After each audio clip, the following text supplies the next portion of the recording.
plus fort, plus fort, on y va, plus fort, plus fort, plus fort, plus fort, plus fort, plus fort, on y va. Personne ne pourra me stopper, on ne connaît pas la peur. Dans les moments durs on est grave posé, parce qu'on bosse pendant des heures. Y'a des larmes, de la sueur, le caractère est bien trop trempé. La douleur est dans le labeur, le plus important c'est pas trop penser. J'avoue avoir quelques faiblesses, mais c'est très utile pour me renforcer. Face au challenge gros je suis à l'aise, toutes mes actions sont concrètes et sensées. Je n'ai pas besoin d'un plan B, bien trop conscient pour pouvoir me planter. La pression va jamais me faire flancher, mes rêves me chuchotent de tenter. Plus fort, plus fort, plus fort, plus fort, plus fort, plus fort, on y va. Plus fort, plus fort, plus fort, plus fort, plus fort, plus fort, on y va. On est dans le game time, j'ai la combine, je fais gaffe aux détails. Leader du bétail, celui qui me teste va finir par se faire craindre. Détermination, ambitieux, je veux voir briller la nation. De toutes les façons, je suis le seul qui peut porter le blason. J'ai de la colère en grande quantité. Ma rage de vaincre est mon identité. Le navire peut couler, je vais jamais le quitter. Gronde comme le tonnerre, j'ai des grandes idées. Plus fort, plus fort, plus fort, plus fort, plus fort, plus fort, on y va. Plus fort, plus fort, plus fort, plus fort, plus fort, plus fort, on y va.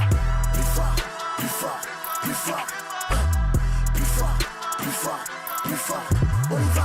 Plus fort, plus fort, plus fort, plus fort, plus fort, plus fort, on y va.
c'est parti, je suis là pour les choquer. Zéro limite, on est là pour les choquer. Ok c'est parti, je suis là pour les choquer. Zéro limite, on est là pour les choquer. J'ai plus de limite, mes frérots comptent sur moi pour taire mes ennemis. Mon gars tu m'imites, mais franchement mon talent connaît zéro limite. Barreau dans la ville sur ma route, y'a personne qui pourrait me tester. Je canalise ma colère sur ma vie, je suis déter, je sais que je vais le faire. Yes. T'as peu de chance de me voir venir en catimini. Je suis le seul concurrent qui vient défier le dojo du maître Shaolin. Midi minuit, le charbon est le même, il faut juste que je brille. Peu importe la panoplie, y'a personne ici qui me copie. Yes. Le seul feu qu'on me formule c'est d'être sur le podium. Ok, j'ai prévu mon coup, j'arrêterai pas de taffer pour le podium. Ok, en pleine vitesse, impossible d'agir avec maladresse. Si le job est là, tout le monde l'adresse. Fais-moi confiance, on est les bestes. Ok c'est parti, je suis là pour les choquer. Zéro limite, on est là pour les choquer. Ok c'est parti, je suis là pour les choquer. Zéro limite, on est là pour les choquer. J'ai mis un pied dans l'arène, tout d'un coup tout le monde sort de la zone. Zéro limite, zéro règle, j'ai pas peur de devenir une icône. Impossible d'avoir la flemme, mon frérot m'a dit que c'est dead. Jamais, jamais j'arrêterai, non jamais, jamais j'arrêterai. Et on va viser le top pendant que la concurrence va encore flop. Le chemin est rempli d'obstacles, mais quand t'es une star, y'a rien qui te bloque. Rendre fier les miens et la finalité, la tienne est d'être sous le choc. Y'a personne qui pourra rivaliser avec tout ce que j'ai en stock. Ok c'est parti, je suis là pour les choquer. Zéro limite, on est là pour les choquer. Ok c'est parti, je suis là pour les choquer. Zéro limite, on est là pour les choquer. Ok c'est parti, je suis là pour les choquer. Zéro limite, on est là pour les choquer. Ok c'est parti, je suis là pour les choquer. Zéro limite, on est là pour les choquer.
Jamais de la vie, jamais sous ton charme. Non, j'ai pas envie, mon cœur est sous chaille. J'avoue tes mimi, j'pourrais bien tomber là, mais jamais de la vie. J'ai fait tout ce qu'il fallait, j'ai même bloqué ton fun. Les terres, les soirs, j'vois mes motifs, j'voudrais que ce soit toi. Et si je me laisse aller, j'écoute ma tête tourner. J'ai pas, on se fait, faut qu'on s'éloigne. J'ai pas, je reviens, pourquoi? J'ai pas, on se fait, faut qu'on s'éloigne. J'ai pas, j'écoute ma tête tourner.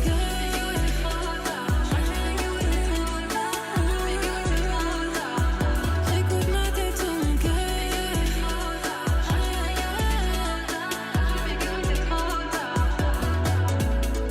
Si on s'attache à remplir, tous les jours toi tu me testes à mort. Je veux pas que les regrets s'empilent. Si je vois que je t'aime, je t'évite. Au final tu me détestes moins, autant qu'on s'arrêtait vite. J'ai fait tout ce qu'il fallait, j'ai même bloqué ton fun. Les terres, les soirs, je vois mes motifs, je voudrais que ce soit toi. Et si je me laisse aller, j'écoute ma tête tourner. J'ai pas, on se fait, faut qu'on s'éloigne. J'ai pas, je reviens, pourquoi? J'ai pas, on se fait, faut qu'on s'éloigne. J'ai pas, j'écoute ma tête tourner.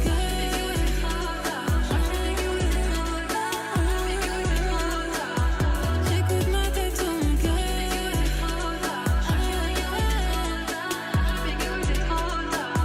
J'écoute ma tête tourner.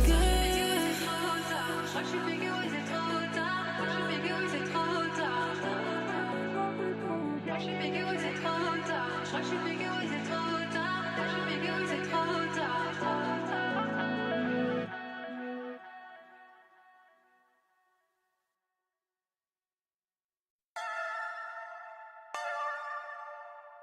Yeah, hey, yeah, yeah, yeah. Le soleil se lève. Qu'est-ce que je vais faire de ma journée? Aller voir une belle 250 sur l'allée. Dans ma tête c'est le brouillard. Pas gangster, juste des brouillards. Des liasses de toutes les couleurs me font oublier la douleur. En ce moment faut que je prenne l'air. J'ai l'impression de faire des erreurs. Les nez posés sur le nid, on sifflote encore le même air. En ce moment faut que je prenne l'air. J'ai l'impression de faire des erreurs. Les nez posés sur le nid, on sifflote encore le même air. Dans ma tête plein d'énigmes et je suis fou de toi. Je sors ce soir, je fais le sourd et j'oublie sur le toit. J'aime ta vibe quand t'es sûr de toi. J'ai la vibe, faut que tu te souviennes de moi. Dans ma tête plein d'énigmes et je suis fou de toi. Je sors ce soir, je fais le sourd et j'oublie sur le toit. J'aime ta vibe quand t'es sûr de toi. J'ai la vibe, faut que tu te souviennes de moi.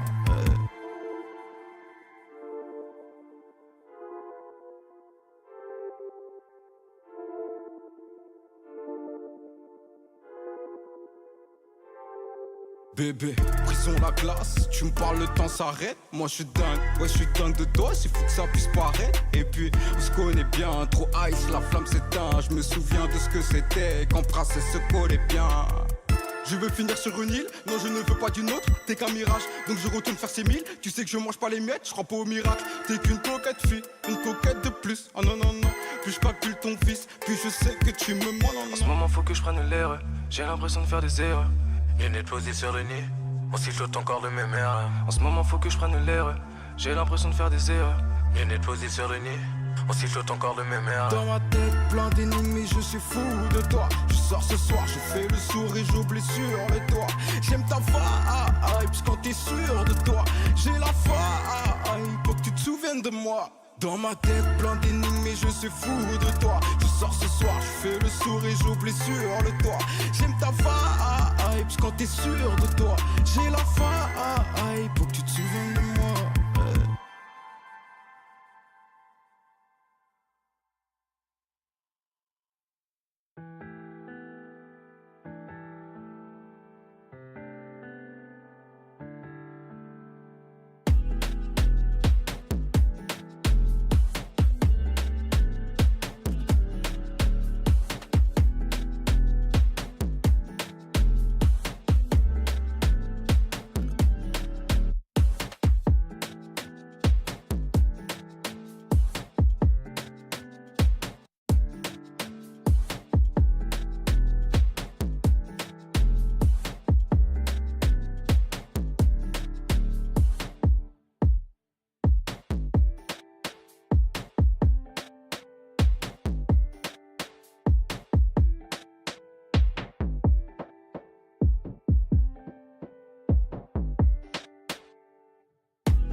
hey. Blessé, blessé, blessé, blessé, blessé, je vais les blesser, blessé, je vais les blesser. Vida loca, vida loca, vida loca, je vida loca, vida loca, vida loca. Dépose dans le débit d'Anta, fais péter d'entrée, t'as l'écran, on t'est dans ta. On a dépassé les limites, on s'en d'abat quand tu imites. Tu sais pas rapper tes nas, tu nous fatigues avec tes gimmicks. Donc hey, laisse place, laisse faire. Regardez la piste, on déplace les sphères. Quand t'achètes, on le vend, on les laisse sur le ventre. Le plus dur c'est pas le faire, le plus dur c'est le vendre. Donc hey. Minuit, télo, appel masqué, visu très beau. L'histoire est belle, la fin est moche. Des darons, la fin est proche. Minuit, télo, appel masqué, visu très beau. L'histoire est belle, la fin est moche. Des darons, la fin est proche. Blessé, blessé, blessé, je vais les blesser. Blessé, je vais les blesser. Blessé, je vais les blesser. Vida loca, vida loca, vida loca. Vida loca, vida loca, vida loca. Blessé, blessé, blessé, je vais les blesser. Blessé, je vais les blesser. Blessé, je vais les blesser. Vida loca, vida loca, vida loca. Vida loca, vida loca, vida loca. On vient en équipe dans le centre, je baigne dans l'or quand tu baignes dans le sang. Y'a des gens pour dépanner, on est venu pour les panner. On n'est pas net, on travaille dur pour être sur le haut du palier. Donc pression zéro, pas de dérapage, parents héros. Dans la foule, du coup ne fais pas la folle. Quand on file, la finis-moi la fiole. Hey, wow. Minuit, télo, appel masqué, visu très beau. L'histoire est belle, la fin est moche. Des darons, la fin est proche. Minuit, télo, appel masqué, visu très beau. L'histoire est belle, la fin est moche. Des darons, la fin est proche. Blessé, blessé, blessé, je vais les blesser. Blessé, je vais les blesser. Blessé, je vais les blesser. Vida loca, vida loca, vida loca. Vida loca, vida loca, vida loca. Blessé, blessé, blessé, je vais les blesser. Blessé, je vais les blesser. Blessé, je vais les blesser. Vida loca, vida loca, vida loca. Vida loca, vida loca, vida loca.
Elle a mis le gloss et le fard à paupières. Elle écoute mes textes comme si c'était du Baudelaire. Pour devenir un boss, ouais, je sais ce qu'il faut faire. Je suis bourré de talent, pas besoin d'éthylotest. Tu reconnais le drip d'un vrai mec de Paname. Devenir quelqu'un sans mettre de banane. Tellement de rageux que je vais mettre le pare-balles. Ciel orageux, mais je flex toute la night. Ça veut me faire comme à Jacksonville. Comme le mec qui chantait All Eyes on Me. Y'a que le travail qui peut pas mentir. Y'a que le travail qui peut pas mentir. Je suis dans la way, je sais que je suis le meilleur. Pas besoin d'avis, je sais que je suis le meilleur. J'ai technique, vrai flow, vrai beatmaker. Mes hops ont tous fait une terrible erreur. Les yeux sur WAM, tous les yeux sur WAM. Je suis dans la boîte, je shine. Dans la boîte, je shine. Les yeux sur WAM, tous les yeux sur WAM. Je suis dans la boîte, je shine. Je suis dans la boîte, je shine. Elle a mis la jupe et le croc-top. Je répète mon blast comme Odor. Je mérite la médaille of honor. Tellement je suis fucked up. Mon cœur c'est le pôle Nord, ma tête c'est le Mordor. Elle a croisé mon regard, j'ai su qu'elle kiffait sans jamais qu'on se parle. J'ai goûté le miel, j'ai touché le ciel. Let's go. J'tape dans la lucarne à chaque punchline. Le bail est dangereux, y'a pas de fun fact. Le bail est dangereux, y'a pas de fun fact. Ils vendent leur cul pour le ralice, ils vendent leur âme. Elle m'a trouvé charmant comme le prince. Gros gamos allemand, grosse chaîne en argent. J'suis dans ce talent, je sors, je flingue. J'suis fort mentalement, j'porte les miens. Les yeux sur WAM, tous les yeux sur WAM. J'suis dans la boîte, je shine. Dans la boîte, je shine. Les yeux sur WAM, tous les yeux sur WAM. J'suis dans la boîte, je shine. J'suis dans la boîte, je shine. Touche de lumière, je baigne dans ça. Je sors de l'ombre pour amener les 100K. J'ai beau chercher, je vois plus personne en face. C'est le style, la manière et le mental. Je veux faire la diff sans jamais me prendre la tête. J'amène l'ambiance dès que j'arrive dans ta fête. Je fais du bif, je kiffe, je prends, j'achète. J'envoie des sons et puis j'attends que ça pète. Je brille même dans l'obscurité. Qui est plus frais quoi, aucune idée. Elle me dévore des yeux comme si elle avait la dalle. Et c'est déjà avec qui elle va passer la night. Les yeux sur WAM, tous les yeux sur WAM. J'suis dans la boîte, je shine. Dans la boîte, je shine. Les yeux sur WAM, tous les yeux sur WAM. J'suis dans la boîte, je shine. J'suis dans la boîte, je shine.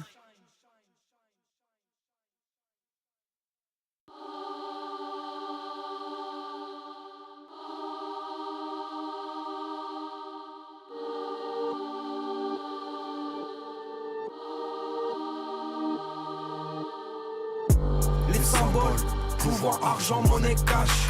J'ai le syndrome. Pouvoir, argent, monnaie, cash. Les symboles. Pouvoir, argent, monnaie, cash. J'ai le syndrome. Pouvoir, argent, monnaie, cash. J'apprends des meilleurs comme un padawan. Tout est caché quand je passe à la douane. Si tu parles trop, ça va finir en accident. Si tu parles trop, ça va finir en accident. Malaga, Marrakech, on se fait respecter comme Omar la fraise. Tout à gagner, rien à perdre. J'ai que des brouillards comme au Bangladesh. On connaît le prix d'une vie. Pas celui de Mona Lisa. Ça se tire dessus comme Alima. Pas du plus fort comme animal. J'ai pris la pilule grise. Le monde est triste comme clown blanc. Les types dépriment genre tout le temps. Les types dérivent dans le courant. Les symboles. Pouvoir, argent, monnaie, cash. J'ai le syndrome. Pouvoir, argent, monnaie, cash. Les symboles. Pouvoir, argent, monnaie, cash. J'ai le syndrome. Pouvoir, argent, monnaie, cash.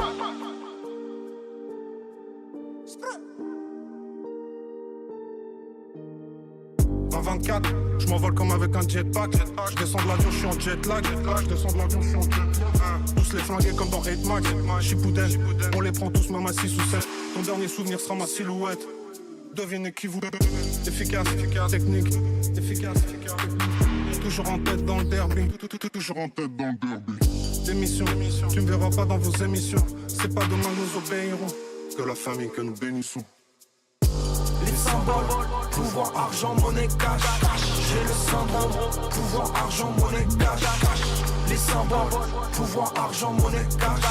J'ai le syndrome, pouvoir, argent, monnaie, cash. Les symboles, pouvoir, argent, monnaie, cash. J'ai le syndrome, pouvoir, argent, monnaie, cash. Les symboles, pouvoir, argent, monnaie, cash.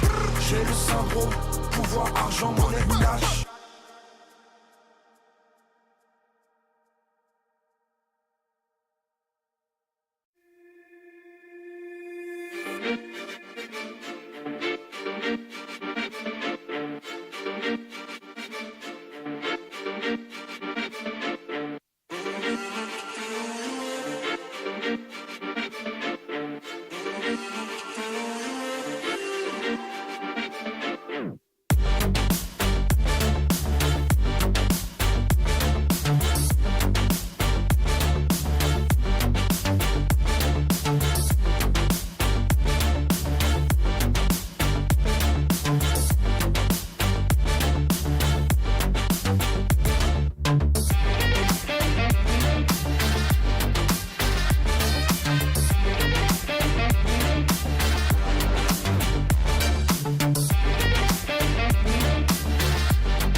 The next ultimate challenge for the world's best tacticians is waiting. Precision, dominance, unrivaled consistency. Finals one shot at this glorious trophy. 我觉得这个 MVP 属于我们 WBE 的所有人。 It's time to play for ultimate glory.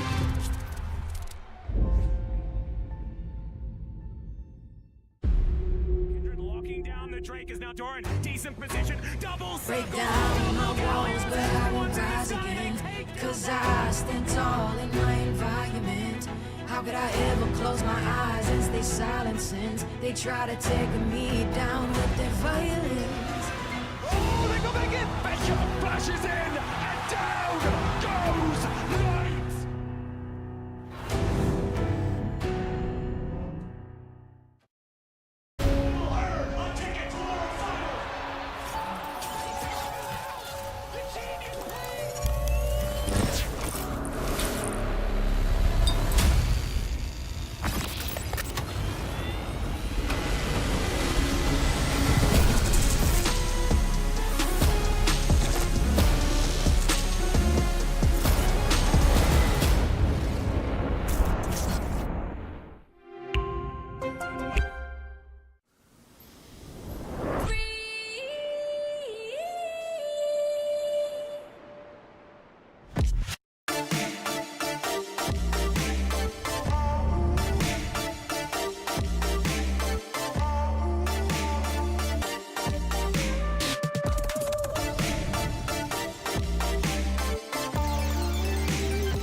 but you gotta read the summary. Baby, I'm a boss, come with me, I need company. For a couple hours, maybe a day, we'll be okay if I lead the way. We'll be okay if I lead the way. We'll be okay if I lead the way. If I lead the way, if I lead the way, if I lead the way, if I lead the way. I'm the only option. I'm the only option.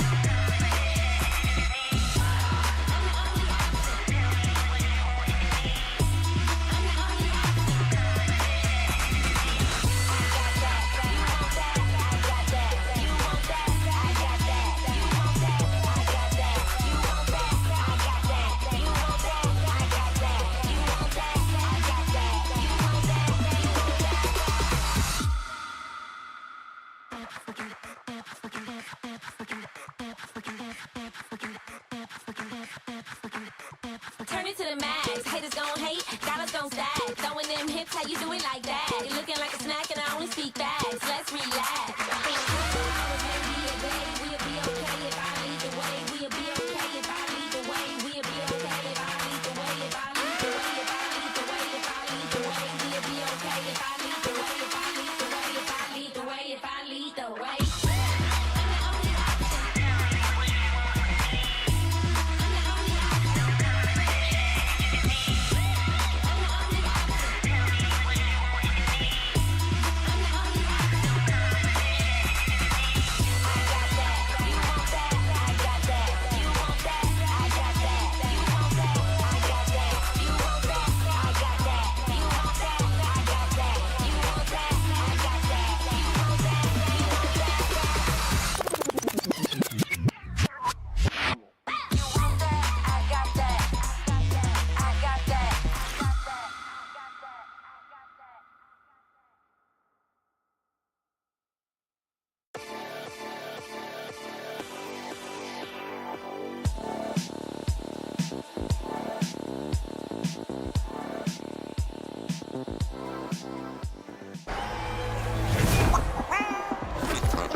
TFT Paris Open. We are in day number 3, which means that by the end of today, we will be crowning a new TFT Open champion. My name is Nekra, and I'm so excited to be here at the top of our day with Gangly, Panda, and Mortdog. And before we get into our festivities, I just want to ask your thoughts on the weekend so far. How's everything been going for you? This is a unique experience compared to, quite frankly, anything else in TFT that you will ever experience. It's not only a place where you can come and see top players that you cheer for, not just a place where you can come and be with the homies that you're traveling with to compete alongside, but it's the only place you can really find where people from all over the world are celebrating this one shared interest, TFT. Like, it's TFT-con. That's the language we've been using all weekend long. It really does feel like that to me. It is just such a special place. It has such a special place in my heart to be along like-minded people in this community. Even yesterday, the climax of having only those 8 last lobbies left, those final 1v1s to see who would make it to this day 3 with 100 people behind you cheering for, different players in that lobby as well. It was just so exciting to see. Yeah, it's been a blast talking to all the players, how much fun they're having, how much they're enjoying the set, how much they're enjoying the event. And then, like you said, the final 64 was just a joy to watch. Some really good TFT, some really clutch moments. We saw some positioning plays that matter. And so that's where going into the finals, I can't wait to see sort of, Lore and Legends at its peak. We only have 8 players remaining, and that was after 768 started out in day number 1. Over the course of 2 days of competition, we slowly whittled that down until at the end of yesterday, we had only 64 players remaining who battled it out in checkmate format. There was a cap on these games, so it was a total of 6 or a maximum of 6. But if you made 20 points and then you got that first place, you won, and you are here now in our final 8. And shout out to all those grayed out names as well. Making it that far in an open format that is as crazy as this one with the cuts that we have on day 1 and even part of day 2 is incredibly impressive. A great start to this set for all these players. We're just the very beginning of this Lore and Legends set. So hopefully we'll see a lot of those names returning in their own regional finals, maybe even TAC round at the end of the set. It's kind of how we have seen that happen, though, right? Legacies created sometimes after these opens, and one of those players that you saw on your screen is going to take the belt home at the end of it all. I almost said crown because I'm so used to saying that for our set championships, but it is a beautiful belt. And so what better way to kind of start things out than kind of one of those 1v1 major showdowns we had check between Ayo and Jedusor, and when we actually saw that 1v1 happening, it was Ayao that won at the end of it, and more, it was all down to some really crazy positioning. Jedusor had won a couple fights in a row, and then Ayao clutching it. Yeah, we had seen 4 fights go the other way. I think Jedusor thought he had it, but the positioning really mattered. Was able to get, you know, on the important units really quickly, and that Belveth just ran loose with that darkened item and allowed. And you can see the disappointment there in Jedusor, but the pop off from our winner, and that was just a really cool moment to see. And it shows that positioning matters, right? And like even the early game matters so much, keeping your health high so that you have a couple attempts at that important fight. And that made all the difference, and so that was cool to see. APAC, though, has been on a tear, and another player that's going to join Ayao is Just Feel Alive, aka Kinu. Has had a couple name changes in there, but very exciting to see Kinu join this final lobby. This is a player who I've heard whispers about all weekend long. On day 1, on Friday, I heard Bosso Skills, a top Americas player, who had watched Just Feel Alive play and was telling people, listen, you gotta watch out for this guy. He's an absolute monster. He's gonna go really far in the event, and here we are 2 days later, and he has made it to Championship Sunday. And this is a comp he was playing a lot of build water games from Kino. I think he's one of the experts in the field, so eyes open for him in this day 3, but actually playing for that as well. And I think someone else that we have to kind of take a look at is, while Just Feel Alive looks to be an underdog, maybe not a whole lot of confidence in himself, but Haruru is another one of our players that is going to join this final 8 from APAC, and this is a player that I think has had a lot of high expectations, especially being a part of the Flash Wolves team. Yeah, I think he has a great support group, a lot of great players to prep with and to prepare for a tournament like this one at the very start of the set, but he's a bit of a dark tech peddler from what I've heard. He likes playing the very niche comps and mastering them and finding edges in that case, especially Ash Tryndamere reroll was one of the big comps on this new patch. Is one of the comps he was going to a lot to win and to make it into this day 3. We see there the moment of celebration, the happiness in his face to have made it this far. And I just want to call out that this is his 2nd Open in a row with a strong performance. He's following up a top 16 performance at the Macau Open, and suddenly he's improved that. There's not that many places better than top 16 you can get, and he found it here at the Paris Open. That's true. I think APAC comes in with a really strong roster, but we also have to talk about CN. There are 2 players that are going to make it through from there, and that is Xiao Lilo and Huan Mie. And now we have a huge legacy behind Huan Mie, right, Mort? But it's not even just about the way that Huan Mie plays the game, but I think CN as a whole, you can see it from the comps that they choose. They love going 1st or 8th. Yeah, and we saw it yesterday with Huan Mei's games where he would play that Warpath and was able to take that to the advantage, win streak with that. We also saw the reroll Ishtal. That was doing some really good work, was able to cap that out, knew how to play around his augments, knew how to play that advantage, and just saw some really disciplined play. And I love Huan Mie, of course, previous world champion back from set 4. Xiao Liluo, his name is actually a reference to another set champion, set 5. He watched set 6, he watched Liluo win the set championship back then, and then decided to make his tag essentially little Liluo in reference to the CN champ. I love that. Definitely a lot of respect being given to those CN players that paved the way and really did create that dynasty and legacy of great CN TFT players. But we go over to the Americas for our next couple of competitors in this grand finals, starting off with Toddy. The Brazilian storm was in full effect yesterday. This is one of the biggest personalities as a whole in the entire Brazilian TFT community, which is one of the bigger ones globally as well. Huge in the co-streaming space, huge in bringing everyone together to support other players. But in this case, he's the player who needs support. He's made it to day 3. He's been so close in the past to making TAC round. He finished 8th in the Americans in set 13, Inkborn Fables. He finished 3rd in the LCQ in Dragonland, just 1 position away from making TAC round. But now, after so many sets of effort, he finally had his big break. And I love that he has the Brazilian crowd behind him. Probably the most passionate scene that we have here in TFT. Oh, yeah. So to be able to have them standing behind one of their favorites on Championship Sunday, it's going to be amazing. Well, it's not just Brazil, it's also North America that is going to have another representative, kind of the lone representative for us in the Americas that we are really kind of looking at there. We saw the disappointment there from Asa not being able to win that final 1v1, but we've got Ripple Overdrive that can carry the torch here for North America, and who better to do it? I mean, Ripple is a monster. This guy, he'd been playing for a while, but really broke out in set 8 in that sort of Malala, Wajan Iverson study group, and while he hasn't quite had the same peaks as other players, everyone knows that he's capable of doing it. The thing I have to highlight here is, do you want to know who is in the same study group as Ripple Overdrive? Stellar Minhee, who made top 8 in the Macau Open, and Malala, the winner of the Vegas Open. This is perhaps the most blessed study group of all time. Yeah, for sure. And his story reminds me a lot of Malala's, right? Like a little bit of an underdog, hasn't really had any major performances, but this could be his turnaround moment. This could be the time where he shines and really raises to the top and have another Malala-like run. While making the top 8 is already such a huge accomplishment, of course everybody wants to lift the belt at the end of it.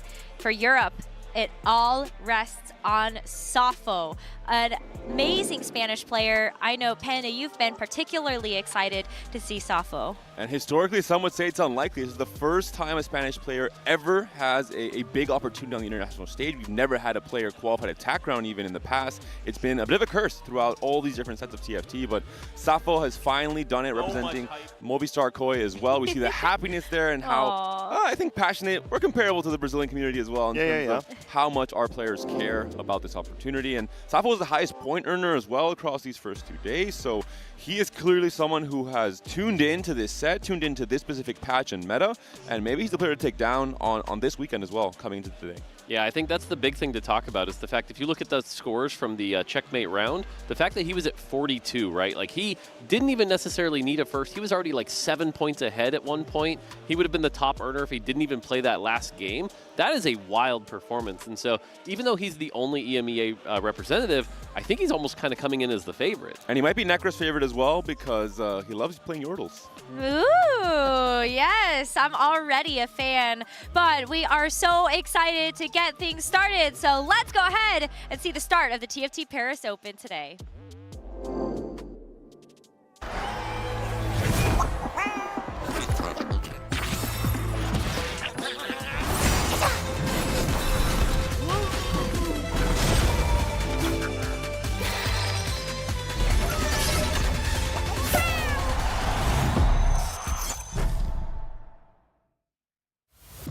From 768 players, now down to the final 8. But only one can take the title. Only one can claim glory. Oh my goodness! Day 3 is here. Let's get this party started. It was such a fun day. Lots of emotions flying. I was here in the crowd. My mind was, oh my God, this is really happening. and when the game ends, it was really great moment with the Brazilian community. Plus the forward thinking, unfortunately, didn't go his way, but you know what? It doesn't mean the game plan didn't work. When I got here, I was like, I'm just here to play for fun. It's probably starting to sink in now, but when I won the game, I really didn't realize it, you know? Okay, the fact that we have the Baron here and Spike, that is great items. Listen guys, I'm all for the drama, but it might be a wrap. The Spanish community, the Koi community, they are all amazing. They are crazy, honestly. Every time we play a tournament, we get a lot of support. I'm so glad I made it to the finals representing Koi. The day 2 lobbies look absolutely insane. No promises for what the top 8 will look like. So much damage, double Kraken. No, not quite getting it done. Just Feel Alive advancing to the final. まだ全然結果は出てないですけど、決勝まで行ったのはちょっと嬉しい。そういう意味では嬉しい。Congratulations to Just Feel Alive. 这点就是非常高兴啊，就是你们能进决赛啊，我真的有想过，出发前想过，就是没想到真的就实现了，意想不到吧。Tysus ramped up and didn't get on it, so yep, that's going to be a loss for Huan Mei. 就感觉又有一次拼搏冠军的机会了。 Everything is dead, and Huan Mei is going to the top 8 Championship Sunday for the World Champ. 希望这次命运还能掌握在自己手里。 Huan Mei going back to the top, just where he belongs. What a fantastic showing. Playing a more unique line from what we've seen throughout the tournament. We've seen a lot of build to a lot of void, win a lot of games.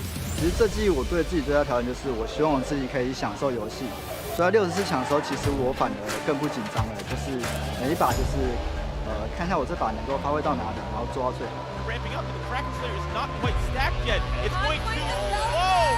Jejusaur will fall down and out of the Paris Open. Today, I just want to win a round, take the bill, put on my wall. We've had an amazing event, but now it's time to crown a champion.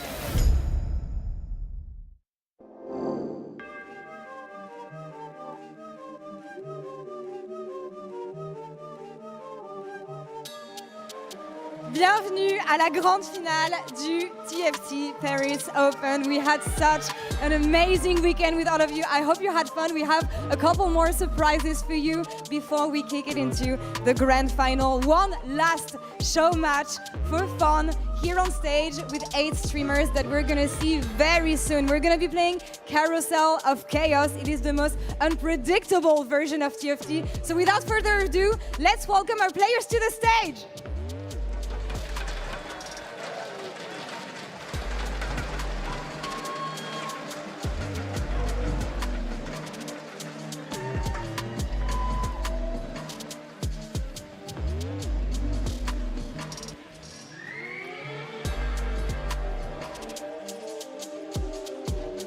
First player we have is Saikuno, Teddy,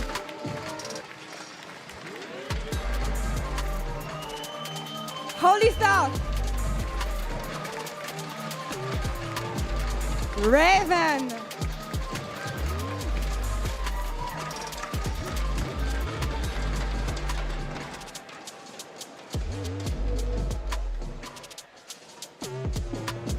Green Tea,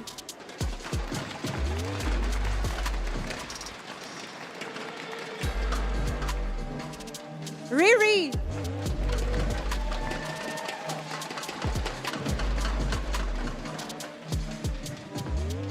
Xiangling,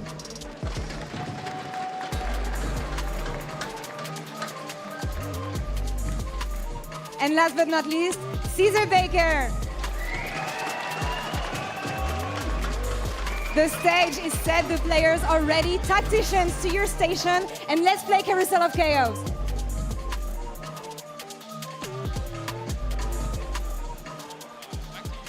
We have prefaced what is to come for our grand finals of the TFT Paris Open, but before that, we are going to be playing the Carousel of Chaos. And now, Mort, I want to specifically ask you about how this is going to work, because you were our kind of mastermind of the first time we debuted this at the Macau Open. So tell us and the viewers, what do we got? Yeah, so this will be a game of TFT on Lore and Legends, like you would come to expect, but there will be a few surprises telling a bit of a story along the way. And so I don't want to reveal too much. I'm going to be sitting here, and if you guys have any questions, I'm happy to answer them. But overall, they're just little things to walk us through here. And so again, I don't want to spoil too much, but every stage, every round, something could happen. And so you'll have to see what happens. I remember the whole carousel of fish bones that we got at the Macau Open. That was really fun. But yeah, for context, Mort knows everything that is about to happen.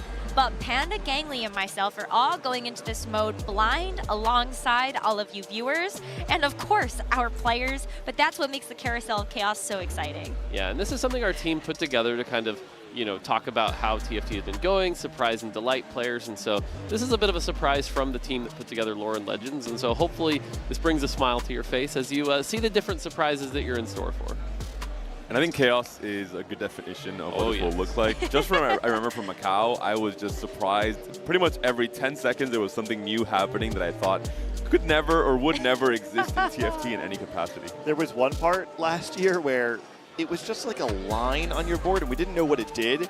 And at the start of the fight, this line just deletes every unit that's still standing within those lit up hexes when the round starts. Yeah. Oh, that was funny. But you got your gold back, I think. So. Oh, so totally I don't like fully remember, but Restart mission, except you get no units back. yeah. Oh, it's going to be such a good time. Of course, you saw there Toddy, one of our players that is going to be playing in. Let's go. No, let's go Spain. I think that's a lot of the sentiment though of all of EMEA right now, isn't it? Of course, like we're playing in Paris, and so there were a lot of high hopes for the Parisian players or the French players to actually make it really far and to give this community someone to root for. But they are good sports. They're going to be cheering for Spain this time around. But if you're not a good sport, you're welcome to root for the Americans. We'll happily take you. You might get a few because France and Spain generally have a pretty strong rivalry in sports and in esports as well as neighboring countries. That's true. I figure the football rivalry must be quite You're onto strong. something, Necra. Yeah. Well, back to the point I was going to make is that Toddy is actually going to get a nice like crash course warm-up. It's either going to be really helpful or really hurtful. The warm-up worked for Safo against DSG. I think Toddy said, you know what? This guy might be onto something. He was a point leader in the first 2 days after losing to DSG in the show match. Oh, so what you're saying is Toddy's going to lose the Carousel of Chaos. And then win. Win it all. Okay, gotcha. I can see it. It's a side event buff. I do love that he's actually willing to do the Carousel of Chaos still and gets to participate in that. That's just such a cool thing of like, get to go up there and do that. And then imagine the unlikely event, he just wins both. That would actually be pretty cool to see. It would be neat. I feel like it might take the edge off a little bit, right? Like a lot of these players are not used to playing under the lights in a live arena with all of these people watching. To some degree, having an opportunity to just take a step back, play something that's more fun, low stakes. If you do well, great. If you don't, whatever. It just lets you get your mind on something. What do you mean low stakes? Isn't this like equal prestige? Oh, Like the winner of Carousel? You get 150K. Is Whoa! there a chaos belt as well? Yeah. Chaos belt. Could the Chaos belt be made out of like paper mache? Ooh. I kind of like that actually. Or just spikes, you know? Just crumbles when you first touch it. Yeah, okay, that works too. All right, that's a cook for the Vegas Open. I'm going to expect to see a nice little prize awarded to our players there, but you can see them kind of getting ready to lock in, and I cannot wait to see what we have for our very first thing. I'm already expecting that there's going to be some type of unusual encounter to start, right? What if they bring back opening carousel? Is that chaotic enough? That's actually quite chaotic. Whoa! Isn't it crazy that we've actually had as many sets without opening carousel as we've had with? If you don't count mid sets, which is what makes it a little weird, but we lost opening carousel after set 8. We're at set 16 now. Thanks, Dangly. I feel old now. Yep, you're all old. Oh, you're all. You don't even include yourself in this one. No, I'm certainly not 30 and starting to have thinning hair. We'll get to the point where people are like, what do you mean opening carousel? Right, what is that? Yeah, that's what is that? Oh, I definitely think we started to roll around in that direction. There are people out there that do not remember this day. I definitely talked to a lot of players out there so far at the event who are like, oh yeah, I started playing in set 10, set 13. Someone was like, I started playing in set 14. So there's definitely a lot of people who have been relatively new to the TFT scene as well. And that's kind of what I love about this game is that you can jump in at any new set, any new time to come in and join. It's not one of those games that you have to necessarily play too much. Let's go, everybody. 3, 2, 1. Let the Carousel of Chaos begin. What do we got?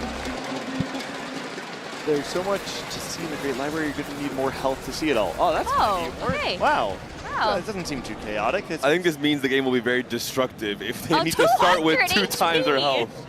Oh my goodness. Wait, 200 HP is insane. Do they get bigger as well, the little legend, because of the health? Currently, they look like they're about the same size. That's about the size I would expect Baron to be. But yeah, 200 health. I think Pengu's, just trying to help everyone out, just in case. Very generous. And you said we're going on a fun little journey together, right? That's the general idea, like a little stroll in the park. It's the Great Library. Yeah, so Pengu is the coordinator of the library, right? Yep. Oh, we're back. Oh, and we're back now. Oh no! Chunk's messing up the library. What is Chunk doing? He's messing up. He's mixing up all the lore. I'm pretty sure he actually just knocked over like all of the library shelves. Yeah, he's just. And the books are all over the floor. Trying to fix it behind the scenes. Right, so now what happened? Something happened. Oh, here we go. Gold orb. Gold Pick it up. Orb with a spat. Oh wait, we got forecast. and 2 forecasts. Okay. Some clear direction being given here to some competitors. Wait, did everybody get 4 costs? Yeah, looks like it. Looks like everybody got 2 4 costs and a golden remover as well. Wow, Now that's going to be exciting, That's actually. a kind gift. The That golden remover is so nice. I would love to have one of those. Yeah. Swain Lux for Riri. That's pretty good. Oh yeah, get that double Arcanist start. Yeah. That is pretty good. And the Demacia opener as well. Oh, look at this. Green Tea's got the Shadow Isles active. I love that he used the Tactician's crown to activate it early, and so now he's got the Yorick already before the augment pick has even happened. Yeah, players are locked in. You don't get souls off of creeps though, No, right? you don't. Wait, did Revan lose his first? No, that's No. a bug, right? Okay. I was like, what happened? Nope, everyone's still at 200 health here. All right, let's see. We're entering into the next stage, and we're back. Pengu is trying to fix the mess, but it is not Doing his working. best. Maybe drop the sword, man. That's not gonna help. Maybe we need to give Pengu fingers. Some better tools. Okay, now what has happened? Oh, prismatic. Secrets of the Sand. Okay. You Level expect up. to maybe be giving gold at some point in this game Sounds with all the pretty fair. chaos. You can make better use of that level up. Smart. Yeah, would you go with something like higher variance here? Oh, I feel think like I mean, Expected, expected unexpectedness seems like a great choice here. Aw, Instead, going I mean, with this the is trait also- tree, that's pretty wild. that is a interesting choice. I wonder if players are treating this. Sykkuno's playing Yordles. I can't, man. This guy is addicted. Every single time I see him, he's got a Lulu 3 on his board. He was thinking, Carousel of Chaos, please just don't ban Yordles from existing. So, look at the augment choice here, by the way. Do you see what we're seeing here? Ooh. Max cap? This is No, Cursed that's Crown. Cursed Cursed Crown, I think, Crown. yeah. He's got 7 units on the first PvP combat stage. Please don't lose. I mean, you got 200 HP, so you got HP to that's spare. what I'm saying. That's a lot to work with. That is smart. And this is the Arcanist opener. You're probably the strongest. I mean, Yeah. You Oh, also there's have a 7 units. Misfortune you're probably early. the strongest. Yeah, that should do it. Especially if the Lux can like snipe the Misfortune. That would be nice. Yeah, hopefully you don't lose. That would be a really rough start to a Cursed Crown on this one. Because you take double damage. Oh, yeah. Damage, yeah. We just need some items. Definitely is going to win, though. Up a lot of units. We also Hopefully- need an extra Demacia. True. Gets up to 5 Demacia. Or you can use that early to get to Galio early as well if you get a lot of 2-star units. That would be insane. What is the earliest that you think you could see the Galio? Like end of stage 2? Oh, I've seen a Galio on 3-2. Really? Yeah. That's crazy. One of the augments you can use to do that is Construct a Companion, where you Oh, use that yeah. to get a 3-star like Luck or Sona or Jarvan. Similar for the Nice. T-Hex with Piltover. Yes, I do That's that as also well. very early. So. All right, couple of emblem swaps here for Holy Toth. Not too bad here. Arcanist, Juggernaut. You can move into Void, which is kind of the meta comp right now to fit all Whoa. these emblems. Carousel of Chaos and you end up playing Void. Come on. Well, you just can't. called out Yordles, so like. That's true, yeah. I will People say have become he has a fast. Reforger, and Reforger with this is always nice. You can sometimes end up with 2 of the same emblem, which can be Ooh. very powerful. Have you ever considered a golden Reforger? I would love that very much. It's just Pandora's item, but fast. Real talk, I think that actually came up in conversation once, is that you could, but it became like an APM thing of just, well, you're just using it to recycle to the Yeah. item you want, and that didn't sound very fun. It would be fun for us to watch for like a show match like this. True. All right, but we're back, and Garen, what is he Garen. doing here? My godhood applies to this library. What does that mean?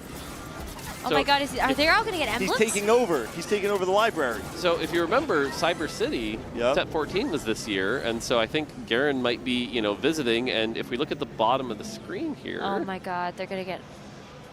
Axe are back.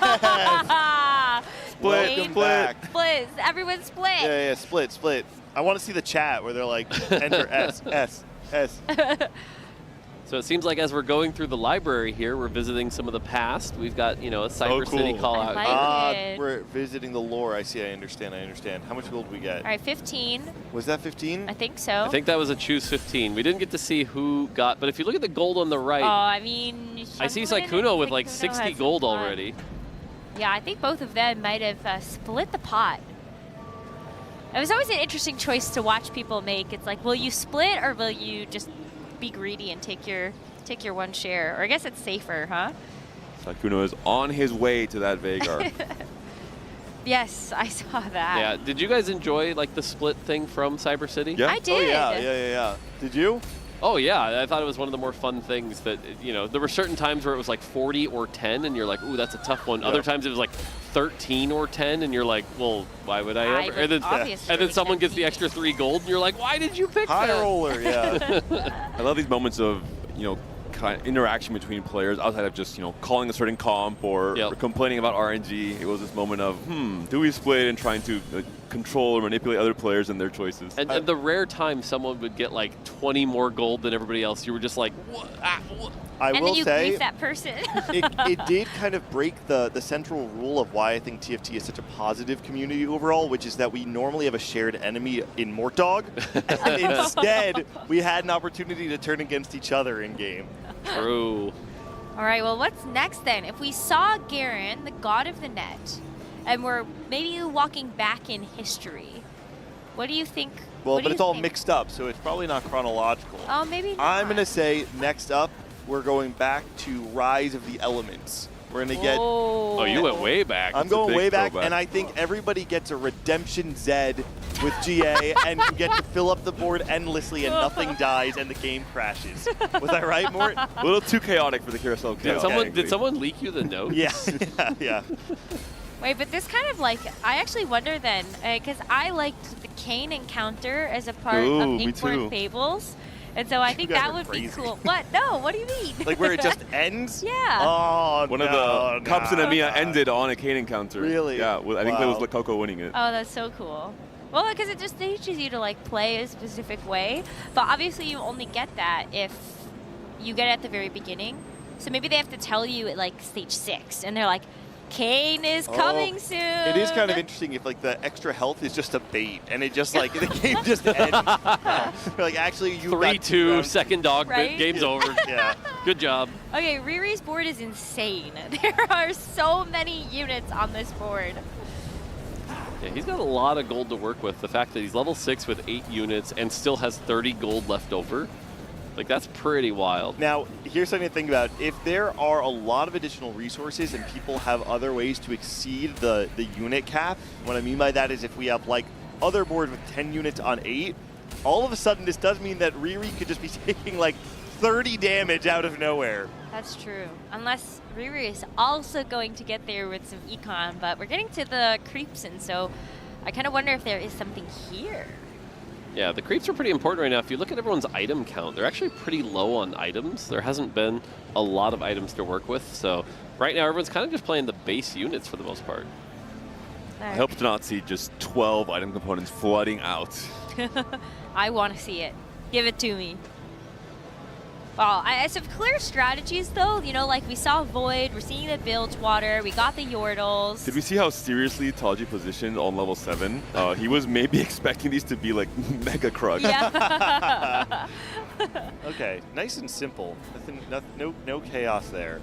Worth noting the fact that he's going to have like 7 builds on 3-1. That's really early to be able to have access to some of those strong items. I think much earlier than a standard game with TFT. Oh, look, the bar knuckles and the Pilot Citrus is only 100. Oh my god.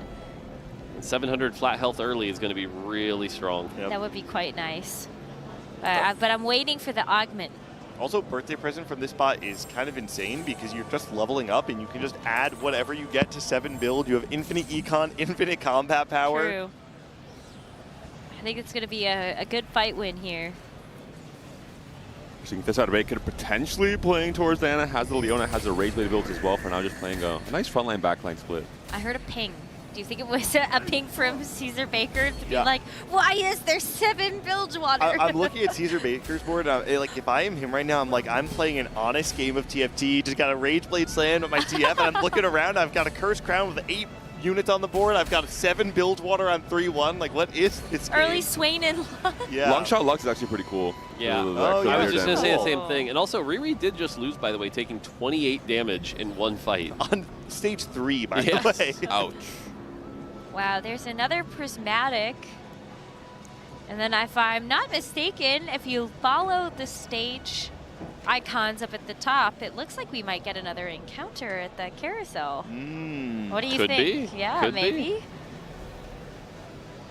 I mean, what do you even pick here? Because I would just take 1 buff, 2 buff personally. No, Just but like, are you Oh, you thinking already- ahead in terms of like what chaos could be coming later? Bronze for Life makes sense with trade tree. Gonna have more emblems to fill out more trades overall. Just get more power on the board. Yeah, I like that. It looks This like is Toddy Monsoon. took Curse Crown also, by the way. So I think we do have a lot. This should be Win Out, I believe. A Win Out. Yeah, Win Out's been an interesting augment that people have used to like spike to 10 very quickly with Void. So. And this combo is crazy, right? Level up into win outs. Yeah. If he hits growth mindset on 4-2, I think that's the I forbidden. think it's almost overkill. Exodia tech, You know, yeah. you'll be Yeah. 10 on 4-2. But then you can get a 3-star Baron. True. And then you can have someone complain on Twitter about your combination of augments. True. What an opportunity. And that's the real gift. Yes. Exactly. For everyone except for Mordog. Yeah, I don't know. I think I would be picking augments that have like really, really high cap. Variants? Oh, okay. Yeah, well, because like if you're expecting Yeah, you're trying chaos, to enable the chaos that's Yeah, coming and make right. the best use of it. But it's hard to predict, obviously. That's why it's chaos. It's true. This Nautilus already with a Warmogs and the pile of Citrus. That is so insane. much health. And he has 10. Did I see 10 units in the board for being level 7? Yeah, I I think mean, pretty Legendary good. also has 10 units. Sheesh. 200 health, crazy. no problem. Wait, we got this. Riri lost 2 fights and is 146 HP. Yep. He had 1 item slammed. Yeah, there's a couple more now. Yeah, definitely it seemed to be a little low on items. Yeah, there are no items. I think the Thieves' Gloves is a nice way to sort of counteract that. See, I would have guessed that Bilgewater would not be that good because I would have assumed that we'd be getting some crazy amount of items throughout the game. We just wouldn't have slots for all of our Bilgewater stuff. But right now, it's actually Bilgewater feels super good because nobody has enough items to itemize all the things on their board. We're still in stage 3. I think a lot can still happen. Like Yeah. a carousel. I mean, yeah, speaking of which, is ready? Carousel coming up. Shadow items incoming. Shadow items incoming. I feel it. I can Okay. feel it. Let's find One out. time, Mort. Oh, it's Yasuo. Artifacts? No. Conquered the tournament. Yone now was you the will artifact taste encounter. My power. Yeah. Yeah, so maybe it's an artifact or like tasting my power. Like, do you think he just deals damage to everybody? It's like Punches you in the face. a mini cane. It doesn't kill you. Well, Yone was from KO Call. Oh! Taylor, you got a Taylor. You got a Taylor. You got a Taylor. Oh got a my filter. god! Noxious Trap's back. Oh my goodness. Wait, Noxious Trap Mel is kind of nasty. That is so nasty. Bring out What? the spreadsheets. So we went That's to crazy. Cyber City. Now we just visited KO Coliseum. Okay. Still temporally staying fairly close to where we are right now. Where's set 2, Mort? Where is it? Do we have a technology? I mean, I would like to see the hexes on the board. That would I be do fun. like Noxious Trap, Long Shot, Lux. It's kind of a cool combo. Utility, damage, you have it all. Do you think everybody tried to get Noxus Trap? I did see a lot of those get picked. We'll have to look around and see what everyone picked. Oh, it's just the best utility, especially if you're missing the items. Then you also just get Burn, Shred, Yep. all in one. Yeah, basically an item, right? Yeah. I believe we just saw an Azul get taken down here. Yeah, 6 target online. Okay. Push on in. Very spicy. And Sykkuno is locked in. He has it. he did it. He does the it. The 2 hats. Amazing. I love that though. Oh, he It's one of is my he favorite is units. playing for Lulu 3 again. He's doing it. His signature move. Why do you guys hate her so much? I'm just following what Mort said in his video. It's true. She's not supposed to be a carry. Oh, blue buff Giant Slayer Azul. Yeah, so Asol's the kind of champion you want to be. Oh, there we go. We get the Oh my power god, improved Matt. here. Mage Oh, or Mage Super Genius. Asol. I want Mage Asol. Yeah, Mage Yes. Asol sounds so cool. Wait, that's Now, crazy. Asol 1 is not the monster it used to be. No, but with Mage, you're going to get double cast Yep. to get your stacks quicker. We Yeah. could see a Yep. black hole later. Oh, that would be so cool. This is like you mentioned, Necro, where players are kind of opting into the chaos. This is where you Yeah. suddenly play a strategy that wouldn't be viable in the live servers. Well, this didn't work quite super well for He's Shangzhen getting there. stacks. He's getting stacks. It'll be good.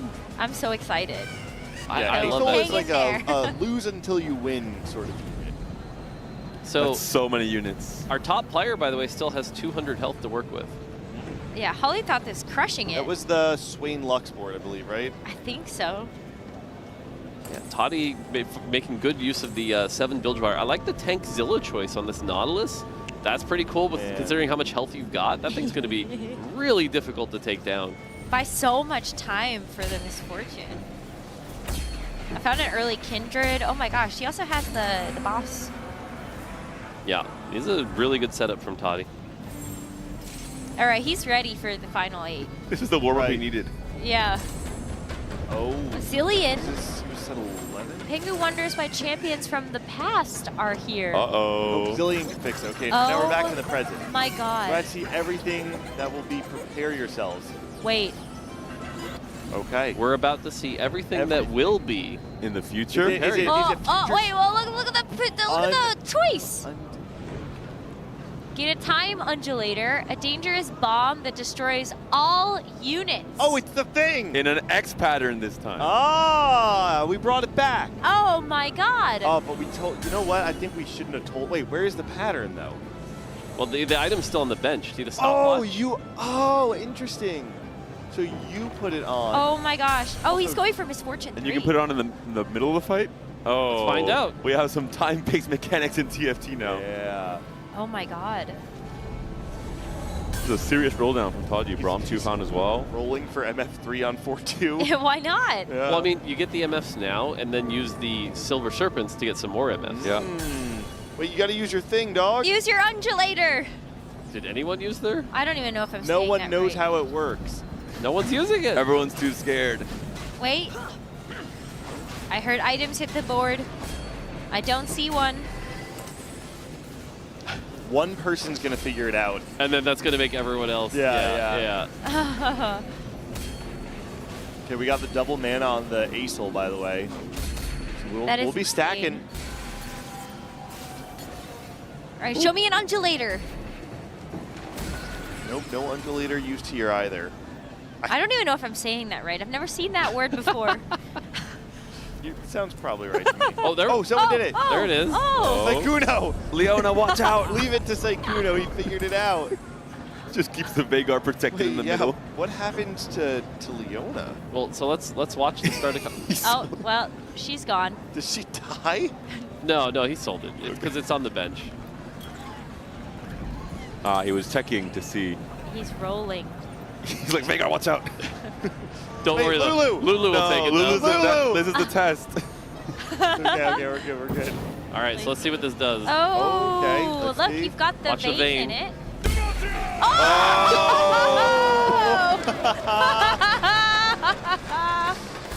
I just swayed. Wait, okay, Gone. there's gonna be some crazy positioning swaps coming. Watch this on the Veigar. He might still Wait, he's lose. still No. Saikuno. Oh, that's crazy. His units also got deleted though. Wait. Saikuno's tanks. Oh yeah, so wait, it wasn't just in the X? Was it? No, his tanks No, were also on the X. Oh, the other person. The other person. The other person had it. Okay. Oh, whoa. This Jin isn't from a set that's been made yet. Official leaks. Whoa, we Leaks? got leaks. Leaks Question for mark set king. 17. Or 23. Who knows, Necron? Maybe. Let's see what he does. Spoiler. Look at the look at the player health. They all just got hit by the Jin. Whoa. It was a bait. It was a bait. It's a mini We K. knew it. Oh my God, Green Tea only has 21 health left. Riri is 45 HP, which could be 1 life. Green Tea wanted to go for a 15-loss streak. No longer. Now, Wow. Zillion did say we're seeing all the things that will be. Oh my God. Whoa. I gotta think about that one for another second. See, oh, this Azir is dead. Yeah, look at the Callista. He's going to kill his own Callista. Uh-oh. No. Oh. Green Tea is not impressed. No, not at all. Oh, He has seen the things that are to come, and he desperately hopes that is not the case. Zillion, can we go back in time?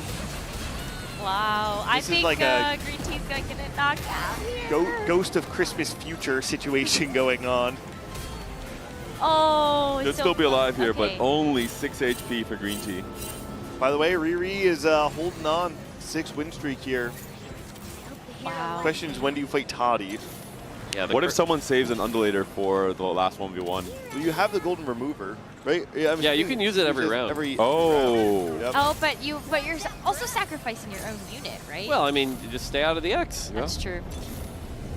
But Put it yes, on you are just, you like, are random sacrificing one unit. That's Yeah. correct. Oh my gosh, could you imagine it just deletes an Ambessa 3? I'll say we're one off Ambessa 3, so that's pretty good.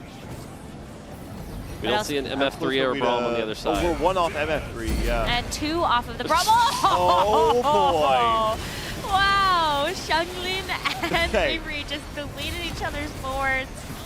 Oh my goodness. Well, there was also like 5 copies of Skarner, right? Yep. Oh no, wait, 7! See a lot of Belveth there. And 8 Kaisas. And 8 Kallistas. Oh my gosh, Okay. everybody's just rolling for a 3-star forecast. That's what you gotta save the undulator for. Oh, All right. Toddy taking Cursed Crown damage there. He can afford it. Yep, still the HP He's leader. really healthy. True. I wonder who will hit. Malzahar Oh, and Callista 3! Oh, Callista there's 3! 3. Yep, there's Kaisa 3. Oh my Wait, goodness! how many? Oh, we sold out some more Melveth. Misfortune 3! Okay. Whoa! And there's 2 off Braum 3 as well. That's a lot Oh, of there's a Mesa 3. Oh my goodness. Wait, what is this? Why are there 2 undulators? Why, yeah, how did he get 2? Huh? Wait, how did that happen? No, actually, how did that happen? Mort? That, yeah, I got nothing. Oh my god, is he gonna destroy his own units? Oh, jeez. Sheesh. Clearly thinks that the 3-star Kaisa is strong enough that you can delete everything else. I mean, it might work out here because there's no 3-star forecast on the other side. Wait, why is Garen's tanky? Yeah, everything's still alive. Whoa. Is Wait, Remy gonna Is it about to lose? lose? I think he's fine on this cast. Okay, okay. Oh, Did you guys jeez. rebalance it to make 3-star forecast weaker than 2-star forecast? Because that would be Weaker than awesome. 1 star. Yeah, yeah. Their stats go down. Yeah, as you start. Wait, I'm kind of into that. Oh no, yeah, Zhongli is dead here. Oh no. The red light flashing above Yeah. him. Just to make sure they understood. Yeah, that they they have lost. Yep. What do I think I revived? Oh, I would not exit game. That's true. Just in case. That's a Lysandra 3. Oh my gosh. Ah, yeah. Wait, an Arcanist to Yeah, Lysandra that'll 3. do some big damage. Oh, everybody's hitting a 3-star forecast. Why can't my games look like this? Like this? Who's this? Another, as of yet, unseen champion. Ooh, grants you a boon. Now, a boon is like a blessing at a cost, right? Is that what a boon is? No, it's just a blessing. I think it's a blessing. blessing. Yeah. Yeah, Okay, that's Hecarim. That's Hecarim.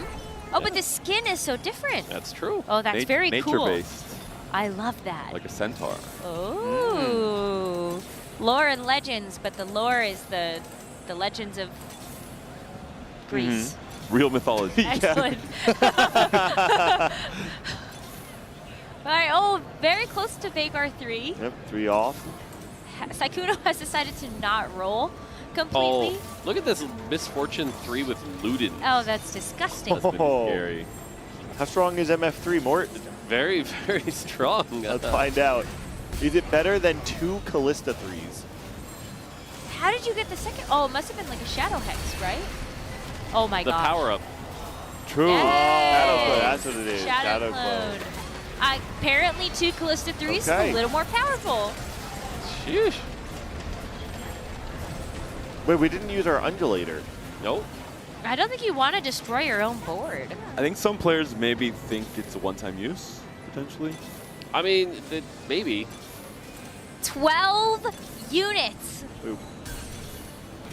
And a lot of components. Wow, did that Yep. just get dropped for fun for the carousel? Oh, there's more. Oh my god, there's so many. Oh my What, an goodness. Annie Annie 2? Did everybody just get dropped a 2-star 5 Well, that boss? was birthday That present. was birthday present. Oh, okay. But the components. the components were from the Hecarim. Oh, thank you, Hecarim. What a nice surprise. This is maybe not the winning play from Green Tea here. The Nas is going down. Oh. Kalista's still up though. Yeah, Kalista should be able to do some big damage. Oh my goodness. No kidding. Sykkuno, I think, is playing a very fair game of TFT. Yeah, in a very unfair world. Well, there's only 2 copies of the Veigar missing. I think he's really gonna roll. Ari! Okay, so now we are going back to set 10, Gold right? rains Remix down. Rumble, KDA Ari. Of course. Which means there is hope for set 2. Come on, Porte, you got me. Hopefully, when the game extends long enough. I mean, again, I think Zillion's still showing future things. So. Oh, but he said a familiar tune. Yeah, that's true. But Wait, it would I'm only. lost. Okay. Revival, maybe? Oh, could be Revival. Or maybe another music set. No, I'm lost. I think that's the point, Necra. Help.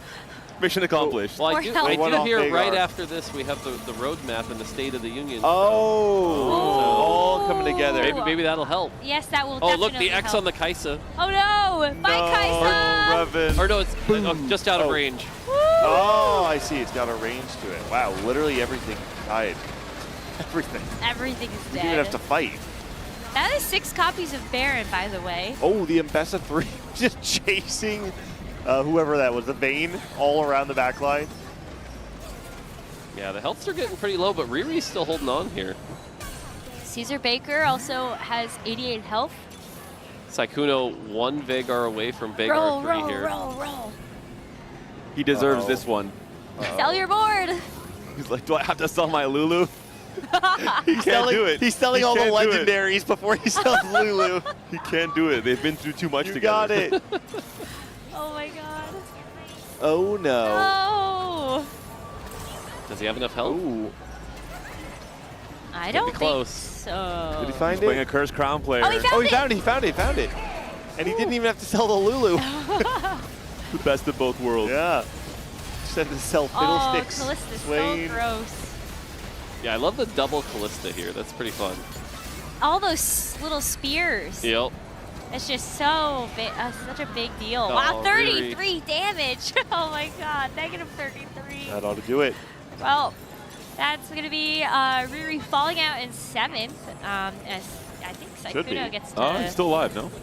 I think it might not I be don't updated. think so. Yeah. I'm pretty sure. I'm not sure if the overlay was equipped for Carousel Chaos. Oh my goodness. Ooh, Silas 2 for Green Tea. Wow, Silas 2 and the Thresh. This is a cool board, by the way. This is sick. Vanquisher Silas. This is a very cool board. Oh my God, one off of Baron 3. Do you see that? Oh, really? One off of Baron 3. Oh, but it gets the lead. Oh my Okay, gosh. so it's just going to turn into a positioning game of even if you hit a 3-star 5+, can you dodge all of the X's? All right, I think you got to frontline it, right? What are the Oh, least are we one off of? undulated tiles in the game? Yeah. Where's I think you got to avoid the middle. Someone's got a heat map for sure. Meta TFT positioning. Yep. Yes. Gonna have to look at the data archives. No, wait. Does our Nasus die every round that our undulator's on there? Yes. So. Yeah, it's a Okay. Sacrifice. Yeah. It's a choice. That's crazy. Does it give stats, the undulator? I don't think so. Oh! It's What? 3-star Baron! Oh! Go, Three-star Revan did it. Let's go, Revan. Now it's time to Oh dodge my all the goodness. X's. Yep. Time for an APM check. Does he have the fast What enough is this hand? 4-star Herald? I think that's Oh, what it's because 3-star it Baron all- does. yes. It summons all the voidlings. Oh my beneath gosh. it. Okay, so as long as that doesn't die. Okay, Pengu made a terrible You have to mistake. start over. They're reviving. Are they reviving? Wait a second. Hold on. Charlene, come back. Don't leave.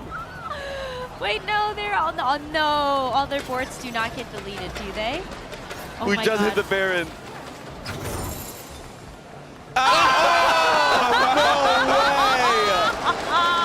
No way. 400 gold on level 10. I would walk away if I was Revan. I would say, no, this is not fair. Just put your stuff on the board, man. You don't have to fetch You me. couldn't even see it fight once. He still hasn't unlocked. Yeah, You're coming back, Baron. He still hasn't unlocked at least. This could be a Oh very my good God. APM warm-up for Taji, actually. Yeah. That's right. That's right. good exercise. Good Crazy. exercise. Oh, because all your items are gone. You have to figure them back out. Oh my goodness. That is hilarious. He even has to reuse his power-up. Oh, I actually like Rocky Rap Barons. That's pretty cool. That's crazy. Revan looks very distraught. Revan, I think, should keep rolling, no? He has 300 gold to work with. He wants to make econ, man. What? Sorry. The 32 gold you get at 320 interval. There's the finisher. Oh, no. Bye-bye. All right, hang on. We're getting the Barons back. I was about to say, we're rolling for Barons. We need to We got some use the Annie. hotkey to. Oh, that's a melt break. break. Oh my goodness. What is the strongest hot cost in the set right now? It depends on the matchup. Certain ones can like knock each other. Zillion. There it is, there it is, there it is. Okay. It's back. Woohoo! Next round, you have to start over. That would be so mean. We're just stuck in an infinite loop. Oh, yeah, but there are no 5 costs left in the pool. I'm pretty sure. I watched They're them. all gone. Yeah, I'm pretty sure there are That's literally a thresh. 0. That's a thresh 3. Yep. A thresh 3 And and a rise 3. Tycoon was like, wait a minute.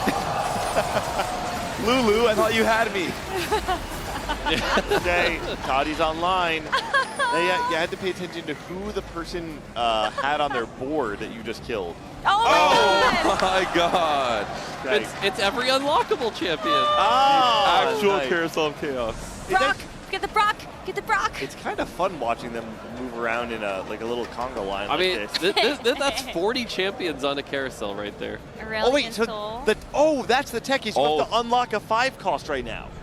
That's the tech. And yeah. then get, yeah. Because if you And then unlock roll it, for then it. no one else can get it, Yes. and there's Well, no other 5 That's costs left in Rise the pool. 3. That's Rise. Yeah, now. like that's the one Rise we got and the Thresh. Rise and the Thresh. Like Right. no one else Oh, could have Look contested at Aurelion that. Soul. Yeah, there's a bunch Look, back Aurelion in the Soul. pool now. I tire this cacophony of errors. Let it be finished. We're all on 1 HP. Oh! We did get the cane encounter. We were right.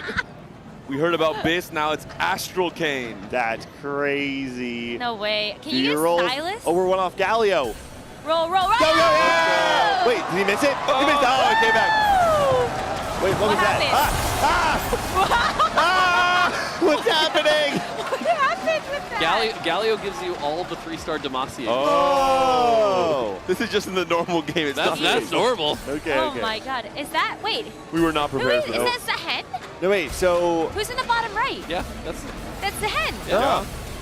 Where did you Oh, come the from? Oh, carousel. 3 stars in Zao. So yeah, 3 stars in Zao, yeah. Oh, so he gets the Zahen. Oh, but the Galio. The Galio. What happened? Woo! Wait, the melt things. The Dragon Claw. The D-Claw The stat. double D-Claw. Oh, Revan versus Holy Thoth. Gonna be heads up. We got Baron 3. Oh, just that? That's nothing. And me on top yet again, just saying. he's got his X. Can you use his The X to maybe undulator get a has kill? been saved. Oh, yep. Nobody, you can't X the Galio. That's true. He's on the bench. Yeah, so that's He's actually really unexable. hard. Unexable. Undulatorable. Undulate. Yeah, you're right. No. Undulatable. I tried my best. Yeah. Come on, you He got is what are you doing? Saving 200 gold indulatable. for next Roll, game? roll, roll, roll. They're just hoping that they get another life, you know? What's he rolling for? Silas? I guess. Anything. Literally There anything. might be surprises I mean, like, if you roll like 400 times. Oh, wait, Baron dodged. Oh, look at all the voids. It's over. Wow, congratulations. That was an insane void game. What a great carousel of chaos. And I think we're going to be very happy to see.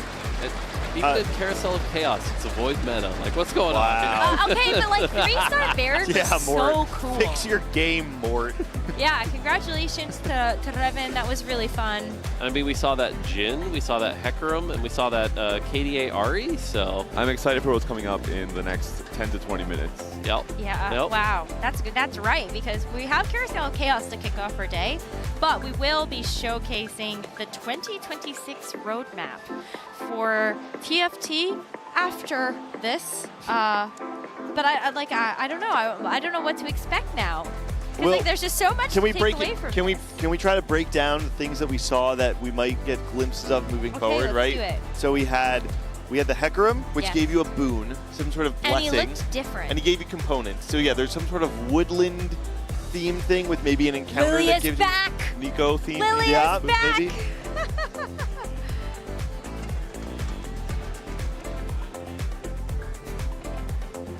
Paris, applaudissements pour Raven, le gagnant de ce carrousel of chaos. It has been absolutely insane. I'm sorry to interrupt you guys, but I'm gonna grab you for the interview.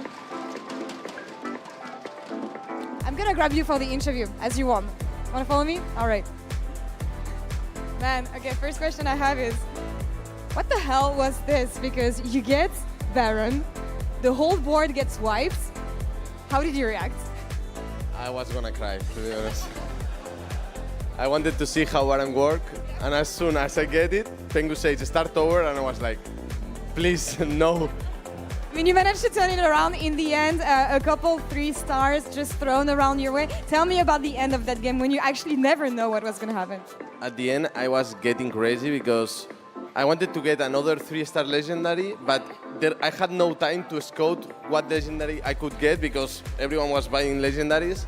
And also, the shop was getting reroll all the time. I had 501 million gold, 1 million rerolls, and my brain couldn't handle all the information. You know, I was like court-circuiting. You did so well under pressure, especially with all the chaos. Now, looking at everything you've seen during this game, maybe some teasers for some sets to come. What do you think about the mechanics we've seen? I think TFT should be this way. Just gamble everything, everyone legendary 3s, and just have fun. Mega Gamba all the way. Do you have any predictions for the final 8 this afternoon? I think today is the day Spain will do it. Spain will win? I believe in Sappho. Believe in Sappho, first time ever international for Sappho, and the whole crowd is gonna rally around him. Last thoughts for you. Tell me about the event. Tell me about these 3 days, your experience, and celebrating TFT in Paris. It's been awesome. I think Riot Games does a phenomenal job about creating all this stuff. And it's been so fun. It's been a pleasure to be here. And I wish we can do it lots of more times in Vegas and places to come. And vamos España for this afternoon. Thank you so much for the interview. Congratulations. A round of applause for him again. That's all for us here on this side of the stage. We'll be back soon.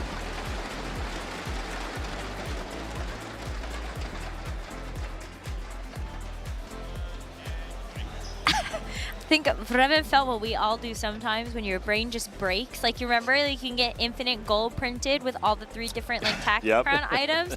I think I would still find a way to lose that game because I cannot roll fast enough or think fast enough.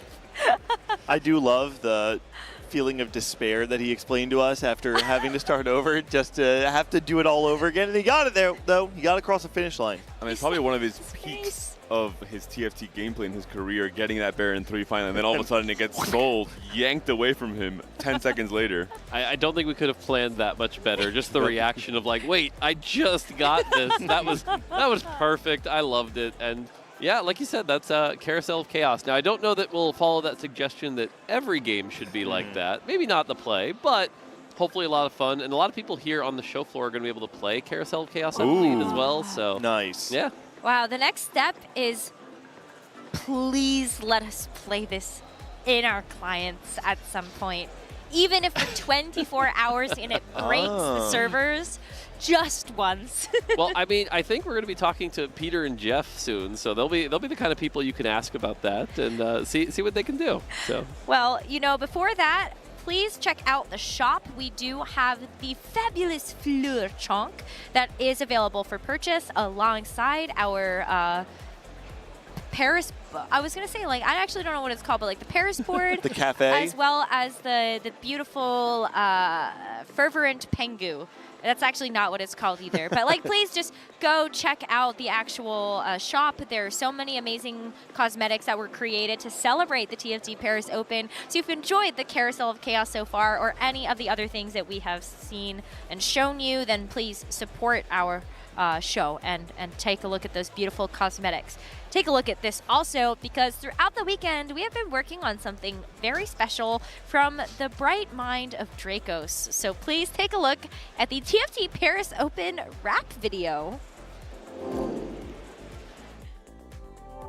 Chasing all these shards for that install cash out. Everything I got for that install cash out. Ladder to the top from this install cash out.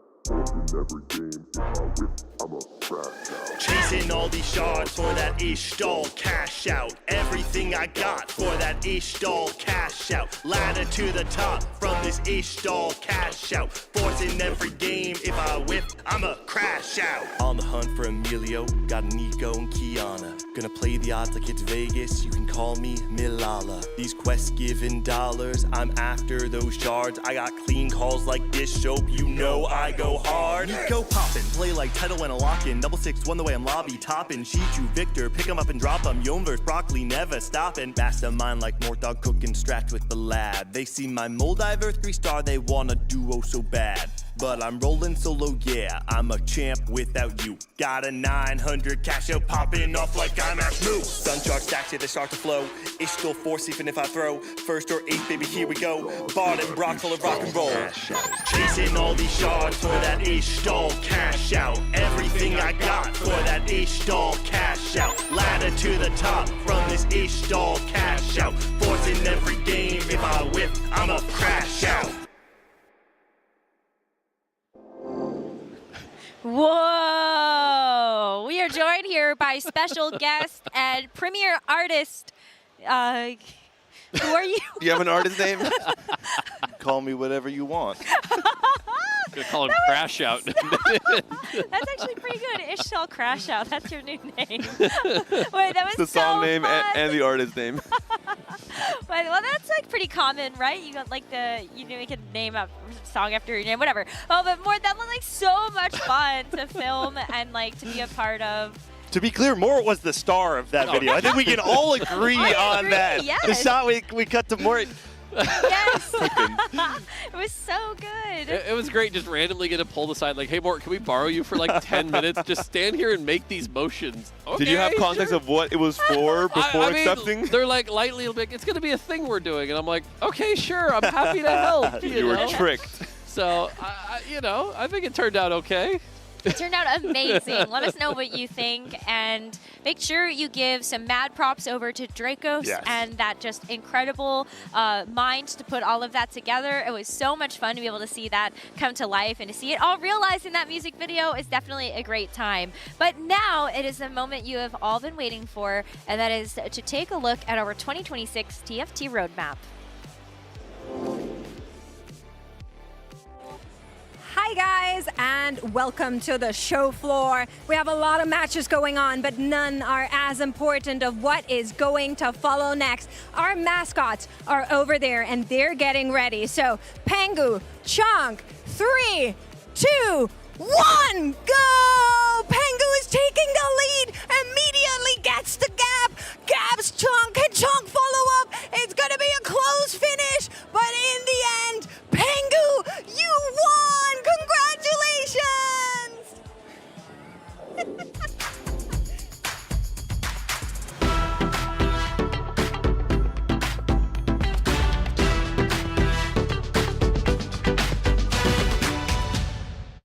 The next ultimate challenge for the world's best tacticians is waiting.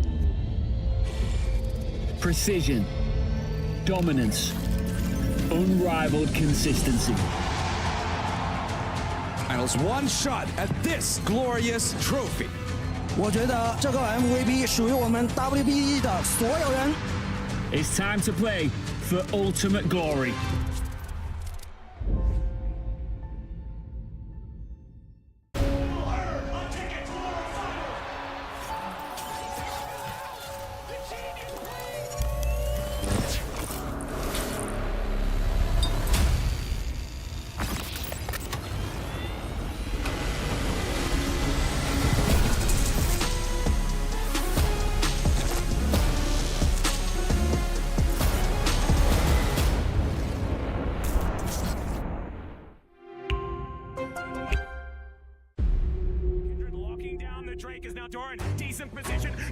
Break down my walls, but I won't rise again. Cause I stand tall in my environment. How could I ever close my eyes as they silence sins? They try to take me down with their violence. Oh, they go back in! Bishop flashes in! And down goes Light!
to our desk here at the TFT Paris Open. After that short break, we're basically going back into the action immediately. My name is Mix. I'm joined by Gangly and Patches Panda and Clement, and we'll also take you through our first game. But before we go there, we have more action on the horizon, because after that chaos carousel in that first game, we got a couple of teasers, we got a couple of hints of what might be coming in upcoming sets. But of course, we want to know more about that. And I think Mort was sitting on the couch here, was already giving some hints saying, yeah, you know, maybe in the roadmap reveal, we're going to be learning more about what is going to be happening there. And I'm really excited that we're bringing this segment back to the Open, that we're going to get another chance to poke our devs' brains about what is coming next for Teamfight Tactics, something I'm sure we all want to know. So we're going to go back over to the stage and hear from our devs.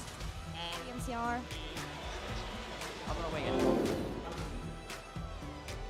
Hey friends, I'm Jeff, the executive producer for TFT. And I'm Peter, TFT's I'm game gonna director. try and be like as In the loud as I blink of an eye, it's somehow almost 2026, and what a year it has been. We could not be more thankful for all of the love you've shown for TFT. Let's look back at the sets this year and the learnings from each of them to add context around how we're approaching 2026, starting with Into the Arcane. Merging the fun and whimsy of TFT with a high-stakes, gritty, epic drama was no small feat. And the team made ambitious swings with 6 costs, the anomaly mechanic, and TFT-exclusive characters like Powder and Savika. But we also learned a lot about melee carries with the likes of Feast or Famine designs in Smeech and Violet. Melee archetype viability would kick off work on Roles Revamped, which would eventually go live with KO Coliseum. Then we took a walk down the mean streets of Cyber City in all its rain-soaked neon glory. We went into Cyber City wanting to keep it simple. Our hypothesis was that many players, especially newer folks, would love a less complex set. But to be completely honest, our hypothesis was a bit off. Even newer TFT players thrive with novelty and deep gameplay, and experienced players certainly don't want an oversimplified set. While reprints can feel comfy and familiar, an overuse of them undermines a set's freshness. That said, Cyber City really shined with its unique 5 costs and unexpected hacks. We know that novelty is what draws players to TFT, and we'll make sure to carry that forward in future sets. Then we went all in on an anime fighting tournament with KO Coliseum.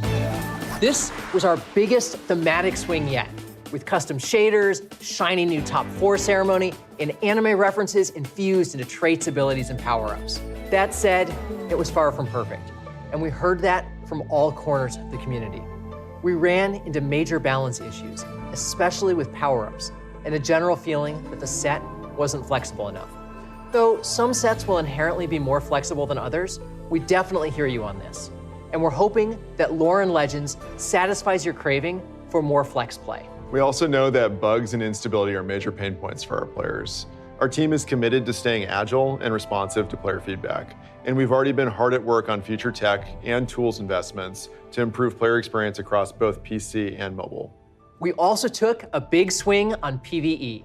Talker's Trials continues to be an effective tool for new players onboarding to a set. And Aushin's Ascent was our first attempt at a roguelike game mode that allows you to customize your own journey up the mountain. This was our biggest swing at a true PvE in TFT. And while we're really happy with how Aushin's Ascent was received, we're honestly just getting started. The team has big ambitions to continue developing alternate ways to play TFT, including more PvE experiences. But that means it's going to take us a little longer to show off anything, so don't expect it to appear on this year's roadmap. We'll keep you updated as we climb this mountain. Revivals also hit extra hard this year, from the Remix Rumble Reunion Tour to the Dragon flights we took in Uncharted Realms. Fate's Festival of Beasts is a certified TFT classic at this point, which is why we'll be bringing it back for the TFT Lunar Revel at the start of next year. I've seen the comp tier lists. I'm forcing Teemo sharpshooters. Yeah, good luck with that, Peter.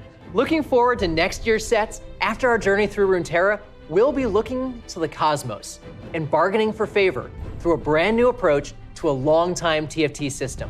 the carousel. And after that, we'll be taking a jaunt through a mysterious verdant forest to build upon the magic of a set mechanic from the past. Closing off the year, immerse yourself in melodies from around the world as we embark on a global music tour. Grab your ticket exclusively through the Convergence.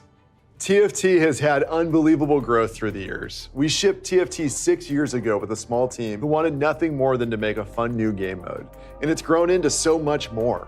Although we're built on a solid foundation, as we look towards the future of making TFT an experience that can last for forever, we need to ensure that foundation can withstand our future ambitions.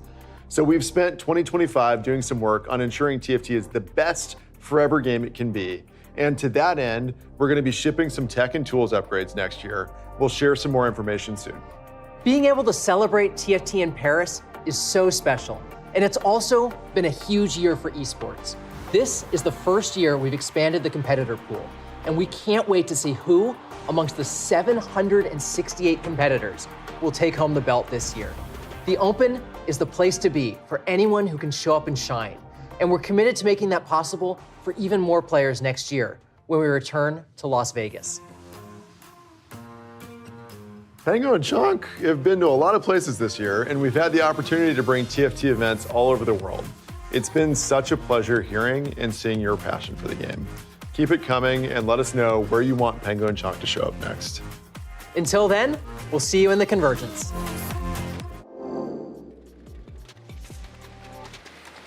Et de retour sur scène après cet aperçu de 2026, cette review de 2025. We're coming back here on the main stage after this little preview of what we're going to have in 2026 for TFT. A lot of excitement coming ahead. There's been a lot of reactions from the crowd, so obviously we're going to touch upon that later. But first thing first, I would like to introduce you to the stage, Jeff and Peter from the TFT team, making the magic happen with the entire team and making sure that the players have the best experience they can to enjoy the game. Guys, how are you doing? Great. Bonjour. Good to see everybody. On peut les applaudir une fois de plus, s'il vous plaît. Merci beaucoup. That was absolutely perfect. Jeff, how are you doing? It's been great. It's been great to be in Paris. The city's been amazing so far. One of the jokes that we've made is that every one of our previous Opens has had an Eiffel Tower, obviously first with Vegas, then Macau. But now we're here with the real Eiffel Tower. So that's been surreal. And then seeing all of you here at the event and in the audience and watching all of the insane stories of how people have progressed to the top 8 now has been incredibly exciting. I can't wait. I'm a Safu and a little bit of a Lilu fan, so we'll see who comes out tonight as the victor. But it's been awesome, and we're so grateful for all of you for being here. Amazing. Peter, how are you doing? It's been amazing. The event has been just absolutely incredible. There's so much positive energy here. I've been walking around the floor. It's been cool seeing all the excitement for Riftbound. The Artist Alley's been amazing. There's somebody who put together a TFT card game that's absolutely incredible. The games have been amazing. So just the whole atmosphere here has been really wonderful to be a part of. Vous avez été une excellente communauté. Je vais traduire quand même pour les gens sur le stream et ici qui ne comprendraient pas l'anglais. Ils ont passé un super moment ici pour l'instant. Et après la fausse tour Eiffel de Vegas, la fausse tour Eiffel de Macao, il était quand même temps de visiter la Dame de Fer réellement ici à Paris. Ils ont passé un super moment. L'allée des artistes a été fabuleuse. La communauté, vous avez très bien accueilli tout le monde. On a passé un super bon moment sur tous les différents booths, que ce soit 2XKO, que ce soit Riftbound, avec les animations qu'on a eues sur TFT, également sur scène. Un très bon événement ici pour cet Open. Et la première question que j'ai envie de leur poser, c'est une petite réaction du coup sur cette roadmap que nous venons de découvrir. Review de 2025, un petit aperçu de ce qu'on va avoir de 2026. Any first impressions on the video that we just watched here? The review of 2025, the expectations that you guys had at the beginning of the year, and the little preview that you gave us for 2026. Yeah, I'm so excited for 2026. I think it's going to be an amazing year for TFT. Jeff always says that the best year for TFT is the one we just had, and an even better one is just ahead of us. So I'm excited about all 3 sets that we've got coming out for next year. We teased a little bit of that there. When we look at 2025, it's very much been a year of experimentation for us. We started out with trying to have a little bit of a simpler set in set 14. We thought that there would be a bunch of new players that came in with Into the Arcane, have some more repeats, have a little bit of an easier onboarding experience in 14. It turns out that didn't work out that well. TFT players really love the depth of the game. With 15, we leaned really hard on the creative for anime. I think the creative pieces landed well. Top 4 celebrations, really cool. There were a lot of the thematic pieces that came across in that set. Some of the other pieces, power-ups, landed less well. I think there's some good lessons for us to take there, especially around flex play. And then with set 16, we've leaned harder into flex play than we ever have before. We've got the biggest set that TFT's ever made. I think that's landed really well.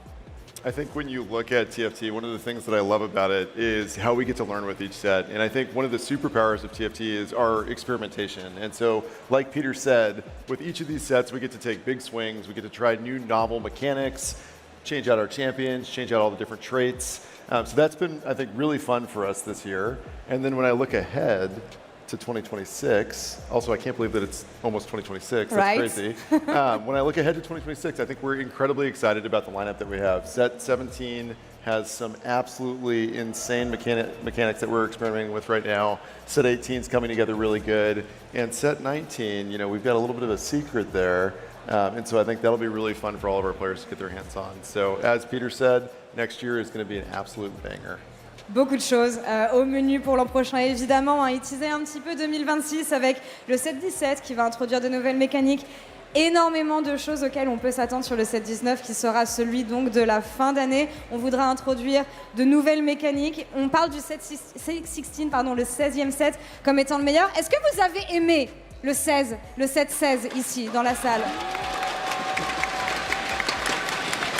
I think it's a massive celebration for set 16 here. You guys have been doing an amazing job. We're going to come back to this one later as it's been warmly welcomed by the community. Mais avant ça, justement, on revenait justement sur 2025 avec une année qui a été une année d'expérimentation. Une approche un peu plus simple qu'ils ont voulu essayer pour Crime City, ce qui n'a pas forcément marché parce que les joueurs, finalement, aussi casus qu'ils soient, ils aiment avoir des mécaniques compliquées et ils aiment repousser les limites autant qu'ils le peuvent. Une approche un peu plus créative qui a été prise ici sur le set 15. Les power-ups qui n'ont pas forcément bien marché, mais c'est ce qui fait le succès de TFT finalement, c'est le fait d'introduire des mécaniques assez fréquemment pour contenter tous les joueurs et aussi voir ce qui marche, voir ce qui ne marche pas et s'adapter dans le temps. I want to follow up on something that you said, the fact that you're constantly trying new things, whether it works or it doesn't. You always want to challenge yourself in the community. Could you guys elaborate on that with the year that we have? Absolutely. TFT has immense design space, maybe more than any other game I've worked on or been a part of. There's just so many different things that we can try and we can experiment with. And I think part of the joy of being a TFT player and a TFT dev is that our sets only last for 4 months, so we can just try things out. Sometimes those things are going to land super well. Unlock seems like it's in a really good spot. Augments are amazing. There's been plenty of other mechanics that we've done that are great. The investment in events, PvE, has been amazing for players. Sometimes those things are going to land pretty poorly, but I think it's really important as a game that's been out for 6 years, is going to be out for another 60, really trying to take big swings on all kinds of things that we could possibly do. I think as we look ahead too, there's some amazing cosmetics that I can't wait to get my hands on. And so we've seen a little bit of that already on the show floor with the Gwen cosplay and then all of our amazing cosplayers. By the way, they look amazing, they're killer. And so I think as we look towards next year, there's some really exciting stuff that we're cooking on that front. I can't wait to see what they cosplay next year based off of some of the stuff that the team's built. So I think that'll be really neat. And then we have a really great slate of events that we're working on. As Peter mentioned, we had a lot of success this year around PvE. I heard some folks in the crowd that maybe might like PvE out there. And so that's something that absolutely inspires us, and so we've seen a lot of success with that so far. We're seeing the way that people play, we're hearing the feedback, we're definitely interested in that space, and so I think as we build out the events team, as we continue to kind of innovate in that space, there's a lot of fun stuff that we're cooking up. Donc Jeff parlait du fait... Ah, ils s'en vont. Alors les cosplayers, avant que vous partiez, shout out de la part de vos devs pour le travail absolument phénoménal que vous avez fait pendant l'event. Et justement, Jeff disait qu'il a hâte que vous découvriez les cosmétiques sur le jeu en 2026 parce qu'il y aura énormément de très belles idées de cosplay qui pourront arriver. Bravo à vous, bravo à tous et à la créativité que vous arrivez à apporter grâce au jeu. Peter parlait notamment aussi du fait que TFT, c'est un espace où on peut vraiment s'amuser. Vous vous amusez sur le jeu, mais eux aussi s'amusent en tant que développeurs, puisque les sets ayant une durée de vie qui est limitée, ça fait qu'on peut essayer beaucoup de choses que la communauté apprécie ou pas forcément, et qu'on peut justement rapporter ces mécaniques et apprendre de ce que la communauté justement arrive à donner comme feedback. Et c'est quelque chose qui est vraiment au centre de TFT. Pour les développeurs et pour Riot, le fait d'être toujours à l'écoute de la communauté, une communauté qui est vraiment variée puisqu'on a des joueurs casus, on a des joueurs expérimentés, on a des joueurs pros, une audience qui est diverse, mais pas forcément difficile à contenter quand on voit justement tout ce que Riot arrive à implémenter dans leur set. And my next question is going to be about this, the fact that you have such a variety of players, from experimented pro players, casual players. It's about listening to each and every one of them in the sets that you build. How difficult is that? It's certainly a challenge. We have so many different players from so many different demographics, so many different regions in the world, and so many different just play styles. They're coming to TFT for different things, and we want to make sure that we have, whether that's a mode for each of them or parts of the set that they're able to enjoy. Whether you're just looking to re-roll a bunch of Yordles, if you just want to play hero augments, there's all kinds of stuff to explore in any given TFT set. And then on top of that, we've been investing even more heavily in events. If you're somebody who wants to play less competitively, you've got set revivals, you've got Chonk's Treasure, Pengu's Party. Ocean's Ascent is a great example of somebody. I play a lot of single-player RPGs just in my own spare time. Ocean's Ascent really speaks to some of that for me. And so I think it's a question of making sure that the sets land for a wide variety of playstyles. And we talk to a lot of players, both in the community and in focus groups. We run play tests with a whole bunch of different people from all walks of life. And then making sure that there's also modes that are satisfying people that are really looking for something else. Double up if you're mostly playing with a partner or a friend. And so trying to make sure that TFT has content for you and modes for you. I think for me, Peter nailed all of the really, really important strategy pieces. We also need to make sure that there are high-stakes, degenerate traits occasionally in our sets, like Ixtal. And if I look at my last 9 games in my history, 8 of them I think I went 7th or 8th place, but I did have a 1st place. And I had the Ixtal dream, and it felt amazing. When it hits, it hits. Oh, it hits, it hits. And so I think, you know, as Peter mentioned, it's really important for us to think about the diverse player base that we've had. The other thing that we're looking at is new ways to play TFT. And so I think that's something that's always kind of in the background that we're thinking about, and we're prototyping. Some of those will see the light of day, some of those won't. The thing that's really cool about that, though, is that we have a great team here at Riot. And I think that we're really inspired by all of you as players. And so we watch what people are experimenting with. We listen to ideas that people are sharing on Reddit, on social media, in Mort's DMs, though please be nice in Mort's DMs. And so those are all, I think, really good areas that kind of inspire and help us take TFT to the next level. But there's a lot of really awesome stuff that we're cooking up right now for the future. Encore un gros teaser de ce qui arrive par la suite, justement en 2026. Mais on vient un petit peu juste sur les événements qui ont été amenés sur TFT. Le fait que quand on veut contenter justement une aussi grande variété de joueurs, on va vouloir qu'ils s'amusent de différentes façons. Et de ce côté-là, Riot est très à l'écoute de la communauté. Parfois, ça va être des traits et des lines qui vont être injustes. Il parlait d'Ixtal, notamment avec le côté très flippy de cette line quand ils l'ont lancé justement dans Lore & Legends.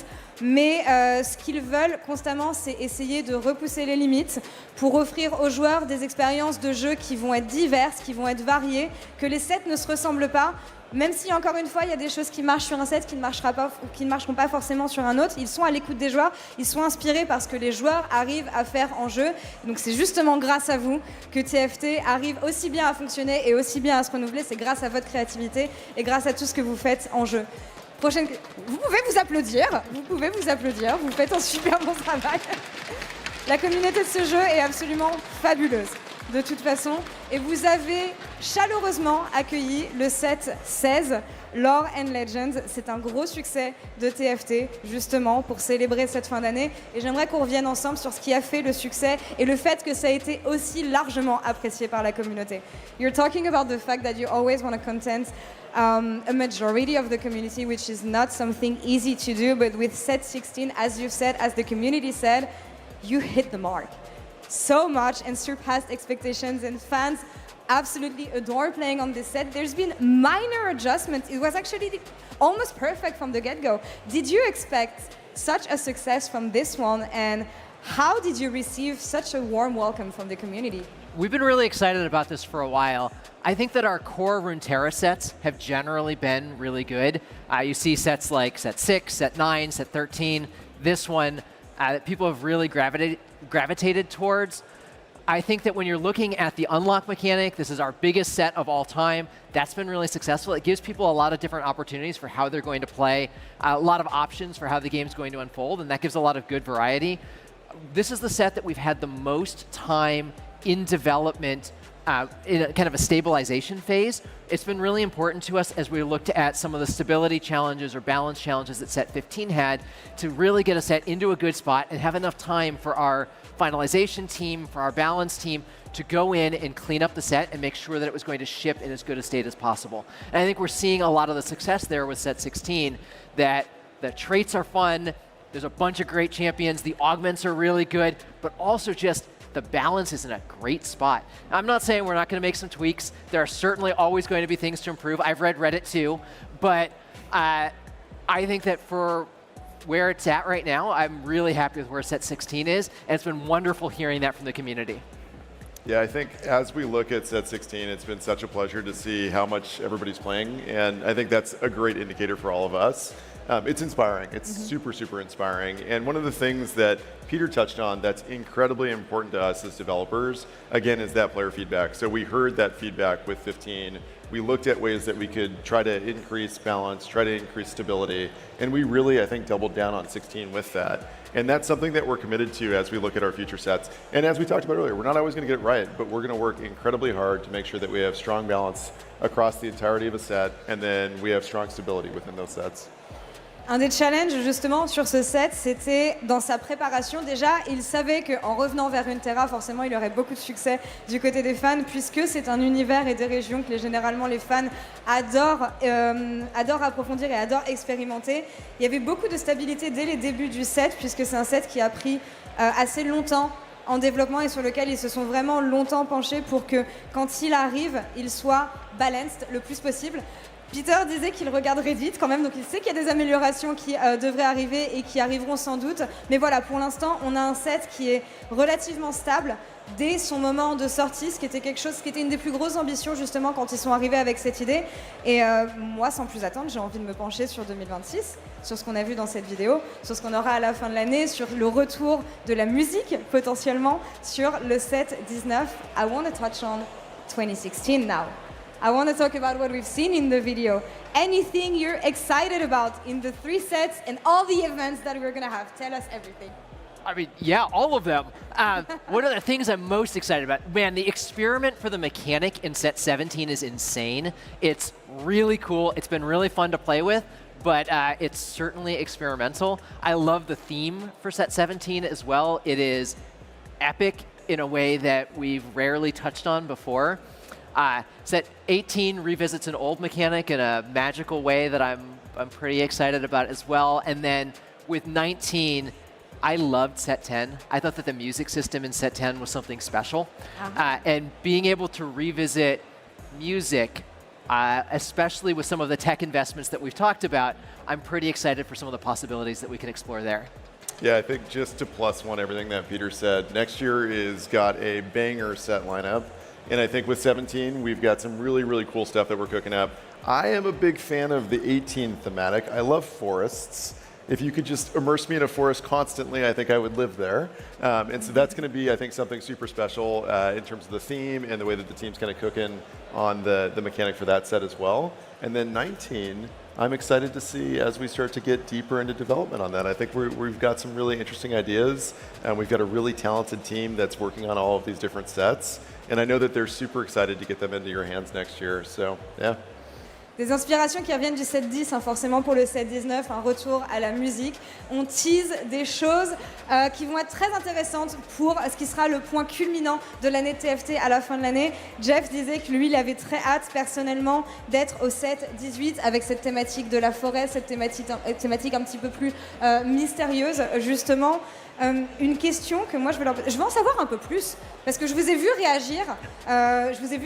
Aux expériences PvE justement pendant qu'on regardait la vidéo. Donc je vais essayer de les teaser un petit peu et d'avoir des infos sur ce qu'on pourrait voir de plus. The crowd, when we mentioned PvP mechanics, they went wild. They're mostly excited about this. Anything you can tease us about this for next year? Oh, I wish. I love PvE. Okay. I wish there was a little bit more that we could say. We've heard the love for Aushin's Ascent. We've seen the love for Talker's Trials, even though that's really just an onboarding thing for the new set. People have really fallen in love with that as just like a way to play TFT at your own pace and in a less competitive environment. There's places there that we want to invest more, but we've heard so much of that love from the community that we want to make sure that our next swing there is bigger. And so it's going to be a little bit of time before we're able to get that out. I think that is unlikely to land in 2026. Ok, pas forcément en 2026 dans la forme finale de ce qu'ils voudront faire de ce côté-là. J'ai essayé de pousser pour avoir des teasers, ils m'ont pas donné grand-chose malheureusement, mais en tout cas quelque chose qu'ils vont réussir à nous donner, c'est leur point de vue sur cette célébration de fin d'année, ce Paris Open qui a été absolument fabuleux, grâce à vous à la maison, grâce à vous dans la salle, grâce à tout le monde et toutes les personnes qui ont fait de cet événement un gigantesque succès. On n'a pas l'habitude de célébrer TFT à Paris et on est très content d'avoir pu accueillir cet événement. One of the final questions that I have for you is regarding this amazing event, convention. Call it however we want, this celebration of TFT here in Paris. I gotta say, the community has been craving an event to celebrate TFT in Paris. How has it been for you? What did you think about everything we've seen so far from the players and from the community as well? It's just been absolutely amazing. I love Paris as a city. I've spent time here before, and it's phenomenal. Coming to this, really, I think the convention flavor, the convention feeling for this event has just been unbelievable. The community, the people I've been able to talk to here. If you see me, please just come say hi. I'd love to chat about TFT. There are a few things I like talking about more than TFT. So all of the people have been so welcoming, so friendly, and just so positive. The games have been incredible. We've seen some really amazing upsets, and we've seen some just incredible play from our players. I'm really looking forward to the finals. The energy in the room for Carousel of Chaos was incredible, and I'm hoping for the finals we can bring even more of that. I'd say for me, let me practice my French a little bit. C'est incroyable. Oui. It's been absolutely amazing. We've got such an energized crowd here, and I think, thank you to everybody that's come to the event. As Peter mentioned, Carousel of Chaos, you could literally hear it like probably in another city in France. It was so loud in here. When we get to the finals, we need to hear that +10. And I can't wait for this entire arena to explode. So I think that's going to be amazing. And then the other thing that I'll call out is kind of two fronts. I can't wait for all of the stuff that we've got cooking next year with the Vegas Open. There's a lot of really exciting development that we have around that and how we're evolving this format. And so the team on esports at Riot, I just want to thank all of you. You've worked incredibly hard on this event over the last few years. We can't do it without you. We can't do it without all of you as our players as well. And then the other thing that I would call out is next year we've got a wonderful publishing team, so our marketing team, and they've got a bunch of really cool stuff that they're cooking up to support all of the wonderful development that we're doing. So to all of our publishing team, to everybody at Riot, to all of you as players, I just want you to know we really appreciate you. We can't do this without you. TFT has been a community element and kind of evolution from the start, and it only exists because of all of you. So from me, from the team, from all of our Rioters, thank you. Thank you for everything. Des applaudissements pour les équipes de Riot, que ce soit au publishing, au marketing, à toutes les personnes qui font que cet événement grandit chaque année. Ils sont très heureux de retourner à Vegas l'an prochain, mais extrêmement heureux également d'avoir pu partager tous ces moments avec vous toutes et tous pendant ces 3 jours. Vous avez été absolument merveilleux, un accueil chaleureux, il n'aurait pas pu en attendre plus. Cet événement a été génial, on a encore une finale qui nous attend. Donc je vais avoir un petit pronostic avant de les laisser partir. Any predictions on the final 8 that we have, and who's going to take it all tonight? Who's going to lift the belt? My prediction's for Toddy. All I think right. that he's played amazingly over the last couple of days, despite having travel difficulties. And really, I think it comes down to the girlfriend Artist Alley buff.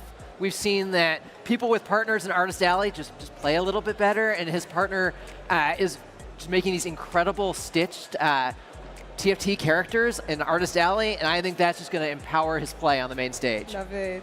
I think I have to go with Zhao Lilu and then Sappho, and I think we have an underdog moment here, and we also have the last representative of Europe, and so I think we've got to see where Sappho can go with this. The competition is fierce. Top 8 is going to be a banger. Messieurs, merci beaucoup.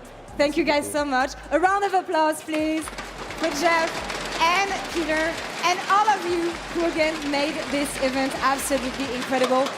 Super excited for 2026. Thank you all so much for taking the time and talking to me today. And that's all for us here on this side of the stage. Back to you at the desk.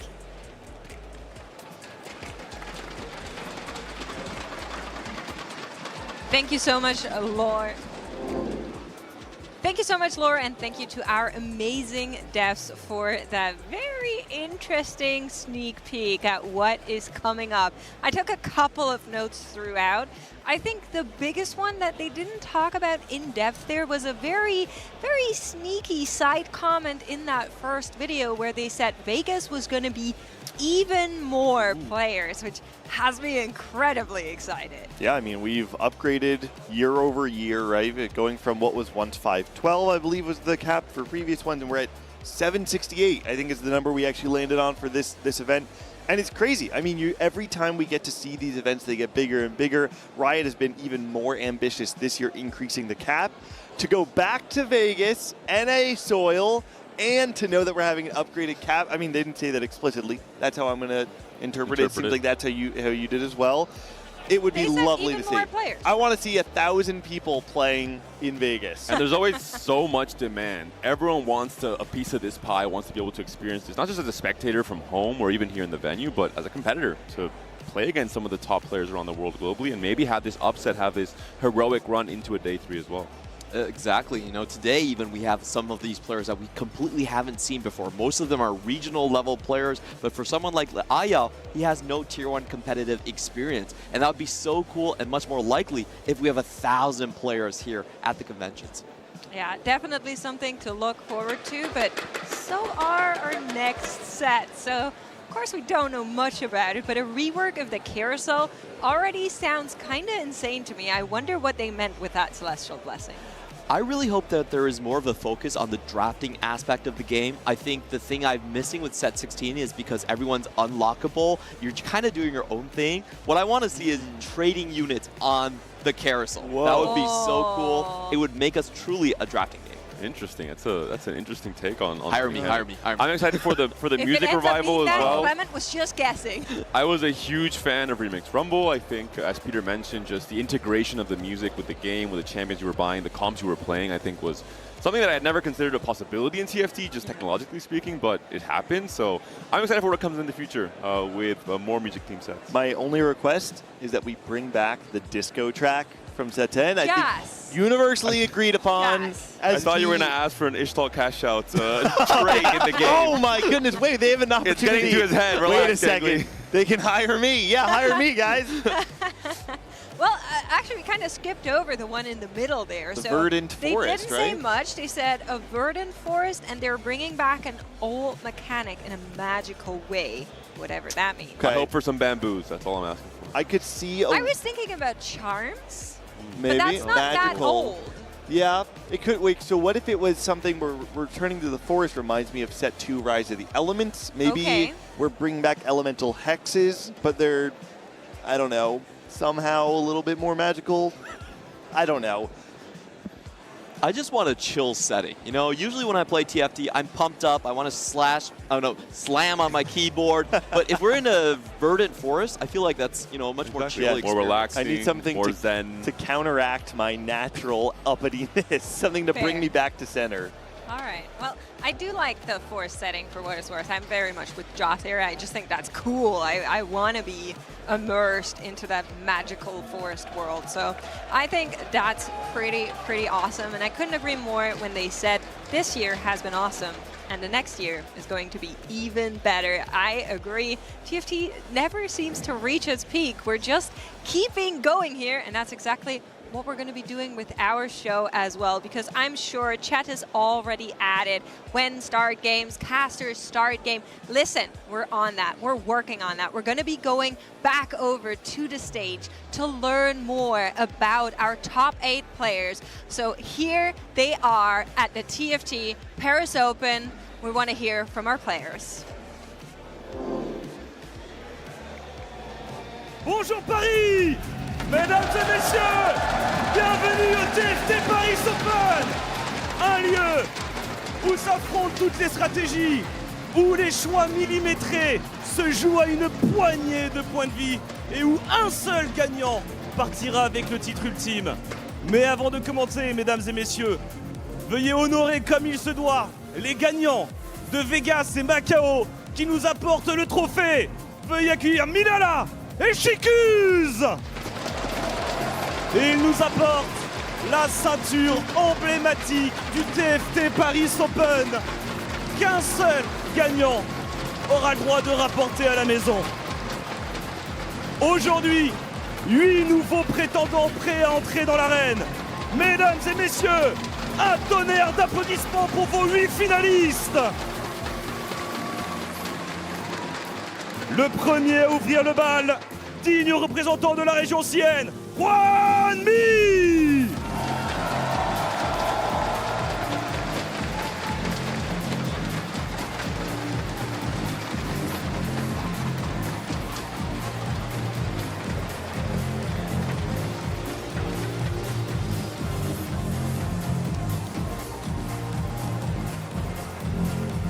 Venant de la même région, Jean-Loup.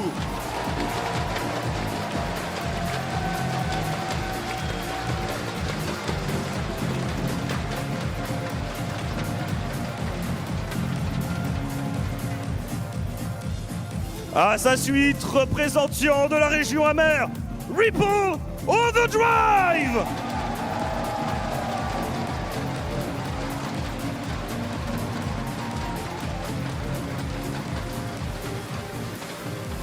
Et son acolyte de la région amère, Tony.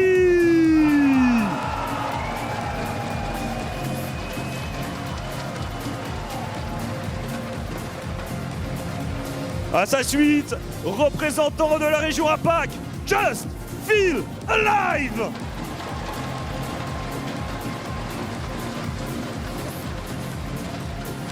Son acolyte de la région APAC, Ayao.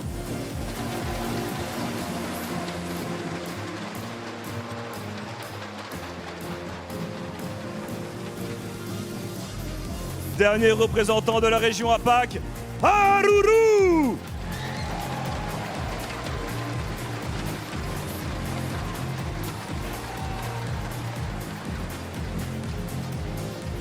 Et enfin, dernier représentant de la région IMIA, Safo. 8 styles, 8 visions de jeu, 8 chemins différents, mais un seul choix. Une seule solution, dominer le plateau, soulever la ceinture et la rapporter à la maison. Alors, mesdames et messieurs, êtes-vous prêts pour un nouveau chapitre? Que les finales du TFT Paris Open commencent! Players, please, you may go to your stations.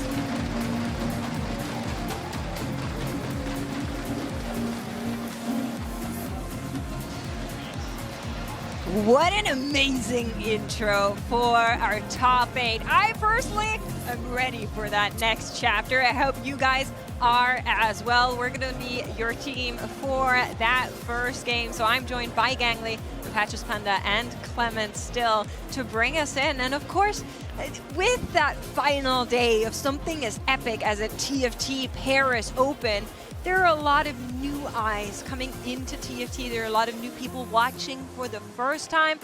What are the first couple of things we're going to look out for here?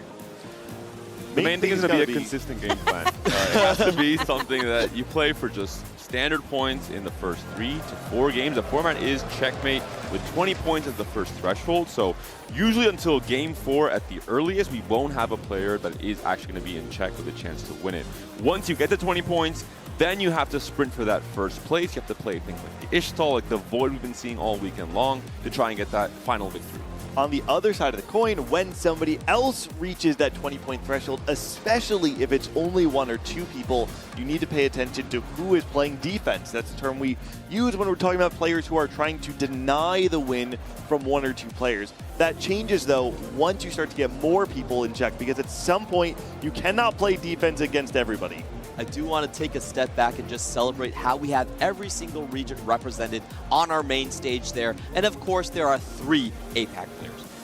I love that sign there. I don't know if you guys caught it, but there was somebody in the crowd with a sign that said, "Let's go France," and then it crossed out the France that said Spain. Because of course, at the TFT Paris Open, you're going to find a huge representation of spectators from EMEA that now only have one person to cheer on. That's Safo, so everybody's rallying behind him, Panda. We saw a sign there that said, "Let's go Safo from 0 to hero." I'm not sure if Safo was at 0 in his career. One thing is not making a TAC round. Another thing is, you know, he had a great accomplishments regionally in EMEA as a whole, but definitely a surprise to see him make it this far. I think for every player, really, even favorites like Huamier, when you come into a format like this one, you cannot on Friday morning think, oh yeah, I'll make top 8 for sure, because the format is so chaotic. It's so hard and difficult to pass all of these cuts with the variants involved in TFT as well. But now they're here. It's time to wake up. It's time to seize the opportunity to try and take that belt for yourself. It was a common sentiment all weekend long, not just from you, Panda, but from the players themselves. Every single player I interviewed asking about, oh, what were your expectations going in? Everyone had the same response. My expectations were have fun, play my best. If I get the spots to high roll, if I get the spots where I feel like I'm in control of my own destiny, then I can start thinking about going far. For right now, live in the moment, enjoy it while it's here.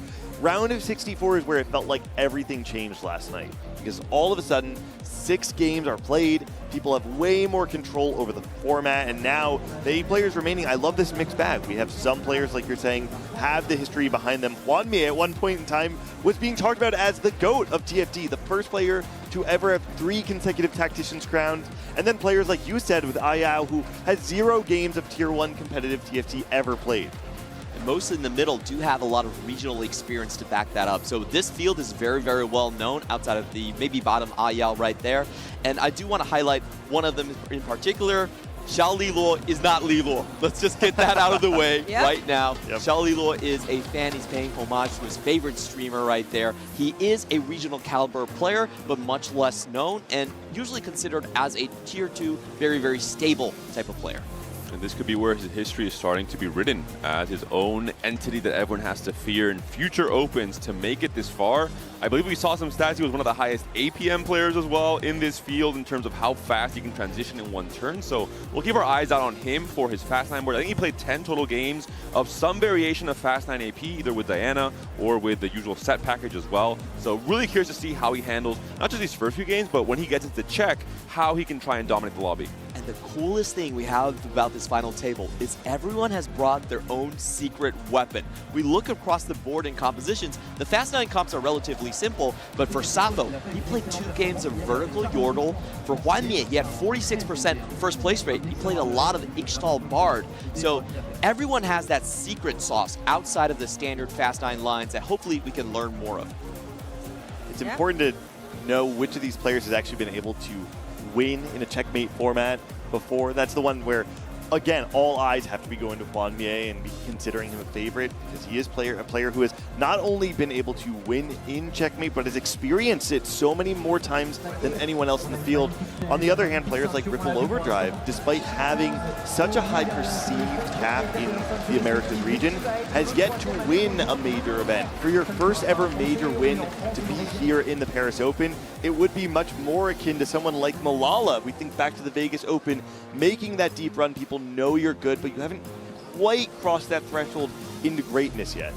I don't know if you guys saw it, but Ripple's fans have these little turnover cheer badges, essentially, that they've been holding up and celebrating around him literally all weekend long. So it's super cool to see them come together. Similar story for Toddy, of course, a representative from Brazil, a community that has, I think, one of the biggest pools of passion for the game, for the love of the community, and to see them represented here on stage after a long drought at the Tactician's crown really feels amazing.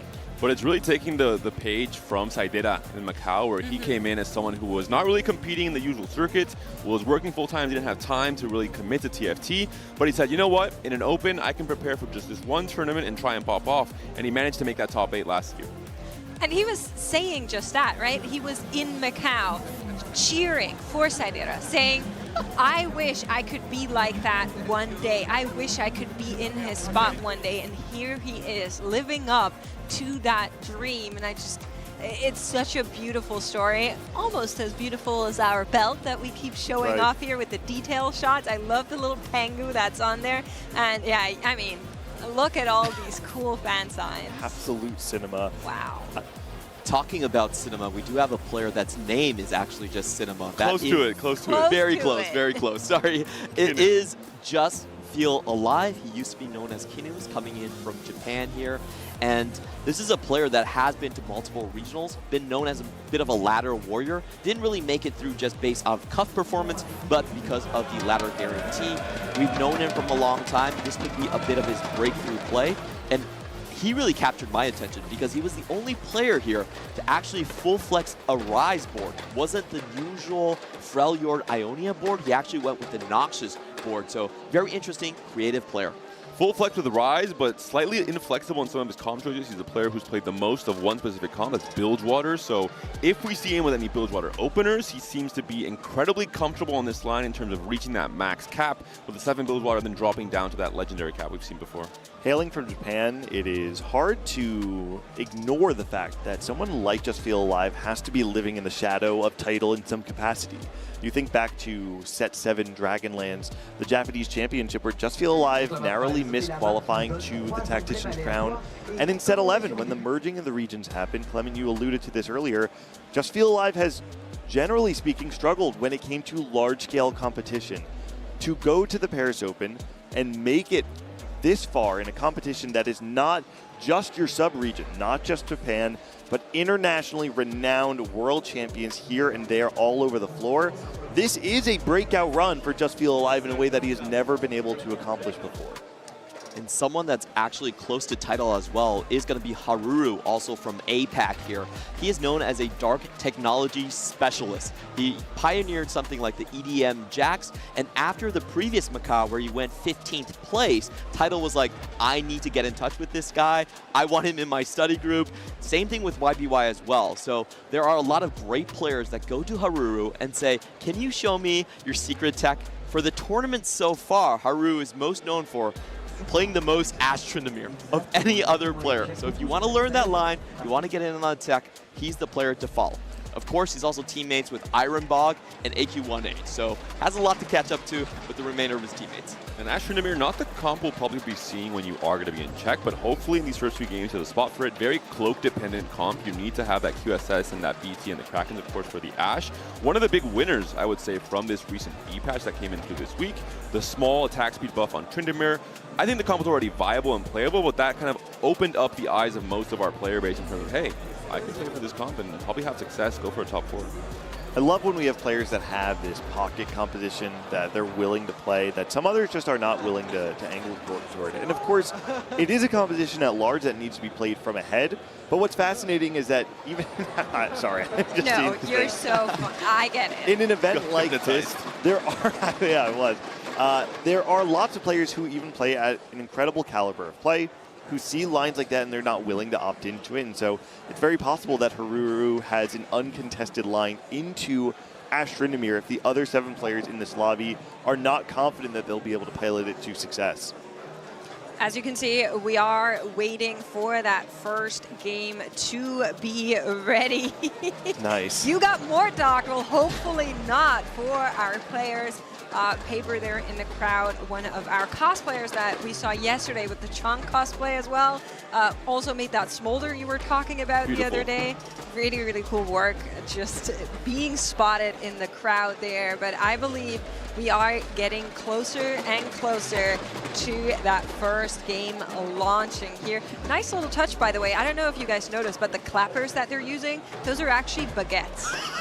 A player I want to touch on a bit more, we're seeing him on the screen here, is Sappho, a player who has been one of the tight ends of Spain for really all of Spain's history in TFT, but has not had the strongest set since joining Koi in particular. When Revan came and started competing for the EWC qualifiers, he was busy with university exams. He couldn't really put his all into TFT, and he let the fans down. He felt like he somehow suddenly became a weak link on the team, and I think he felt a lot of pressure individually as a player as well, and he's completely erased all of that with a showing this week, and I think it's been a personal and very important evolution for him as a competitor to prove himself yet again in his career, to reinvent himself as a player, and to now be the hero for Spain, historically speaking. Never has a Spanish player made it as far as this. It's even more so when you consider that there are no other EMEA reps here in the final. He's not just the hero for Spain, he's representing an entire region, all of EMEA.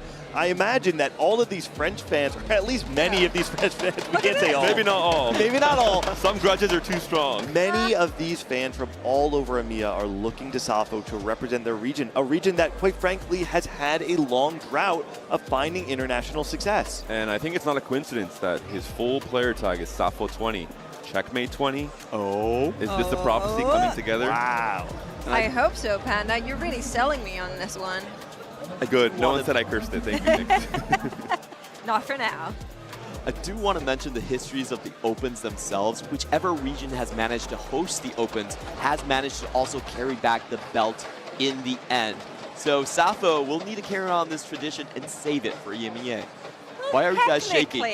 Technically, Macau was APAC, actually. So you guys are still down one. Well, they're switching back to Vegas next time around, so it counts as both. Yeah. Is that okay? That's how you're going to feel better about this? We can also win this one. We have 3 representatives. That's right. Yeah. Tonker's also very excited I think for the you have stuff start. to make up for. That's why you're overrepresented. I can't imagine what is going through the players' heads right now. I mean, even all the way from last night to this morning, coming to this moment, so much at stake for all of our competitors, how they start off this tournament day. I mean, let's talk a little bit about that, because Toddy, of all people, played in the show match. He played in that carousel of chaos. I walked in this morning and was like, surely somebody else jumped in, and I look at the names in the lobby and I'm like, huh? He actually apparently wanted to get that experience on the stage already, get a little bit of a feeling for the crowd, which I think is smart, but it also worries me a little bit. You know, we were talking about this during the pre-show for the Carousel of Chaos, and something I had presented is, on some level, I imagine that it actually kind of takes the nerves off for you to go in on stage, you're under the lights already, but you're not playing under the same stakes as you otherwise would later on in the day when you're actually playing for the belt. I wonder if it was almost a strategy of like, let me get in, think about something that's not all of the stress I need to have for the rest of the day, and just feel like myself for a moment. I think it's much simpler than that, Gang Lee. Taji's a big streamer. He knows what's important in life. Content first, competition second. Oh, streamer brain? Okay. Exactly. All right. There is $100,000 on the line for whoever can take the belt home. So I'm not sure how many hours you would need to stream to make up for that, but you know, maybe it's just to warm himself up. I'm with Gang Lee on this one. That is sweet. Jake, wish you were here. Yeah, us too. Yeah, shout out to everybody, Jake. Everybody make sure you mark your calendar. The Vegas Open next year is going to be happening, and we'd love to see you there. But one more reminder of how far our players have come. We started this tournament with 768 players. They fought through 4 games, placed in the top 2 with an asterisk, some of them in the top 3 to make it through with that additional 64 advance. And then day 2 was just cutthroat after cutthroat. 256 players, 3 games, the top 4 advance. Then we moved on to 128 players, 3 games, top 4 advance, down to those 64. Only 8 lobbies, and the people you see on stage, those players came out victorious from these incredibly stacked lobbies. They defeated world champions on their way to this stage, and are now ready to make their mark in history for Teamfight Tactics. There were some very epic moments yesterday. We heard the crowd roaring when Haruru, he was facing Panda. The Korean crowd was going crazy because Panda hit a Seraphine 3 on stage, but then Haruru still was able to win with a 2-star Brock That was kind of a showstopper. Everyone fell silent after that, but there's been some great moments already in the game. It's a good meta preview to see what exactly we might see in Checkmate, what comps can win it all, what comps can stop you from doing it. We saw Force Rima in Sappho's lobbies as well. We saw Brock taking over in so many of those games. I think it's going to be very telling to see which of the players who got here were offered more void spots than others, and which of them are willing to be more flexible than the rest of the players in this lobby to play perhaps worse compositions, B or C tier even, if you would say. Because sometimes taking your 5th, taking your 6th, and getting the points is the most important part of the game. It's very easy to take extreme high roll and pilot it into a 1st.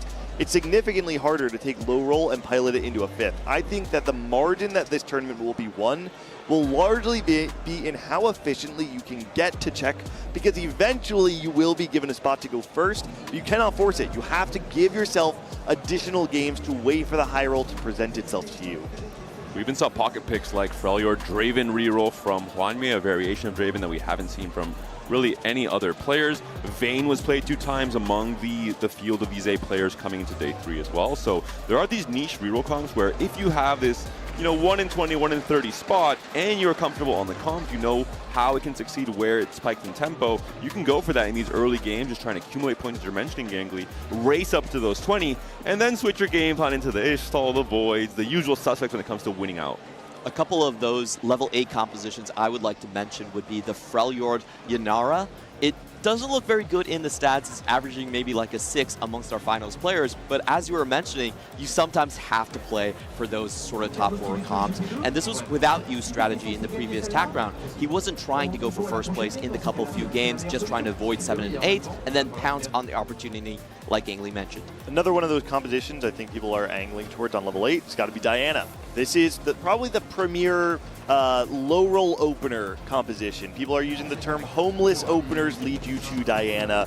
When you have an opener, you're not exactly sure what to do. People are using that? They are, yeah. And the thing is, having the unlock condition of finding a Leona 2-star does allow you to roll on 7 to be able to find that Diana guaranteed, stabilize your game, and then on level 8, punish anyone who is not locked in and positioned correctly. A lot of it is not just Diana being played till the very end. You can also transition with it, use it as a stepping stone into different fast line boards as well. Maybe still featuring Diana, but adding in so many other 5 costs to help her along. Well, as you can see, we are going to be getting into that first game here at the final of the TFT Paris Open. I hope you guys are ready, because I sure am. And we're going to be going in with a prismatic last augment right out of the gates here. Cillian throwing us for a loop. Thankfully, it's not the Zillion from the Carousel of Chaos. I was about to say, thank God it's not going to be a more standard game of TFT here to start things off, but Prismatic, very last augment, there is one big consideration that pops up in my mind right away, and that is growth mindset, making sure not to pre-level early on coming into stage 4, because if you get this Prismatic augment, you want to save all that XP until you've picked it up. What a fitting encounter to have to start everything. A prismatic finale to cap things off in the Paris Open right here. I agree, the econ augments in the end, I'm thinking about stuff like Commerce Core, stuff like Monty Monsoon, that really we haven't seen any prismatic give so much value over time. These are kind of the new high caps that you can look for on 4-2. Generally speaking, too, prismatic finales tend to be the most game warping of just a single prismatic, because on 4-2, your game can completely flip. You can have players who look like they are dead in the water that get completely bailed out, and you can have players who have been streaking the entire game who don't actually find a condition to close it out. I think that's specifically true for the meta that we find ourselves in, where those legendary supports are just so strong, where there's so many options to unlock something crazy. And I mean, for Sappho, we have a great potential here to have a really strong early game. We've seen those Demacia boards be just super, super stable, having that Sinsao and having a Sona too that he will have access to in hopefully just a couple of seconds. Is Sappho a Zahen player by any chance? Find out. And we'll find out very soon if Trials of Twilight is offered, but he definitely is going to be the hero of the people with Demacia coming online for this stage 2. A very strong opener, as you're mentioning, makes. Can potentially slam something like a Kraken for the Vayne if he finds that up, or the Nashers even for something like a Sona, moving more into AP. All right, it is Golden Augments. There's a chance. to proc it, a Look for chance it. to go all the way, maybe Dig. find that Darken 3. Is he going to be digging for it, or does something like Replication or Promise Protection entice him already to stay with it here? Speedy double kill with sounds Kraken Star. really good Yeah. with his current open component. He would be hoping for Wow. a Vayne, though, which might be a little bit too much to ask for. I like Replication more. You're going to have items to itemize these already 2-star upgraded units like the Xin Zhao. So just a very consistent start here for Suffolk. Finds the Jarvan too as This is well. An insane opener. Wow. And goes with the belt replication, it looks like. So going to be able to get a couple more along the way. Suffering from success, Ooh, not level there. Shyvana with aura farming from Xiaoli Luo. There is a new comp that I've seen on social media that centers around the Juggernaut line in a vertical with something like a Ziggs as a backline carry, kind of throwing back to something like Ashe Juggernauts in last set. So curious to see if this is on Xiaoli Luo's mind at all coming to that stage 4. Xiaoli Luo has mainly been an Annie and Silas Fast 9 player. That's his most prominent line. And of course, you can fit that with the Swain and Shyvana. Very common frontline pairing for that. This is a big win for Safo. He could not level to 4 here because he just had too many upgrades and too much gold on the board from that Xin Zhao upgrade. So if you can win here, you can make sure to level to 4 this next turn. You'll have a consistent chance of trying to go for that 5-win streak. Really critical to see what Ayao gets out of the Rising Star. Star is Born there. He has not picked his 2 cost just yet. And typically we have seen things like where you can actually unlock something and then click into it. Most likely the Twisted Fate unlock into an instant Graves 2 to start stacking Serpents. Need to take a look across our boards to find all of our augments. Of course, we're going to get an overview of them once we go into the carousel as well. But a lot of those gold augments really are transformative and give you a lot of that direction. And I know where Wanmi is going with this one. Show me no more. This has been one of his favorite starts to get the Bard. If you get enough 2 costs in, you can actually cheat the Bard on the board without spending any of your own econ. Too much value is a great type of Bard start. Only for Taji. That is Toddy, yeah. Yeah. That's Toddy with too much value. Sorry. Kwame is on Cluttered Mind, which is why we're seeing such a full bench. Also keeping all his options open. I guess he is hoping for a Cho'Gath potentially coming out in the shop to pair with that Kog'Maw 2 and try and play for the Void that we've seen be so prevalent in the meta. I think only comparable with Diana across the first 2 days of competition. Yeah, so here's that too much value board, has access to that Yasuo too now. Tryndamere pair, Ashe pair. Yeah, I much prefer that angle because Yasuo, unfortunately, not really living up to where he should be. Of course, you're going to be taking that 2-star Yasuo for now to stabilize a little bit, but does find the Ashe as well. Playing for Bard here alongside the Tryndamere and the Ashe with too much value. You're getting value from the Ashe, the Tryndamere, the Bard. You just need one more 2 cost that can try and fit on that board as well. So really cool optimization here from Taji. And it actually makes a lot of sense when you consider the cadence of that line. Ashe and Tryndamere want to be able to spike early, be strong on stage 2 and 3 so that you can get the stacks online. It's one of the few compositions in the meta that scales infinitely. As you get kills with them that the other has marked, or it might be that as they actually kill themselves, it will just scale infinitely and get stronger and stronger. It's one of the few ways to really get over that late game hump. So I like the play from Toddy. He does end up actually taking the loss there, I believe, but I still think the shape of his play made a lot of sense. A little bit unfortunate that he runs into the Ashe 2 from Ayao. Judging by the items that we're seeing here, he's most likely going to go for a Lissandra Invoker composition with the Nashers built already. Big 3 costs to take a look of. Of course, it's always going to be Loris that just unlocks a lot of the lines.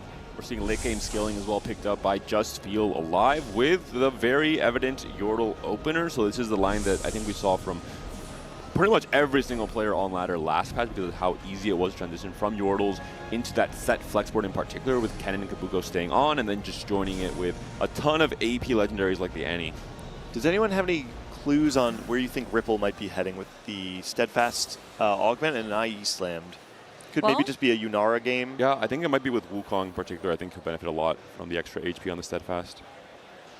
I'm not sure what the path of the Ionia is this game, but we have seen Ionia legendaries work out, especially with the Enlightenment or Prosperity. Sometimes you have the 5 Ionia and then you just slam in as a Prosperous. Yeah, we're getting those on the lower third sometimes, so just if you're ever wondering, it will pop up there. We also saw the Void pop up earlier as well.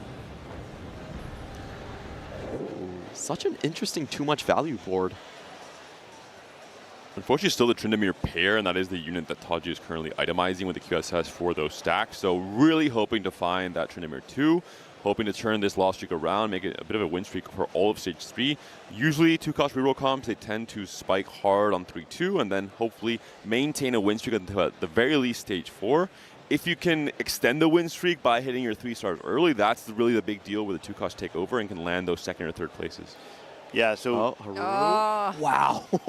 That was a close one, and Ayao got so much value out of that extra Freljord statue that slowed down the fight and allowed that Anivia to do something at least, but Kog'Maw able to clutch up. That's 6 Kog'Maws. Is this part of the dark tech that Haru is trying to peddle? I will say one of his unique lines that nobody else plays is actually the Kai'Sa flex long shot line. So he actually plays 4 long shots alongside with Caitlyn, Ziggs, and Kog'Maw, along with the Kai'Sa in a flex front line. Interesting. I guess you could splash in Piltover as well late game. It does make it give you way more access to that as well. But I'm not sure about Kog'Maw 3, though. I feel like that's a unit. You know, you hold it if it's not costing you anything, but once the opportunity for interest arrives, I don't expect him to be there. 2 win streakers up against each other, Safo and Haruru. It's going to say a lot about how the rest of their game goes. Safo did find the Vayne, by the way, to be able to hold the Kraken, so it won't be the Xin Zhao anymore. Maybe now a little bit of sadness for not having picked up that speedy double kill instead of having the Rage Blade and the Kraken on this Vayne early on. Especially if you find a Vayne 2, that can solve all your tempo problems until at least halfway through Stage 4. Unfortunate, gets killed off before the Mana Bar finally gets that ultimate off, so now the Vayne will need to do some extra tricking. Will not be possible once again.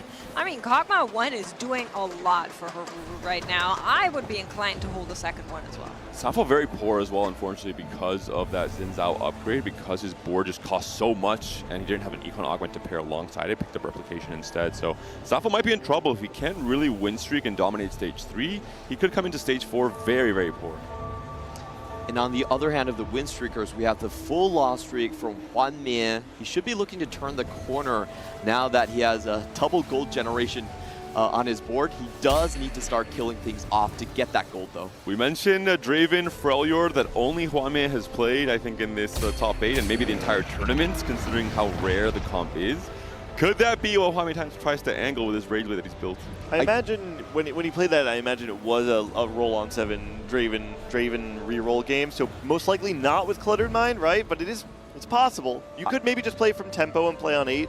I can walk you through the build. I've seen it a couple times. It's absolutely madness. I haven't seen anyone play it, but you play so many 3-costs. You play Sejuani, you play the new Kabuko, you play also the Invokers from LeBlanc, you play Darius, and then you also play something like the Draven. So really good augments for that is actually going to be 3 3s, which you can't get in this game, unfortunately, because it's Prismatic Finale, but it's an insanely expensive 3-cost comp that is unique to Hwan Mie. I love seeing all the unique tech that you've been lining out, Clement. I just hope we also get to see it from our players. So stuff like that Kai'Sa long shot from Haruru, as we are watching right now, does have 2 long shot in play with that Caitlyn, which is going to be helping out that backline as well and will protect his tree going into that second augment. Now we know third one is Prismatic, but what is our second augment going to be for our players as it rolls around? Show me the cards, and it will be golden once again. Haru has an option here to try and take something with immediate board power, or to maybe wait a little bit if you take Replication. Clement is getting really excited, gang. What do you see? He has to roll for forward thinking. He's level 6 already, full HP, best scenario possible. Let's go. I think it does kind of depend on your approach to the game, right? Because there's a world where you do just play for immediate power, play tempo, try to preserve a top 4 in the early parts of the game. If you're in check, it's a different story. It will be Magic Roll. His units have gotten bigger. I really like the setup with the Cho'Gath here, with the Spirit Visage helping heal all these melee units that are walking up around the Cho'Gath, and with every unit on the opponent's side wrapping around it. So getting the maximum possible value from this item alongside the Augment choice on 2-1. Another very popular augment is that magic roll. A lot of our players have been clicking it. Our stat team informed us. And we see another fan favorite seal from Fate being picked up here by Just Feel Alive. Has picked up that bow, currently sitting on the Tristana. But we of course know that something like a Beltweth would love to carry that bow later on. But some of our other units, you know, a Kaisa Yunara can also make some good usage out of that bow. I feel like Just Feel Alive has kind of boxed himself into playing Kindred. He's late game scaling with perfect Kindred items. If he doesn't find that, there isn't exactly a good 5-cost carry to go for it.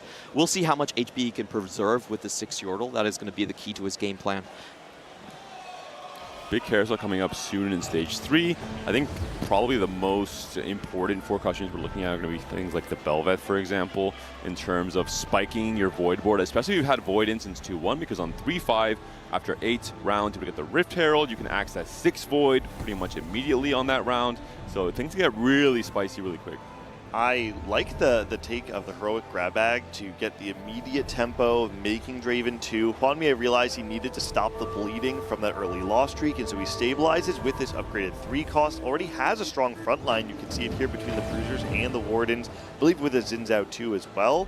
And so Hwanmie wants to be able to streak through the rest of the stage, and then when we go to stage 4, he'll have to decide exactly where he wants to land. The Heroic Grab Bag typically lends itself more towards reroll, but with the Cluttered Mind, it feels a little bit more weighted towards the fast 8 competition. So I'm curious to see exactly where he goes with this.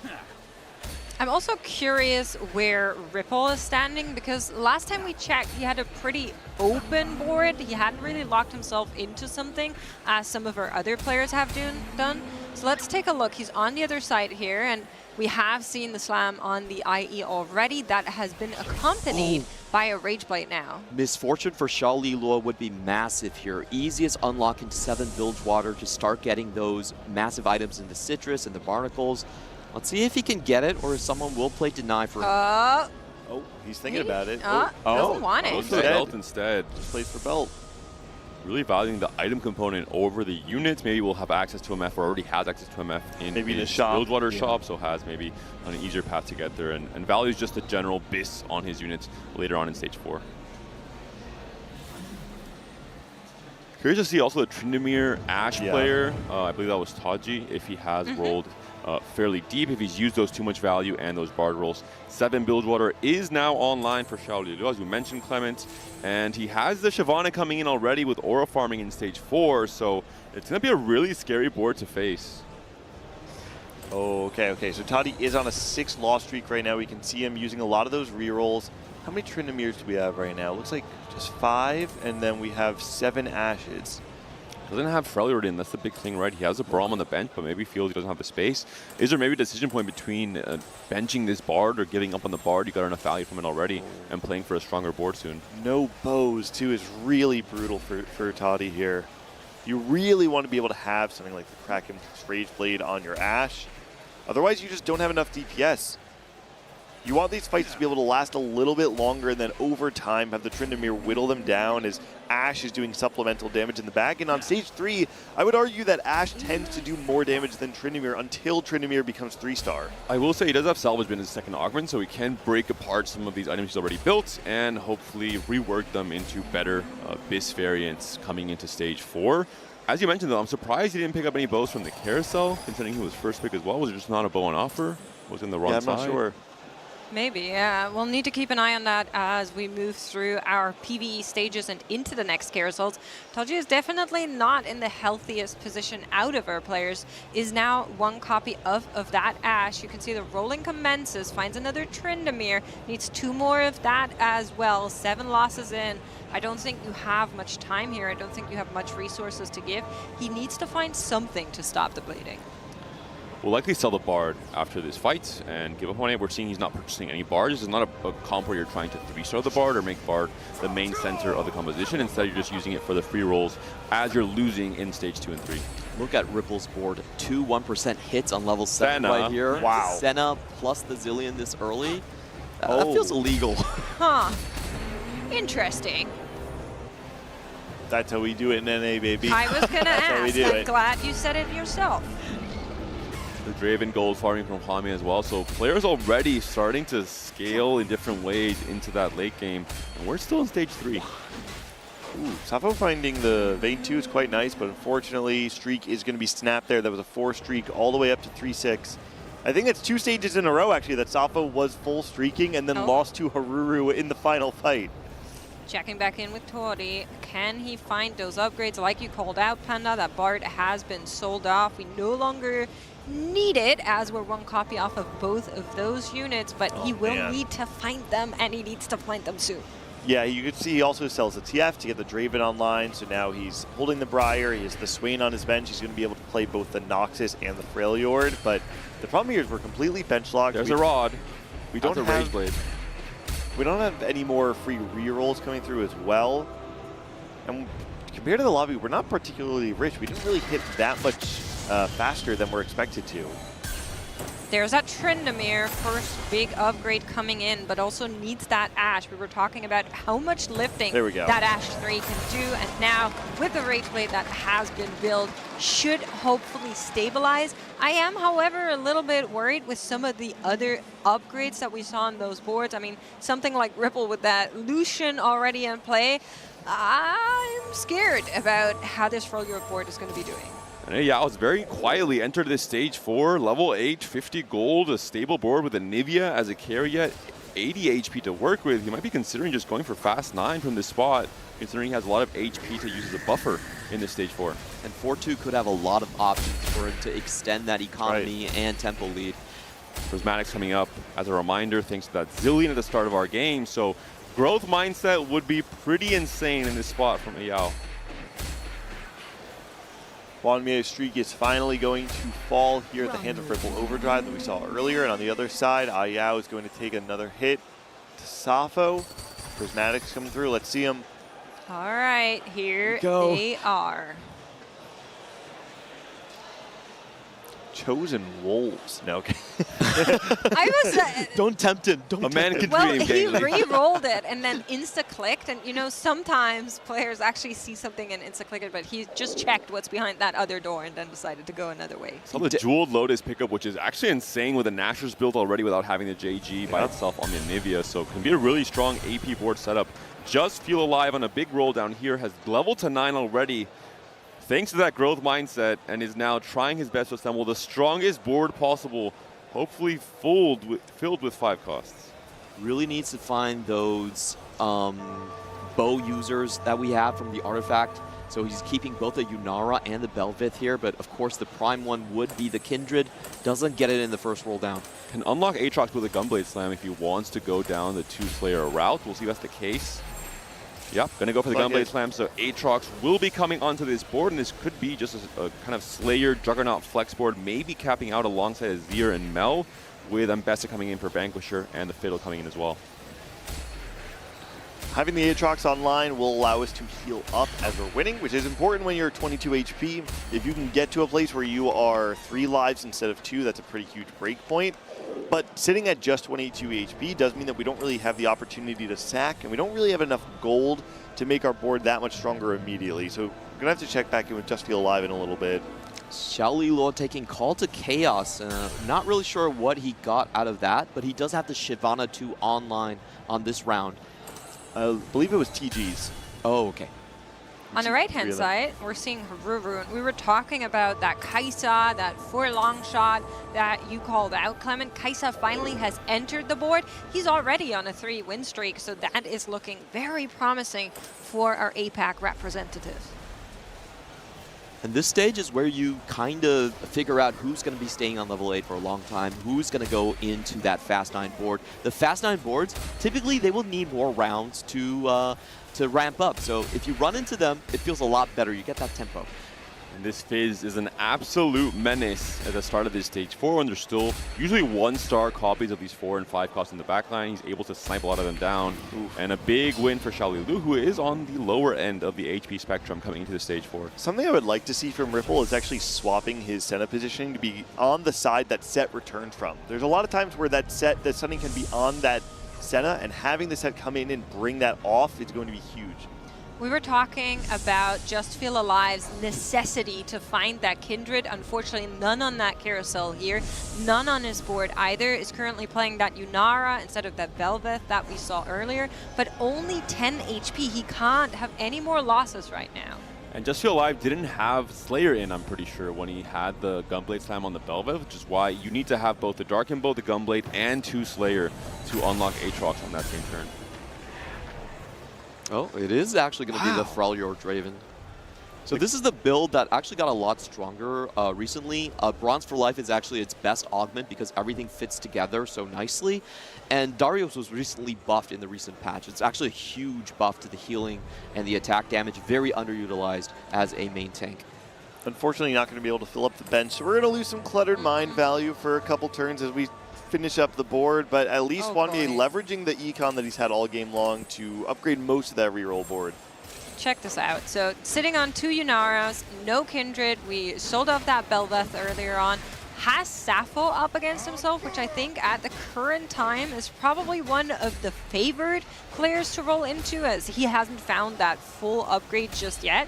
But it's by no means going to be an easy way out from here for Just Feel Alive, and he needs to get through that board first. Hopefully the Swain can keep tanking here and allow the Yunara to stay just unattacked. The Kindred was found. There is one copy of Kindred we're seeing on the board here, just barely found in that last second. All right. And that could be the pivotal factor there. But there's some strong boards coming together here. Some players are even going 9, going to spike even more. I'm not sure if Just Feel Alive has what it takes to, well, stay alive in this game 1, considering that his board is not really upgraded. He needs to find so many more copies, doesn't have that much gold to work with. Quite frankly, he nearly lost to a Lux 1 and a Vayne 2 on the other side of that board, so I think it's looking quite bad for Just Feel Alive right now. If he runs into Xiaolilul, I feel like that's going to be an 8th place. Even the Fizz can wreak havoc on that Kindred 1, that Yunara 1 in the backline. Oh, and I jinxed it. Ah, you jinxed it indeed. Oh, my APAC boys. Well, you have 3 of them, so... Maybe the Swain stun could be impactful here in saving these. Kindred herself, of course, has some survivability in her kit. Invincibility, really, for a few short seconds. Fizz is going to jump away, so the Kindred will be able to free fire without too much concern from the opponent. There is the Shyvana 2 with the TG on it, which is going to be very powerful, but it's going to fall, and the Kindred gets another key ult on that front line, so the front lines will stay alive for just a little bit longer, but no. There's just not enough juice there, and unfortunately Just Feel Alive will go 8th in game number 1. Listen, the truth of the matter is someone has to. Somebody needs to go 8th, and we've seen players come back from that. The big question here is, do you have the mental capacity, do you have the mental stamina and strength to shrug something like this off? He needs to go back in there and get high placements to make sure he's in a good place for check. And do you have the APM capacity to go for the Silas unlock, to play for the Annie Flex board? I'm sure every single player around the globe has put in the time, has put in the practice to accomplish this, Ayao himself included. We'll see how he can execute on this roll down, considering he's now down to 22 HP. Absolutely has to work for him. Where are those Annies? That's the key component to this entire board. He's also sitting on 2 Garens and 2 Luxes, I believe. So also not that far away from Silas. I think he might be playing the Disruptor version instead, has now hit both the Azir and the Seraphine too, so playing more alongside the Vi for Piltover and the usual frontline flex with Swain and Nico added on. Still rolling down, goes all the way, tries to find those final upgrades that would be so big. Swain is huge. Swain does come. Just pretend that Lux is a tank. Yeah, I was thinking about that. It's the Rai special from last set. She might as well be for right now. Ripple just ending up with a Ionia Legendary board here, flexing a couple of units in. Of course, he had the easiest way to a sort of fast 9 board, still pretty healthy here, but no backline upgrades against that Swain. Could Ayao pull one through? Seraphine was really clutch there. Even without items, that wave came through and cleaned up the backline. Tibbers lasted for just long enough. I really like Ripple's approach, by the way. He's going to be doing his roll down now. He's been holding on to that Zillion all game long to make it cheaper. He let everybody else upgrade their level 9 boards. He's playing around Zed. No one else is. So they take the 5 cost out of his pool. He's able to get the upgraded Yunara, able to find the upgraded Zed, and go 9 with a significant amount of money. I love how slowly he played this game. Let other people have their turn first. Recognized when it was his turn to spike. and how greedy as well. He might even consider trying to play around Ornn as late as stage 5-2 to try and farm an artifact to reach that next cap. The set with a Radiant TG, I'm excited to see what he's going to do here with a red buff attack speed as well added on once he comes back from the sit-ups. Yeah, working out is important, and also it makes you bigger as he is going to go into that backline sometime soon. Doesn't even need to do the sit-ups. We don't need to see him go. Guys, the fight's over.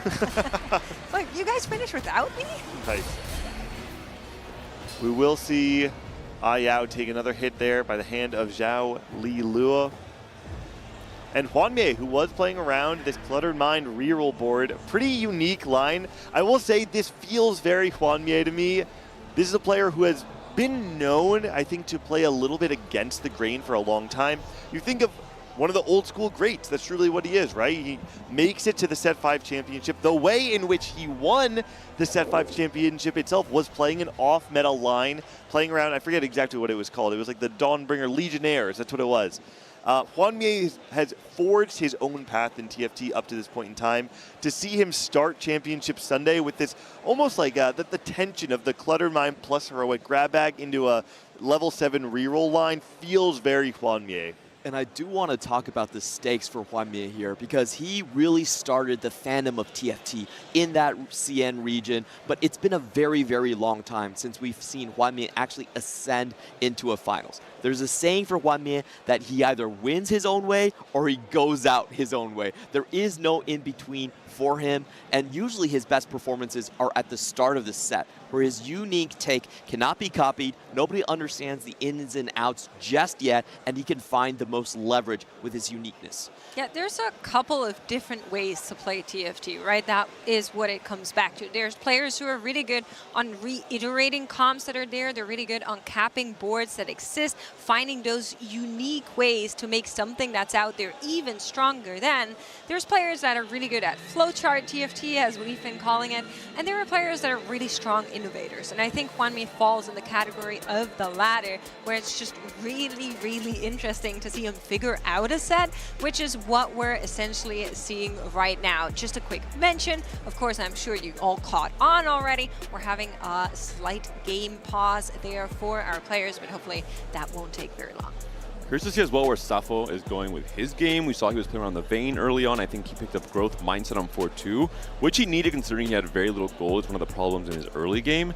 Growth Mindset does work best when you have a lot of gold to pump into it, or at least you kind of have this win more condition with Growth Mindset. Maybe he can make it to 9. I'm not sure if he's going to play around Vertical Demacia with something like a Kaisa, Vayne, Lux trio carry, maybe even with Silas coming online if you have enough gold to go for that and sell off the Garen and Lux in the late game. I'm really curious. We haven't seen too much Vayne on broadcast. It was just Zyko yesterday who went for the full-on reroll on 7, but Vayne can also just be an item carrier sometimes, moving on to that level 9 instead. I do think that speaks a little bit to the flexibility of the set. Traditionally, when we've seen past sets, people are playing into verticals. You're pretty locked into exactly what you're playing. You can load it into your team planner and you know every single unit that will end on your board. I think Safo, despite playing into the verticals, is showcasing the limited flexibility that you do have and how you can show skill expression within that. The Freljord rerollers, both on their last lives. Taji and Hwanmei have to fight to stay alive. Hwanmei with 16 HP at 5-2 might be good enough unless he takes an absolutely massive hit here. No Curse Crown players in this lobby, unlike the Carousel of Chaos. Aya also on his last legs right here, but does get the Silas in with an Annie fully itemized and of course a Senna 2 to back it off. I still think that perhaps the Fast 9 is Tryndamere. He's on the back line. The entire front line from Aya just crumbles. The Tryndamere and the Ashe are able to do enough damage. And even though it does ramp up a little bit, there's just not enough left in the tank. Aya will be falling in 7th place. Not the best start for APAC. Haruru still very healthy and alive in that first place position rather in the HP standing. So high hope still for him as a competitor coming into this stage 6 very soon. And 4 through 6 extremely tight there. Leaves less than 10 between those 3 placements. So we'll have to keep our eye on the next 2 fights that will have very large implications for our point standings. We see Safo is still going to be on Garen 1, and Garen is currently the main tank with that Vertical Demacia set up for Safo. We'll have to see if he wants to take the risk of going for Garen 2, selling off his 2 most important units to play for a Silas if he has enough gold to maybe either repurchase them or pivot the board entirely into 5 costs. Yeah, I think a problem for him is he's getting contested on the Kai'Sa and has to use Lux as a secondary carry. It's usually a bit less optimal for the composition. One thing going for him is he had a very early Galio unlock. We saw that already on stage 4. So maybe there's some hidden juice, some items like the triple dragon claws that we saw yesterday. Who would win? Can we get Necra back in here? That was so cute. All right, let's check out if Toddy and Xiaolilu are going to survive. They're not up against each other. On the right-hand side is Sappho. Left-hand side faces Ripple Overdrive. Both of those boards are pretty darn strong. The Senna is getting attacked by that Fizz on the left-hand side. The Fizz will run away, though, and the Senna is going to be able to cast as illusion. It will fall now, but the set's doing push-ups and the Yunara is still alive. The question is there enough damage now that the Fizz comes back to finish it off? No. Ripple will take a big hit there on the left-hand side. Same story on the right-hand side. Toddy able to take down Sappho's board, but Hwanmye is actually down to 2 HP. And I think we can be very honest and open about it. In these top 8, Hwanmye is the person that is favored by a lot of people here, by a lot of people that have been following TFT eSport. I think having a first game ending in those bottom 4, if that will be the case, will be a little bit of a shockwave going through our crowd. Ooh. He's just so surprised that he's actually getting contested playing this comp. It's like, wait, someone's holding Dravens and Ashes too? Yeah, you're like, what? 2 is found for Xiaolilu. Going to be a really big hit. I believe we were able to get another unit. We had to sell something. It's going to be up against Toddy, another one of the players very, very low on HP. And there's so much effective HP for this Tryndamere to chew through to get to that misfortune. So maybe there's just enough beef on this Bilgewater board where it might finally stop that Tryndamere in its tracks. Left-hand side, Ripple has come around to maybe take down Hwanmye, and it's very much looking like it. None of the front line could hold, and that will be elimination for one of our favorites in the top 8. A big hit served to Sappho as well. Toddy also going to fall there by the hand of the Fizz, taking out that Ashe. And the Tahm Kench takedown on the Tryndamere, spits him out, farms a component, and takes a player down. I can finally share the secret CN tech. I was given this technology and I was told not to say it until someone plays it. Okay. But the way CN actually plays Bilgewater is that they keep the Fizz in, they stop buying items after the first one, and then they pure buy stats for Fizz. Superpower of the Fizz in. Usually when you see Bilgewater Legendary, people take the Fizz out and they just play for Bilgewater for those extra slots. But that's not what Hwanmye's group has figured out to play, and we're seeing it here from Xiaolilu. Haruru's on his way to level 10. All the Voids are waiting on the bench to come on alongside the Baron, potentially going to take over this game. We've seen Baron and 9 Void be one of the premier ways to win games of TFT, usually when you're already in check, but Haruru's starting things off early in this game 1. So much of it does come down to his tentpole play, using the Iron Carapace and triple tank items start to outlast all the compositions. You get stacking Shred from the Kog'Maw early on, so it was just a perfect tempo setup. He doesn't want to pull the trigger early. He wants to make sure he can go 10 and have enough gold to maybe find the Baron 2 right away as well, to go for the highest cap possible. He wants to make sure he can win the game. He still has enough HP to trade off for those extra few turns of econ to make it there. Oh, watch this Fizz. It did jump onto the Kai'Sa now. It's about to jump away. It barely takes out the Kai'Sa. We still do have this zillion dealing damage, though. The Rift Herald is hanging on for a very long time here. But all the damage dealers for Xiaolilu are still alive. You have to imagine he's going to be able to take out that Rift Herald eventually, as we see Sappho is going to go out in 4th here. I would say a fairly strong game. After we saw his gold count coming into stage 3, he needed to find a way to cap out his board a little bit higher. He found it with growth mindset, and I think a strong top 4 for the Spanish competitor. Haruru looking primed to be able to go first, and I just want to note, going into this lobby, if you take a look at these players' career stats, Haruru is the player with the highest first place rate of this lobby. There's a Baron. We'll see how much more Haruru wants to roll. If he wants to try and play for the 2-star Baron right away, or just stay on 6 Void for now.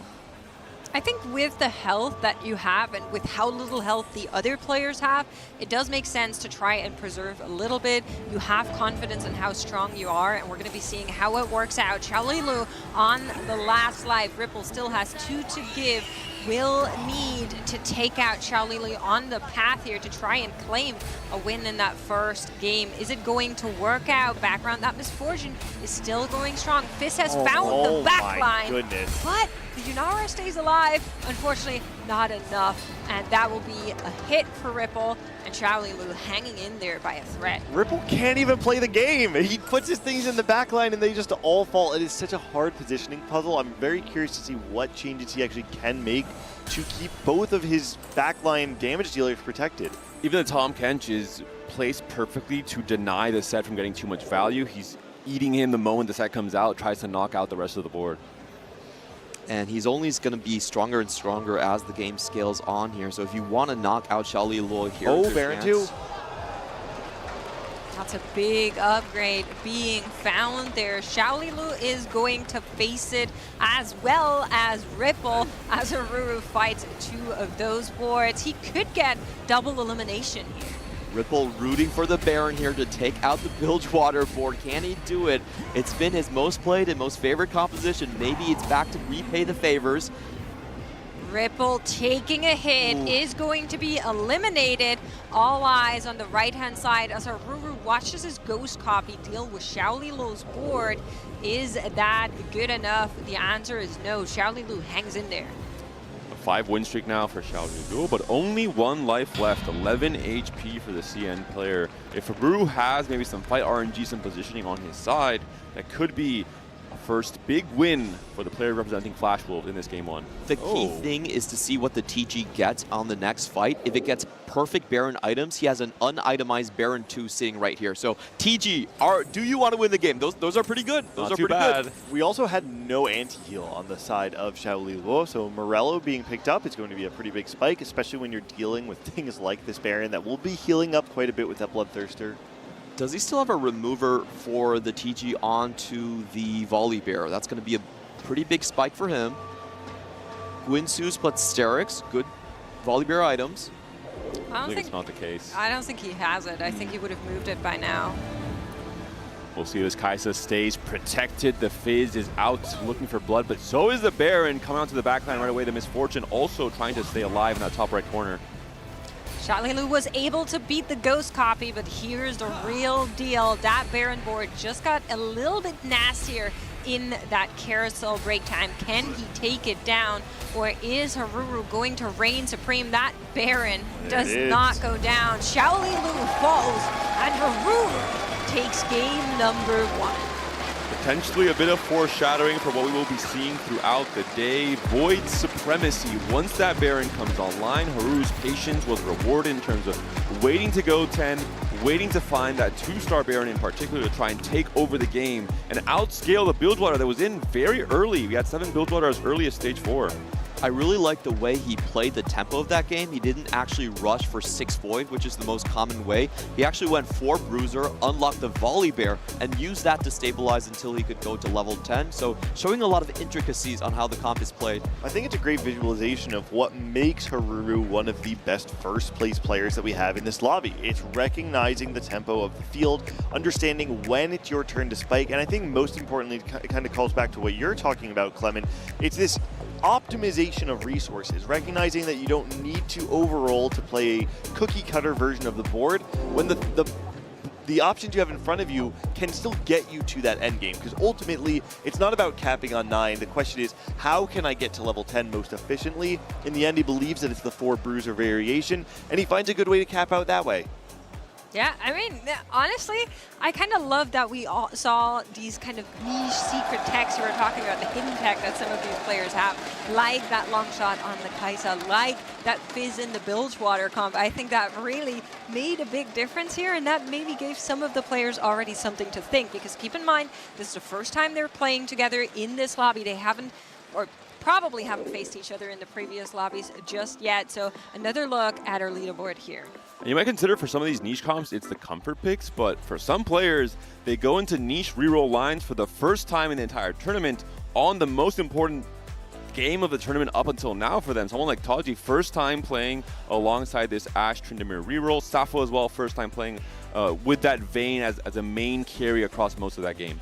I want to call out that if you look at the augment selections, nearly every single player here opted into some sort of econ. Even Xiaoli Luo, who did not get a clear econ angle, did go for the Call to Chaos, which gives you potential for econ. Ripple Overdrive did not. Ripple was playing pure item augments, and we saw it represented there with a third place finish there where he had to play extremely slow. People are already level 9. He had to play level 8, slowly made his way to level 9 at 5-2, and then eventually was able to get his board online by leveraging the combat power that he got through the econ or the item augments. I will say often when we have games that end in that prismatic, those prismatics are very transformative. I feel in this game specifically, those golden augments, the first one was incredibly transformative and incredibly directional for a lot of our players. I think the tempo of this game is really fun for the rest of the lobby. The two Fast 9 players actually went 7 and 8, which shows that the competition level does not leave you room for any mistakes. You need to survive. I think in particular, Just Feel Alive is a player who I do wonder, maybe it's just my bias around the Slayer flex line. I do believe he was trying to unlock Aatrox on that one turn, but he realized he didn't have the Slayer in alongside the Bel'Veth because, especially with late game scaling, he ended up on very few 5 costs. You usually want to try and finish as many 5 costs as possible. You can really do this with the Aatrox, Mel, Mbessa, Fiddle connection, for example, with Bel'Veth as a carry as well. I do wonder if that was his intention. He felt he had no more time to put in a Slayer that was not going to be strong enough when he's on 1 life. And in the end, ended up on the Kindred Lunara, which was contested 3 ways as well, with Ripple trying to play for it too. So a tragic first game for the Japanese player. Potentially, he has now a chance to come back, to reset the mental, and come into game 2. Well, keep in mind, there is a lot still to go. Our players need 20 points and then 1 more win. This tournament day has only just started, and we have more for you guys. I personally, I was looking for the Gwens out there. I don't know how you guys feel. I love the Chibi Gwen, and I've been missing her. So we just brought her back just for you guys. So check out this lovely little cinematic with our favorite Gwen.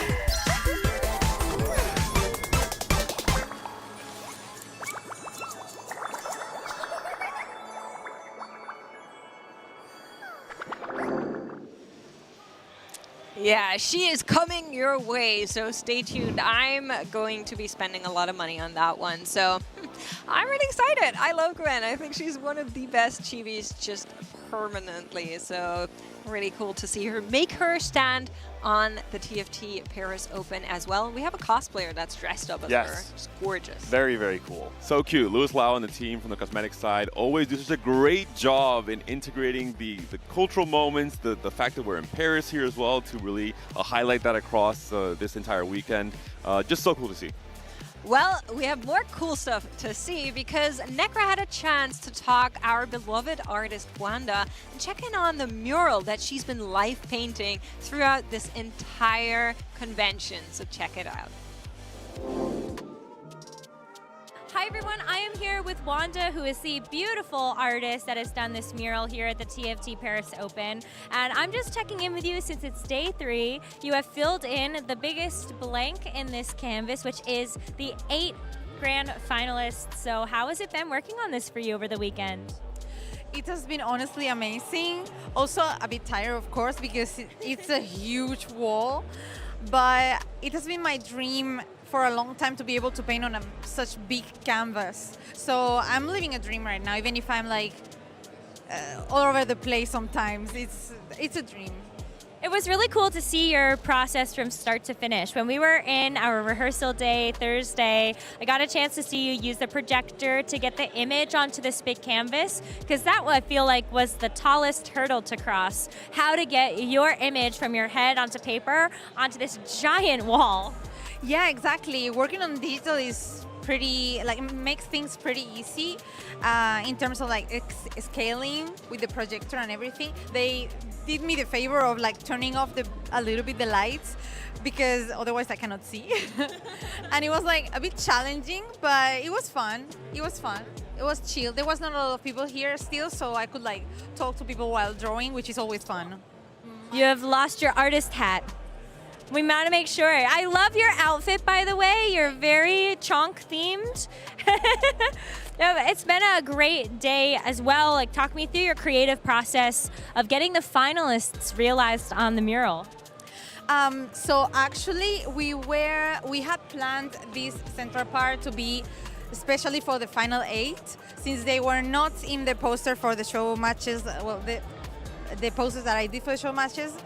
I did one for the final 8, but couldn't have any players because we didn't know who they were until yesterday. And there were some surprises, yeah. So it was meant to be here, but I was so nervous and excited to get them like there, because I was like, oh my God, am I gonna be on time? Am I gonna feel a bit rushed? But I think it's turning out pretty well. I think it's turning out amazing, and so I'm going to go ahead and let you get back to work, Wanda. But thank you so much for your time, and I cannot wait to see this masterpiece unveiled at the very end. We'll make sure to show you. Absolutely beautiful. You know, I was walking by earlier and I love the little touch of colors that represents the regions in there. I'm sure you guys figured out who's who as well. We were all sitting there like, oh, that's Sappho and that's Juan Man. Like, really, really cool to see one that incorporate our convention with everything that's going on live on a mural like that. The proposal also has found a special place there that you were part of, Clement, so it's just really great. I love the introduction of not just Wanda, the entire artist alley. So many artists here on site. Yeah, they're right behind us right there. It's been something that we've never had before at an open, and I think it changes the atmosphere of the event quite a bit, because it feels like that bridge between a tournament and a convention that we've really been missing. And so many people I've seen go through the artist alley, pick up merch of various TFT cosmetics. It does feel like it's really changing the way that we experience the opens. Including Chris, Taji's girlfriend is here as well. Yeah. Makes some fantastic needlepoint TFT characters as well, so cool to see. And with that, we are going to be going back into the game. Game number 2 is ready for finalists here at the TFT Paris Open. And well, there's a lot of stuff to do outside of the competitive aspect. This is where you want to be right now. We're going to be going in with Draven. Flamia is like, yeah, say no more. I'm running it back, baby. I feel like in this sort of an encounter map, a lot of times you get to farm the players that try to go fast 9 and don't tempo hard enough on level 8. So I want them to show us a little bit more level 8 boards, play around the 4 cost, be a little bit more patient, and then you get the gold injection from the players that might have gone a little too fast. I am curious if we're going to see any Diana today. We talked about it being the premier homeless opener, the lost streak, not sure exactly what you want to play. But I've also heard players say that they unlock Diana, the next turn they scout every single player is doing anti-Diana positioning. It's extremely hard to get away with cheesing wins with something that is a little bit easier to understand how to play around it like Diana. If you unlock it early enough, I think it doesn't even matter for positioning. She just can 1v9 boards that are just not yet strong enough near the end of stage 3, start of stage 4. Especially with only 1 cost or 1-star versions of these 4 costs that are just much squishier overall. Just Feel Alive already getting a pretty strong start to his board. He has the 2 Arcanists, Ahri, one of the best transition AP units. A lot of times if you're going for like a win streak tempo version into Annie and Fast 9, I really like either going through LeBlanc or Ahri if you get them early.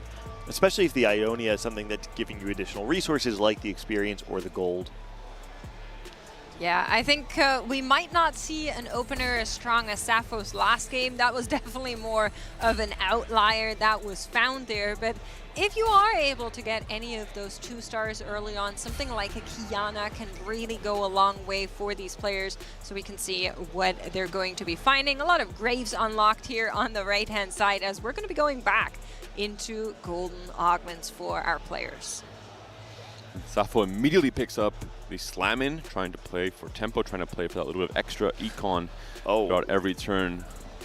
Feed the Flames will be the option here for Juanme. Had some interesting options on the left and right with the wild growth potential. I'm sure Saikuna would have gone right for that one. Right. And I'm looking for strong tempo options here. Birthday Reunion, whenever you get something that gives you econ when players are knocked out, I feel like strong Warpath, Birthday Reunion, those are the ones I'm really looking for. Ooh, and Talja's picked up Infinity Protection. Did receive a fairly sizable nerf with the start of round gold you get on 2-1 after picking it from 8 gold to 4. But was one of the strongest augments in the game, especially on that gold tier last patch. Checking in on the artifact here is going to be shield, so that will help, especially in those early games, just giving a bunch of shields all to those backline, sideline units, as well as, of course, on death. So that should stabilize despite not having too many upgrades just found for Xiaoli Lu. We'll lose this round, though. Yeah, Xiaoli Lu is not really happy with that option. He leveled, he took a non-econ artifact here, so losing the first round definitely does hurt a little bit. I will say tank artifacts in general are a little bit better this set since you can just slam them on an Ornn and forget about it, but this is not really the start that he's looking for. Interesting shop. Curious to see if he tries to pivot around the Sejuani pair instead. Nico would really enable the defender plus the Arcanist on the Kog'Maw, but not the option for now. Just Feel Alive says, you know what? I need to take some big risks. Going to be making 40 gold on 2-2 to try and turn that 8th place around and go for a higher finish in this game too. I really like this. I think that it's important if you go 8th in game number 1 that you don't discount your own plan. Confidence is so important, not only in TFT, but when you're playing on the international stage. I think if Just Feel Alive were to go into game 2 saying that if I do not have a spot to play greedy, then I'm not going to be willing to play that same way as I did game 1 because of the result, then all of a sudden the entire game plan does fall apart. You have to play the way that you want to play TFT. He picked up Advanced Loan. I think he might be considering playing for Ash Tryndamere reroll and rolling down heavily on 3-2. He did have a cloak, a belt, and a bow open, so that could be the chance to have Prio on this carousel pretty much open for it, not play for Bard like we saw from Taji, too much value, but instead stabilize around Ash Tryndamere on 3-2 in particular. It also could be Diana and rolling on 7 for Leona 2 on 3-5. He had both the cloak and that bow open, so both comps are perfectly enabled. Going to be seeing what his choice is. Of course, for players like Juanme, like Ripple, they would really love to bring their compositions into a long win streak, as we know that players like Kinu are trying to build out that loss streak. You know, you're going to have to contest with somebody that will be farming a lot of gold. You don't want that person to run away with it. And the snipe is going to come in from the Caitlyn, dodging the Nico. Oh, no, Nico actually still does block. Last catch from the Kog'Maw, though, could eventually win this. Maybe a win for Teemo in the end, actually. Both players playing around this Kog'Maw-Nico pairing with a frontline and backline. Very strong in stage 2. Just want to say, Birthday Reunion is the most pushed tempo augment ever. If you compare it to something like Warpath or just 2-Trick, it is incredibly valuable. 3-cost AP potentially for Just Feel Alive. That would give him the Gwynsus to look forward. Wanted to go for the bow, missed it. Goes for the BF sword instead, already doesn't have a BF already, so yeah, I think this is more leading towards the potential Diana. Didn't go for the Sejuani cloak, which would have been more interesting for the Freljord reroll variations. A glimpse across the shoulder of our players. We're going to be taking a look at how the game looks for Ayao, actually, as he builds his comp out here. And I definitely saw a Draven there. Is that our game plan? That's not a good sign that he had to look up which Noxus units were there, and he clicked the Darius, which is not supposed to be in the comp. Ayao, play something you know. He has not played the Bilgewater reroll Draven comp just yet this tournament, and I think he's trying to get some feelers for it. Making sure that TFT is relatable even on this day 3. That's right. I do really like the Ooh. We do see a Bard unlock for Just Feel Alive and a Vayne pair. Could this be? Maybe that's what he was going for all along. Interesting. Where he was priming that early bow. Now the BF Sword pickup could be either a Giant Slayer or an IE or a Gunblade as a third Vayne item. So interesting prio here from Just Feel Alive. Open 4 into 3-cost reroll is something that has certainly been popular in previous sets. It's not something that I've actually seen a lot of in set 16, though.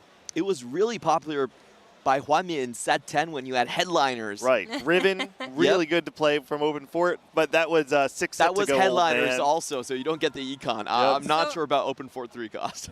I think the thing with that is that usually when you are on, whether it's a 2 or the 3-cost reroll, you are already bleeding a lot until you get those units online. If you are open forting, that just puts your HP on a much lower position. And I think with how strong and how often we've seen these boards go to 9 to 10, those legendary soup boards, it's just not the most stable choice to me. The other thing about 3-cost reroll from Open 4 is one of the most important parts of playing it from Open 4 is that you need to be able to cheat wins. If you think of all of the 3-cost compositions that have been successful from Open 4, they are either melee carries that have the capacity to wrap into the backline, assassins that have backline access, or you can even think about Malzahar from last set, who has backline access by spreading his ability without by foregoing the front line. When you're playing something like Vayne, you're forcing yourself to playing front to back, which means you have to just truly outvalue every single composition in the game. I got the perfect script for you. Are you ready? Yep.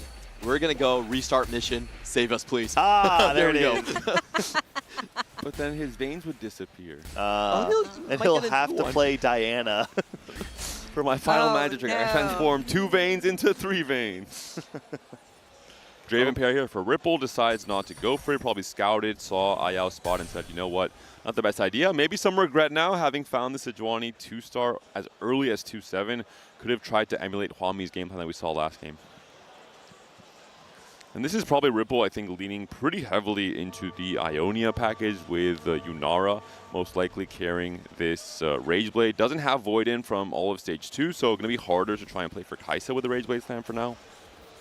And the fun thing about Birthday Reunion is you still do have to get level 9 to get the majority of the value. Get a 2-star 5 cost when you get there. So it's a balancing act between how much tempo you want to put and how far you want to level. Checking in with Sappho here, he's also looking at those Bilgewater units, is playing around that Raven right now. It's giving me a little bit of a worrying looking across our lobby.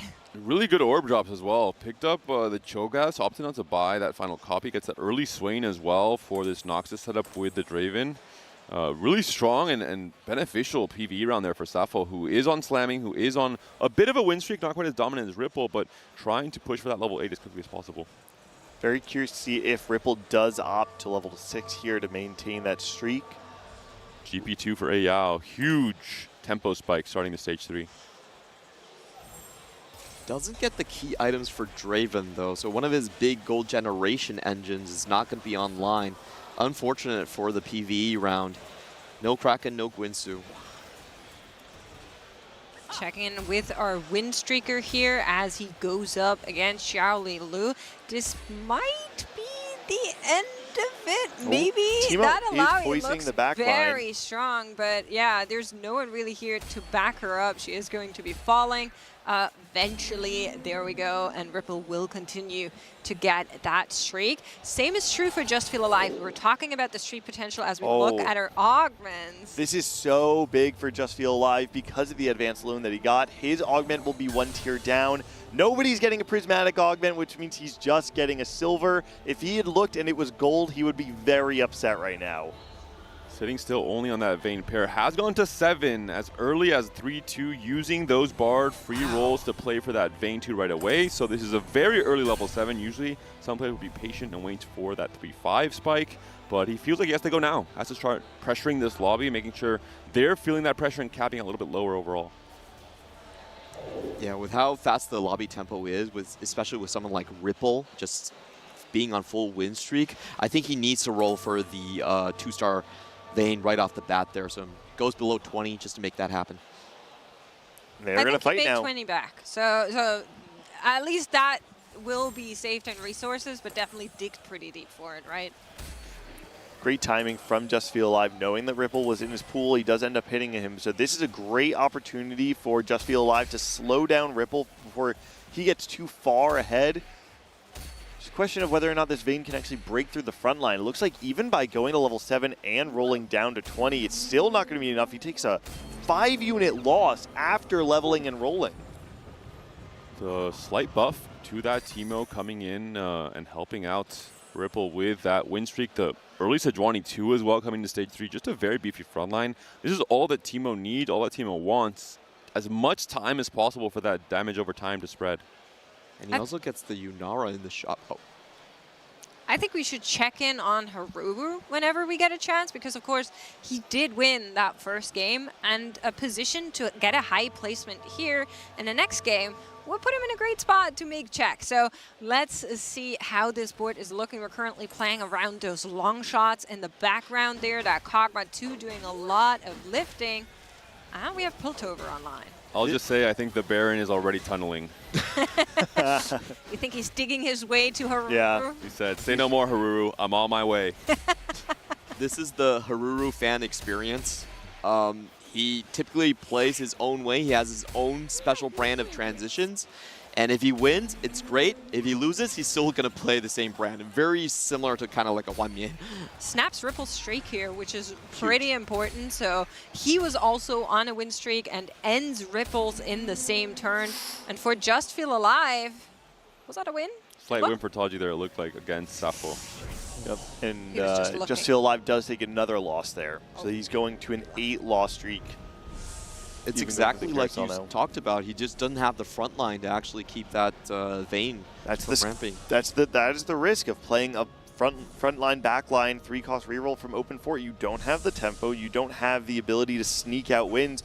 And if you don't actually just outvalue your opponent, you are going to take those losses. Big 4-cost pickups here. The Wukong going out to Shaoli Luo. We see as well Huamie with the Taric pickup, so some little bit of extra tankiness joining these front lines, trying to buy more time for these carries to do their thing. And the rest of his stage 3. For Just Feel Alive in particular, this is the player that we talked about mentally. How does he come into this game? 2 went 8th in that first game, couldn't quite transition into that level 9 board. Now feels the pressure of, yes, it is checkmate. Yes, potentially I have time until game 6 or 7 to catch up, but you can't go 8th twice in a row. Just from a mental perspective, it's very hard to come back from that. Isn't able to hit the Loris too. That was what he was digging for to kind of stabilize his front line. Rolled quite deep for it and ended up just selling part of the pair. Even if you hit Vayne 3, if it's too late, the tempo window in which you would dominate is going to kind of start evaporating. It has to be maybe start of stage 4, where she should be coming online at the latest. One of the problems with these 3-cost reroll lines that have a 4-cost front line, like the Garen, for instance, is that it's very unlikely that you're going to 2-star that Garen on level 7. It's possible, of course, but it's certainly not guaranteed. And with Vayne, you need a strong front line. If you do not give her time to ramp, if you don't give her time to kill things, you just have no way to kill units. Just Feel Alive was actually rolling for the Galio to come down right there, because he was fairly close on the pairs, had this double 4-cost that he needed, but couldn't find any of the critical pairs to actually make that happen. 31 HP now. I feel like he's just is kind of forced to dig. Oh man, he's 6 copies of Vayne. the Vayne. No has a drop and upgrade as well. Well, at least J4 is there. That's one tiny upgrade to our front line that might help just a little bit, but I do kind of see a writing on the wall as well, and the fact that he's actually refusing to go deeper here makes sense with walls around the corner, but that also means you're essentially putting yourself on your last life if you can't find a win here. He's missing 3 upgrades towards Galio, so these rolls have been absolutely brutal. He found the 4-cost necessary, wasn't able to even get the Sona 2.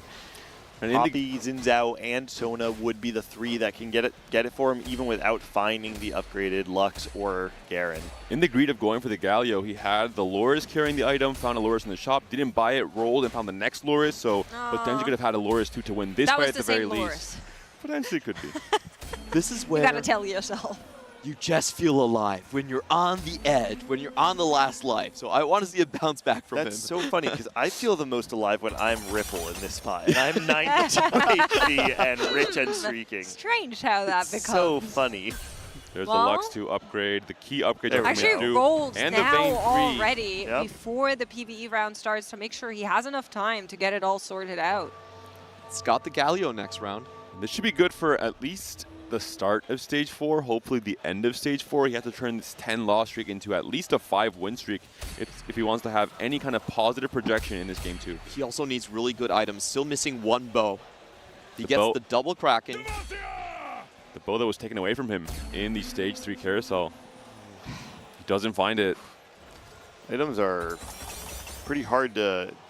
You have a declaw for Galio? 2 more to go. He does get a dupe, so I guess the game plan is 1% second Galio, Galio 2 stabilize. You guys with me? I think that has to be the plan. I feel like if Do you have I the dupe- love the plan? Not really, but Item what grab else bag, can you do? bow, rod, bow, then we're talking. Oh, okay. Yeah, I mean, I think the item problem is pretty severe for Just Feel Alive. I do think that even just using the dupe to guarantee Garen 2 might be reasonable. And Diana is unlocked for Taji alongside the Infinity Protection, so interesting variation that he's going for. I've seen a lot of Slayers with his augment. In this case, he goes for Diana, which will also benefit from that extra survivability, that extra 20% max HP shield. And Taji did play 4 games of Diana across days 1 and 2, so one of the players who was heavily leaning on this comp to find those points. Takes a long time for Taji to actually find the Vayne backline, and Just Feel Alive will get a sigh of relief here. Taji hasn't rolled yet, still sitting on 60 gold on level 7, so we'll see him try and spike now on 4-2. Yeah, I think that was a favorable matchup for Just Feel Alive, as we do get our golden augments here. As Taji hadn't rolled it, you kind of had a good chance to beat that board, maybe even without having unlocked that Galio, but it sure didn't hurt to have it there. But let's see what our players are going to be picking up from the augments. Safo had a Belveth 2 in the shop with 1 Belveth on the board. Didn't end up going for it, sticking to the Bilgewater board for now, it seems like, with the MF as his main carry. In the meantime, Haruru did get the Kaisa unlock on 4-2, just rolling down for the extra copies. And this is what I've always really enjoyed about Haruru's play, is that his level 8 is fairly flex in the Void line. I like the Swordsmith pickup as well. You really want to itemize as many of your Void carriers as possible. The Void mod acts as kind of a 4th item, so the more items you can get onto Belveth and onto Kaisa, the better your overall game plan will be. And there's even good BF sword items for AP Kaisa, like the Gunblade, for example, coming online. And this Derek for the Rift Herald. I mean, you can make use of so many of those options fighting against that variance. Xiaoli Lu has got a lot of stuff online, though. We do see the Yunara 2 in the back line. It's going to make sure that we have a lot of damage, and this is the board that has the front line with the Light Shield Crest, meaning that the front line should stay alive for quite a bit of time, allowing the Yunara to scale up. And even with the Void online, the Kaisa board is strong, but the Yunara seems like it's going to be able to take it out here. Yeah, Haruru snap, streak will be snapped there. We're seeing a lot of players rolling super deep for the Stage 4. Again, this encounter gives you extra gold when someone is knocked out, so there's a lot more emphasis around these 4-cost carries. There's a set unlock for Xiaoli Lu. Well, one thing to consider is that the Wukong actually double procs the Light Shield Crest as well when he turns into his second form, the statue form. So really interesting little tech here from Xiaoli Lu, taking full advantage of this artifact. And Spirit Link as well. Just a really good setup overall. Yeah, should be strong for quite some time. But if you're looking at the overall picture of this lobby, he will need to continue to be strong to upset some of the boards that we are seeing build up and build out. Talking about Haruru, talking about the Ripple board, talking about Hwanye.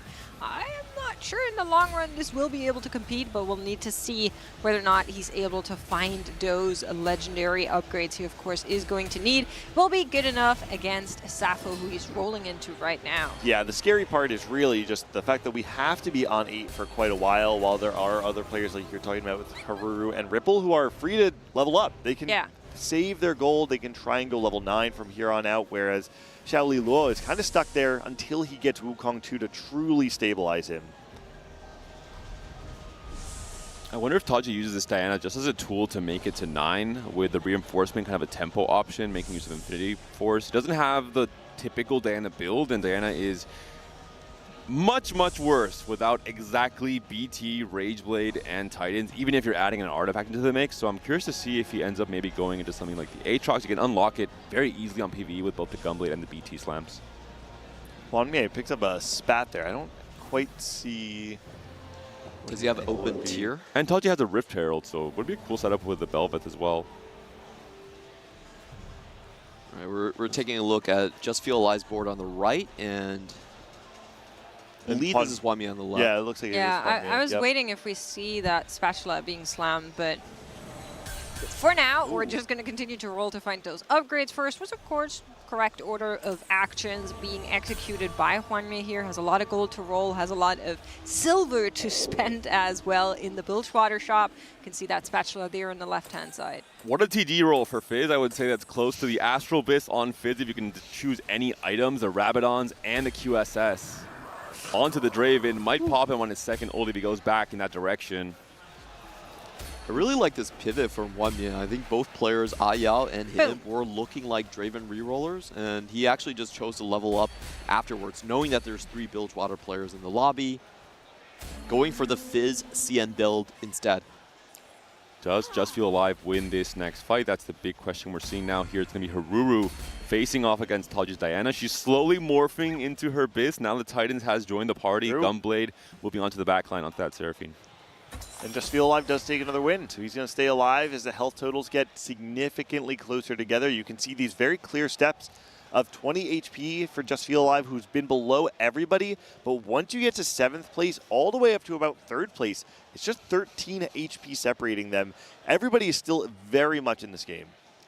I'm a little bit worried for Ayao because we did see the board on the opposite side just now, and we're checking in with the gold value. And both Safu, Ayao, as well as Xiaolilu, they don't have a lot of gold to give, and they're not on all their upgrades just yet. Safu just found that Misfortune 2, which was huge. For Ayao, a lot of those 3 stars that his comp centers around on are not on the board just yet. And with 0 gold to make any moves, you're kind of caught between a rock and a hard place. I was worried when he clicked on Darius in the team planner. I was like, no. That's not how that works. Yeah, it's the Prior. So I think he knew that the game plan was going to be heavily contested, but Draven low roll definitely kind of sunk his chances in this one. And Just Feel Alive has accomplished his little side quest, the unlock in terms of staying alive in this game too, which is winning 5 fights in stage 4. He absolutely needed it after that 10 loss streak coming into the start of this game. This is going to be a critical PvE round for Ripple. He does have a lot of gold, so he should have no problem going 9. Never mind, he actually wants items. I thought he might need a little bit more gold to get that free 5 cost unlocked. Looking at Haruru as well, I mean, deja vu, foreshadowing of what we are going to see to come as well. Has the BT Sterax on the volley. I have to assume that will be on a Baron by the time this game is over. He's level H, 56 gold, and maybe just waiting for eliminations. Draven encounter means that you'll have a drip feed of gold throughout all of stage 5 if he stays as strong as he is right now. I want to see if Ripple does decide to sack one more round. We saw him slow play it quite a bit last game, but no, he's going to decide to roll down right now, get the upgraded 5 cost from that Birthday Reunion, finds a Kindred 2. He didn't unlock Set, unfortunately, it seems like, which is, I think, a mistake considering he is playing around the Kabuko Cannon frontline variation of Fast 9 Flex alongside the Wukong added in as well. So might have to play for some unoptimal positioning in this fight on 5-1 to try and unlock Set now. Doesn't look like that's what he wants to do, moves those units up front, so doesn't seem to care about that set. I do want to say that with that Kindred 2 coming around here for Ripple, that's really bad news for Sappho, who was looking for that upgrade, was sitting on, I believe, 2 Kindreds. He's going to have a harder time to find that last missing copy. Oh, that Kindred ult came in at the last possible second to stay alive from that Diana. It doesn't look like it's going to make a difference, but still, clutch. It was cool. Hyping that up, and there's like 8 units left alive. Yeah. I saw the moment, though. I saw the vision. You gotta, give some respect to that Kindred. This is a tough turn for Ripple. It seems like he had so much on his plate. He was also trying to go for the Silence unlock, holding on to Lux's and Garen's, finds the Annie 2 at the very least. And now maybe he doesn't have the HP or the life to sacrifice for a Set unlock, so we'll see if he plays for just a Silas or on a 4 Arc and a Shell. Yeah, leveling on 5-1, it's so scary because you neither get the additional time of rolling on PvE, nor do you get the perfect breakpoint plus the additional interest of rolling on 5-2. And when you roll down on 5-1 and miss, it can put you in a very tricky spot. You basically lost the benefits of either of the of any of the other options, and going forward, you have no money left. He definitely took a gambit with malicious monetization, and I don't think he actually found that much value on stage 4. He 5 lost on stage 4. Oh, okay, never mind. That's one of the tragic outcomes. At the very least, we hope he killed off some units, but Ripple now potentially on his last life, 14 HP, facing off against a Draven 3, a GP3 who look just so tanky and so strong as well. Ripple taken out in 8th place for this game number 2, trying to juggle so many different things moving into the stage 5, couldn't quite execute to perfection on that transition. Set 16 can be so punishing because of how ambitious you need to be sometimes. There are unlocks to keep track of, there are the actual pivots, the moving of the items, and playing around the birthday reunion, he had to react to what it was he was actually getting from his orb. I just want to say sorry to Ayao. You actually pulled it through. We kind of doubted your game plan, but everything's online here. You actually forced Huanmian off of his spot. Huanmian never goes off his spot at the start of tournaments. That's what he's known for, but he was able to make the world champion stand aside. And Loris 3, I think, is an underrated tank, especially at 3-star. Indomitable Will, Warmog, Stoneplate, and an insane setup. Can also really punish some positioning when he's moving back tanks, can allow something like the GP to move forward and get those barrels onto the backline, as we're seeing here. So, good news and bad news. Good news, we found a lot of those upgrades, and our Draven is going to farm Look at the his GP. money as well. He's in the kitchen. Yeah. Bad news, we don't have any money as of right now, and any loss that comes our way, and it is looking like that's going to be the case for a Yao, will be the last one. So unfortunately does get eliminated. Not good enough, not fast enough on those upgrades. Took too long, fell off unfortunately. Just Feel Alive on an 8-win streak here going into the Stage 5 carousel, and we've talked a lot about how this front-to-back composition does need to just outvalue, and he was able to do so. Able to unlock the Galio, able to find the Vayne 3 extremely early, by the way, before he even upgraded his front line. And at the end of the day, the Galio was enough of a tank to allow him to win streak through stage 4, go to stage 5, find the upgrades to the Garen, and get some additional frontline in the form of the Braum and the Swain. So now he's looking in a prime position to continue this streak for the rest of the game. And like you were saying, Panda, gold is starting to flow in from those eliminations. A lot of the game plans were hinging a little bit on that gold coming back to them if they were just willing enough to invest it now. That's exactly what's happening. Safo trying to find that Kindred too. Isn't able to get it in the last final of rolls here. Only the Nautilus upgrade. This doesn't look enough. Picked up a TG on the carousel though for this Swain who had no items. Luckily has at least the Vow to allow that Swain to cast early on. Could be pivotal in this last fight. Could be what Safo needed to stay alive here. The Vayne does have QSS though, so the stun from the Swain won't be impactful here. Won't matter as much in this fight. Taking a look at where the Fizz is for Huanmian. It's already into the back line against Xiao Li Luo's Ionia legendary board. Clears out the left side. On the right, we're seeing that Vayne still very safe in the top left corner, moving from left to right, targeting, dishing out DPS, rolling her way to victory. Safo seems like he cannot handle the perfect game plan from Just Feel Alive, who 10 loss streak to now a 9-win streak across stage 4 and 5, perfectly executing that 3-cost reroll game plan. There was a really pivotal move I think Just Feel Alive did, which is what Gangly called that he should do, is actually just dupe his Garen. So I think that was a key move. I would have waited for my Galio because I'm greedy like that, but I would have gone 7th. We can see waiting on the wings, Haru, level 9 with 55 gold. He has the plan outlined from the very beginning. It worked the first game. It looks like it's probably going to work again here. The question is, when we do get to level 10, when we have the Baron online, can this Vayne actually deal with that? We do have a lot of frontline with the upgraded Garen and with what we're going to have in the Braum and the Galio as well. But we've seen Baron do some crazy things this tournament. We'll see what Taju's Diana can do as well with this Affinity Protection build. No Rage Blade, no scaling into the late game of the fight for that 1v9. The Vayne does not have any healing though, so we'll see if the Diana, once she marks the Vayne, if that could go in favor of Taju.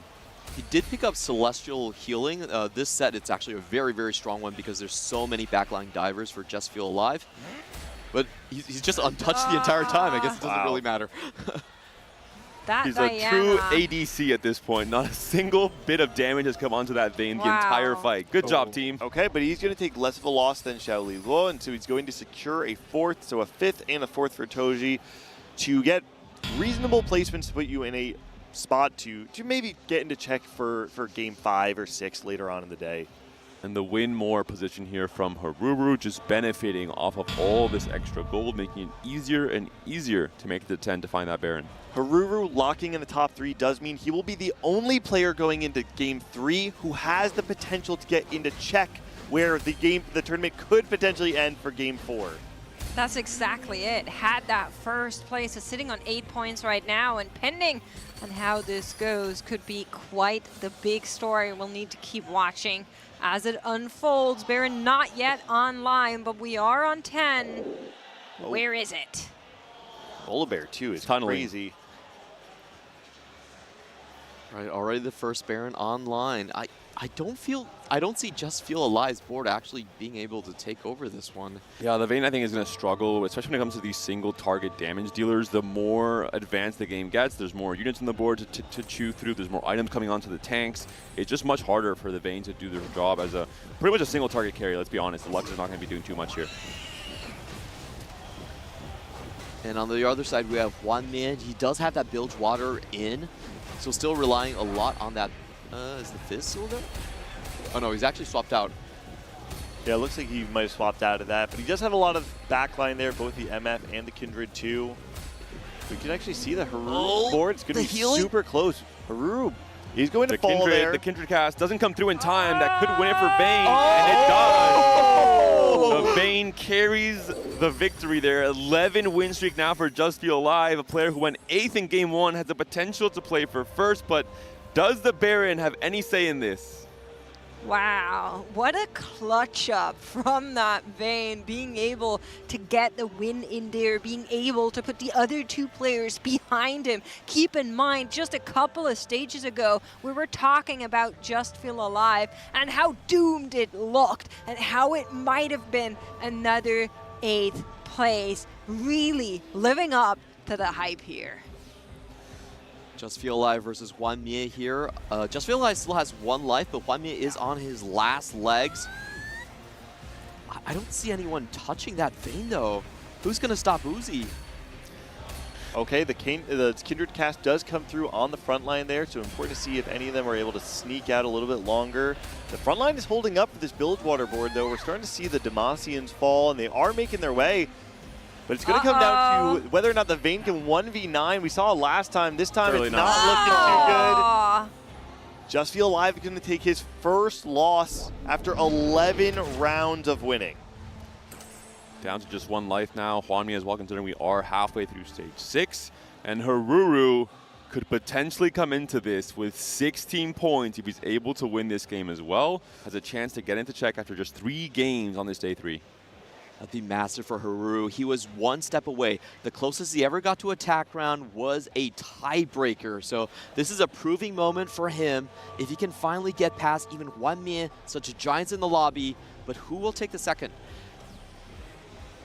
Let's take a look here. Just Feel Alive on the bottom half. On the other side stands a Baron, but it's Baron 1 for Haruru. Can the Vayne clutch it out? Can she find the Baron first? She's onto him, trying to take him down. Will succeed, but still needs to do something about the Kaisa in the backline as well. The front line for that Demacia board is not doing all too much. The Vayne under pressure, and Lux will need to do it. Whoa! Everyone's alive.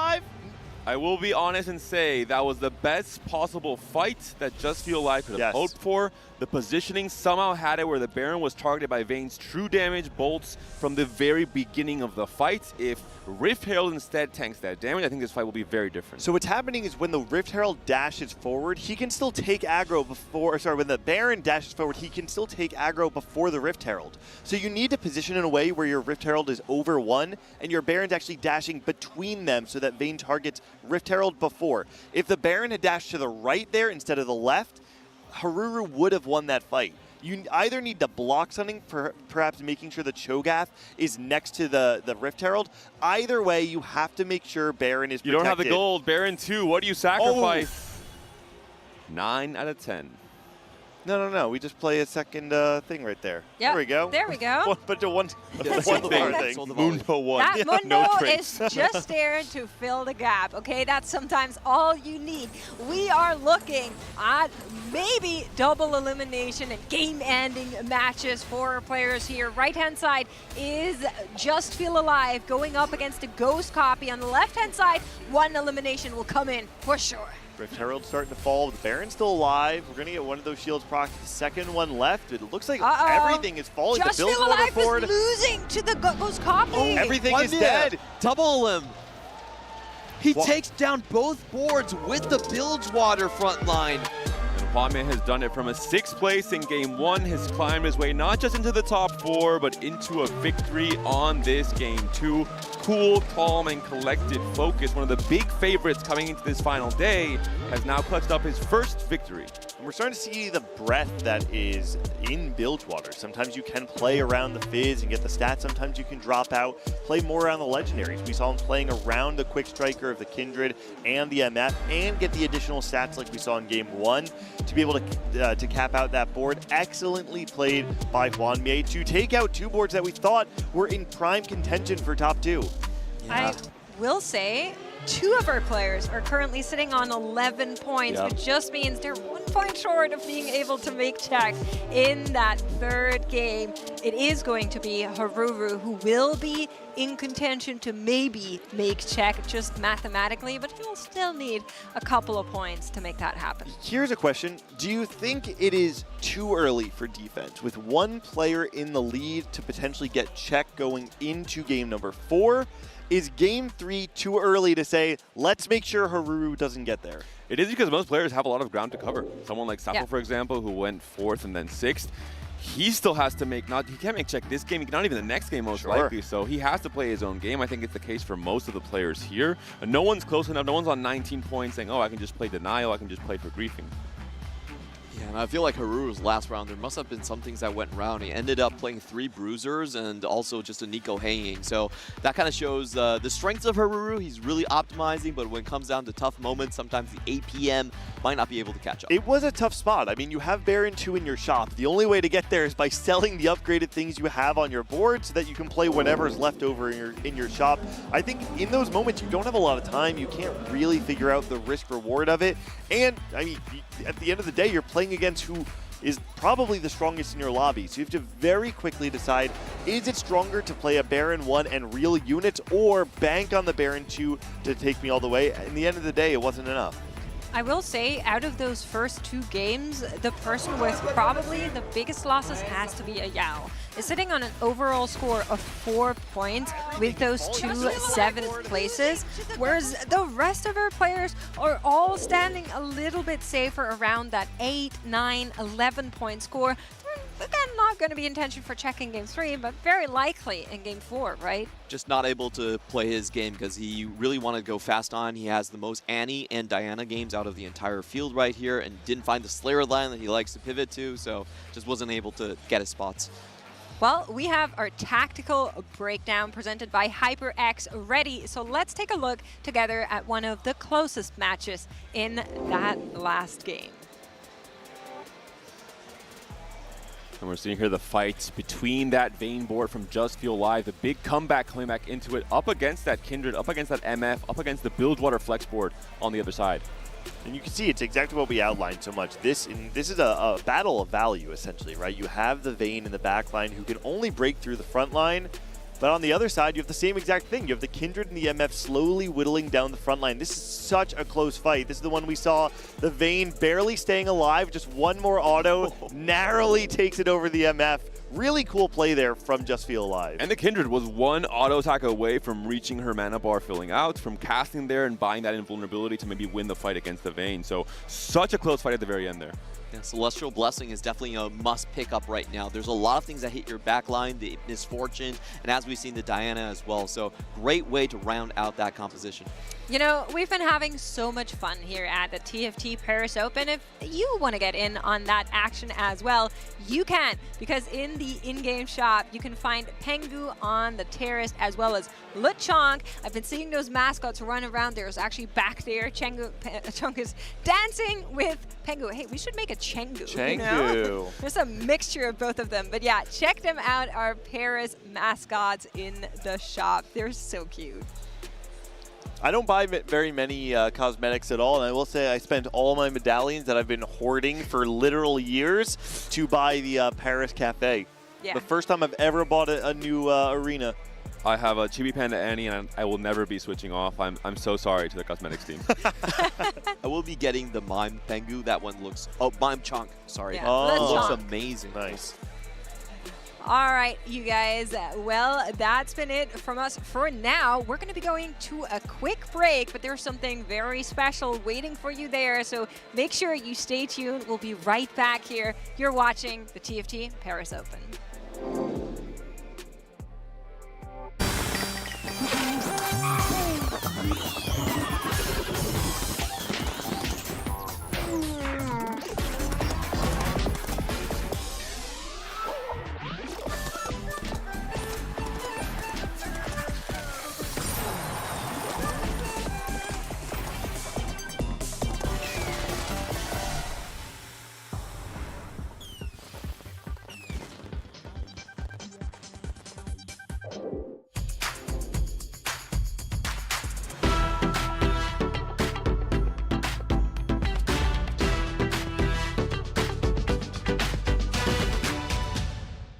The next ultimate challenge for the world's best tacticians is waiting. Precision, dominance, unrivaled consistency. And it's one shot at this glorious trophy. 我觉得这个 MVP 属于我们 WBE 的所有人。 It's time to play for ultimate glory.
is of course quite decent part, but there is also like a lot of work, a lot of knowledge to have, and of course skill, natural skill. So. I'm Passball, a French player. I've been playing since set 1. My name basically means no luck in French. I thought it was funny on the game RNG based, so I decided to go for it. So like my name says, basically I'm someone that doesn't have luck, so I try my best to compensate. I practice a lot, I study a lot of data, a lot of stats, and I think that's the biggest quality I have. I can also sometimes get tilted, but so I've tried to work on it, and I don't think that it affects my gameplay anymore. So. I think that in the past I've been playing a lot low streaking, very risky gameplay. In the recent set I think that it has not been working very well, so I tried to be more flexible and play any playstyle. Really want to see the Nidalee get hit here. There's the Vi. You could also Thieves Love the Vi. Oh, there we go. nice. That's big. Wow. I started playing in set 1, and at some point I had a good level, so I was like, okay, let's fully focus on EMEA and the tournament. It was in set 4, and I won. It worked. I went to World's Final, and then I was like, okay, let's commit completely to TFT. I've never stopped so far. Attends, parce qu'il y a le set qui va attraper, le set va attraper. Ok, il se fait cancel. Oui, lourd sur la backline. I think that it's great that TFT has the Open in Paris this year. It's nice to play at home because I think esports is really popular in France. France is the best EMEA country of TFT. Not the best in the world, but we're working on it.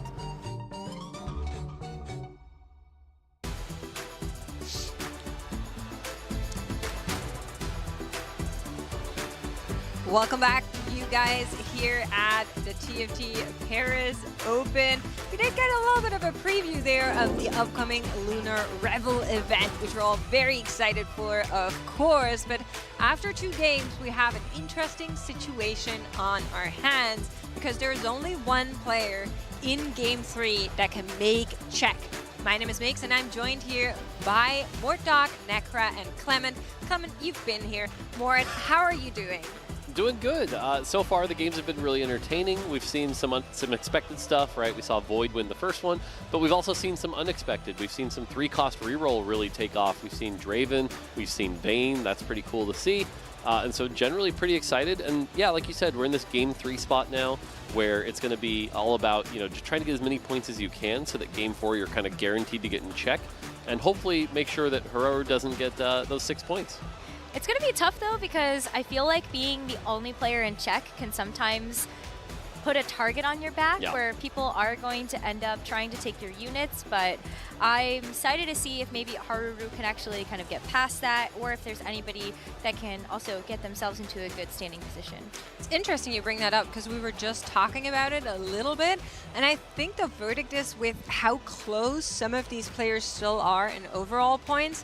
It doesn't make sense to play defense just yet when you also need to get to those points yourself. But if you are in a position where it becomes convenient, right, you definitely wouldn't be opposed to slow down Haruru a little. For someone like Haruru, he only needs to get a top 3 to get into check, and the extra points don't really matter. So something that's very stable like a Diana and just to get a level 8 and then you clock out is pretty okay for him. So it really changes the complexion of which type of compositions he wants to go for. Doesn't really need to go for the highest cap possible. I think with his position, though, knowing that everyone else is kind of playing for the same, I think it actually does make sense to kind of play for a big, strong finish, just so that he can make sure that he's there and get that cap. And we've seen already, like the last game, for example, the level 8 comps are starting to become more favored.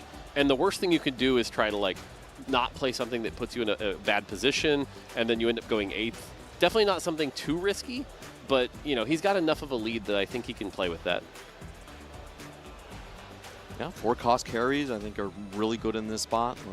That's why I kind of like the Diana. You can kind of just hit anything, play anything you hit because it's a Targon unit. So you can flex out the board. Yeah, Diana's been pretty strong. I think generally though we've seen her kind of fall off into like a 3rd or a 4th, which is scary. Well, we are going to be going into our game number 3 right now, and we're of course wondering what our encounter going to come, and that will be Twisted Fade for our players here. Yeah, so this encounter is definitely something that the Challenger players really like. It kind of gives you that predictable gold thing. But one of the things we've seen is that there's a lot more econ options in the gold, things like advanced loan, stuff like that. So in a way, this one can actually be a little more inflationary than I think we've seen all gold be in the past. And so something like Baron can actually succeed even in an encounter like this. I do want to ask about a crowd favorite econ augment at gold, which is 21 gold. How is that one doing in the stats? Okay, you're going to laugh. I literally looked at this morning. We checked. It is sitting at exactly a 4.49. The most balanced ever. It is incredibly balanced, which is hilarious that it landed exactly there. What does that one do again? Yeah, so the thing is we had to do a lot of tech work to make this one work. It was really complex. And, I believe it, yeah. Yeah. So simple and straightforward. It's hard to go wrong. Yeah, but Haruru is starting with his favorite start again. We've seen both games, the Kog'Maw and the Defender start, really, really strong. If you got the good front line, then you can shred continuously. Got an Ashe from that orb there. Is definitely going to keep that on his bench and consider it. Has another one in the shop, so could have a pair if he's comfortable on playing, and definitely does pick that up. So the big thing to call out here, though, is that we got a lot of champions, and you notice we're already at 10 gold, right? This is going to be a 2-item start, possibly even a 1-item start. Those are pretty rare.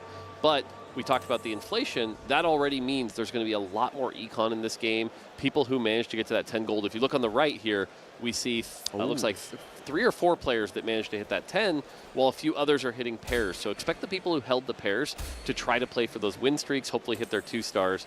And that's going to be a big difference now compared to a normal gateway. That is another orb. So this is going to be it's a 2-item start with a decent amount of econ. Wow, I mean, like, I see the Gangplank and I immediately start to think about whether or not you can actually just go for the Bilgewater there. But this is Ishtal Expeditionist right now is definitely the augment everyone reacts to, and sure enough does take that. And so this has been an augment that we've seen at the start of the tournament was doing really well. People were like, oh, that just means they get a free top 3. He's got the alternate winning thing as well. That's a really hard one to play. But we saw later in the tournament, this augment really started to underperform. Kiting, for example, took it and went 7th with it. Brock just wasn't able to handle the Belveth, for example. So it'll be an interesting augment to see how well he can perform. But knowing it's an econ start, it means the boards will be weaker. And so he hopefully won't be able to lose as much health if he takes some of those riskier quests. Yeah, there's going to be a lot of players that are just kind of coasting around as well. And I wanted to point out the Haruru with the Ashe pair start. That's actually his most played composition this tournament. It is the Ashe Tryndamere line. Wow. Sappho, though, I mean, Cho'Gath 2 and a Kog'Maw 2. This is a really great start. This is an insane start. You look at the augment, I forget the exact name of it, something evolution, but this allows you to get 10 even quicker. And with this start already having the Cho'Gath 2, probably a big favorite from this position already. We know that this caps out into the Baron. That's been a clear favorite this entire tournament. And so Sappho looking in a really good spot here. Yeah, if I remember correctly, you get XP based on the number of takedowns the Void units Correct. do, Every right? 5 takedowns, you get 2 XP. And so early on, it doesn't really do a lot. But late game especially, all of a sudden, you're going to start getting like 4 XP a turn, which can be really powerful. Yeah, that's going to be nuts. Definitely something the rest of the lobby will need to look out for. The only representative from EMEA here trying to claim back that fame for us. I respect it. I'm hoping Sappho can show up, but I think the player we'll need to look out for is Haruru, as we've been talking about a lot. We need to check in with how he's set up for this game and what can happen here.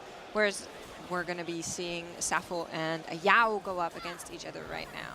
Yeah, so this is going to be a clear win here. Other story to look at is if you look on the right here, check out the gold.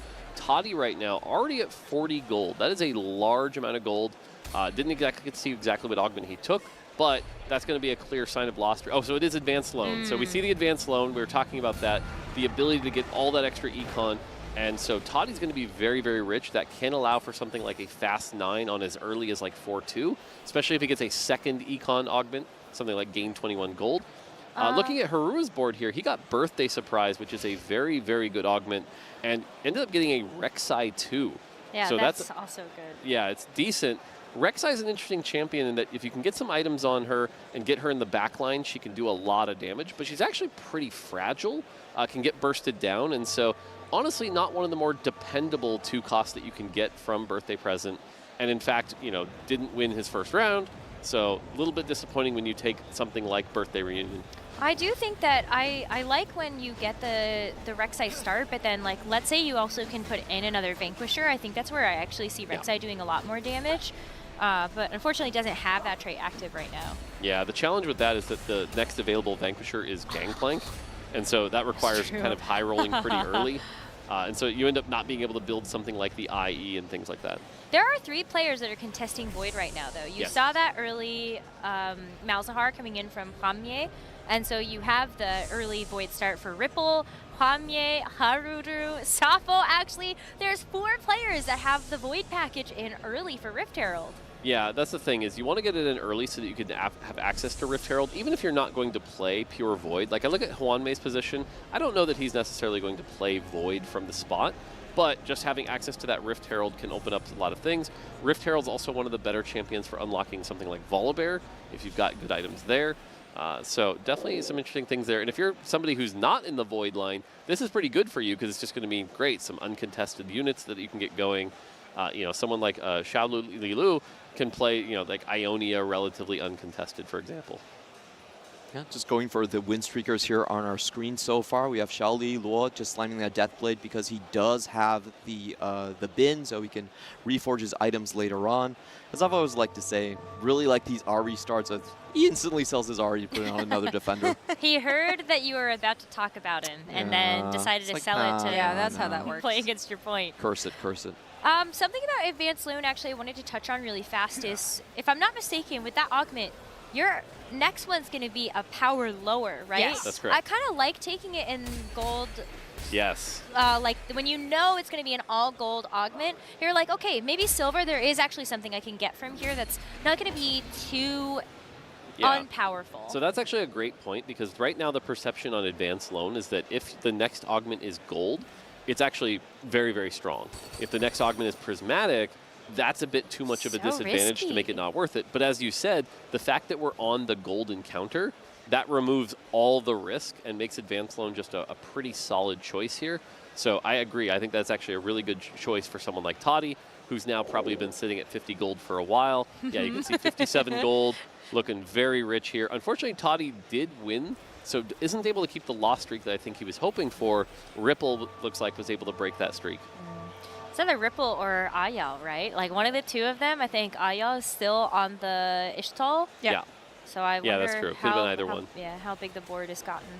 Yeah, we'll need to keep a little bit of an eye onto Ripple and Yao and see if they go up against each other, who is going to be able to keep that streak. And of course, the same is happening at the top there. Safo and Xiaoli Lu, who we checked in earlier, are also looking to be able to keep those streaks, as we see Safo win out that round as well going into Krugs. Yeah, and I think right now, we talked about that econ start, right? It was the low item start. Everyone had up a lot of gold. And that was a clear signal to everyone of like, okay, this might be the kind of game that it's time to try to go fast 9, hit things like that. And what's really interesting here is that we've seen a lot of players right now believe that win streaking is definitely like the optimal play in this meta, and that lose streaking is actually really, really hard to do. And so if you assume that that's true, right now people like Safu and Xiaoli Lu are looking really, really strong.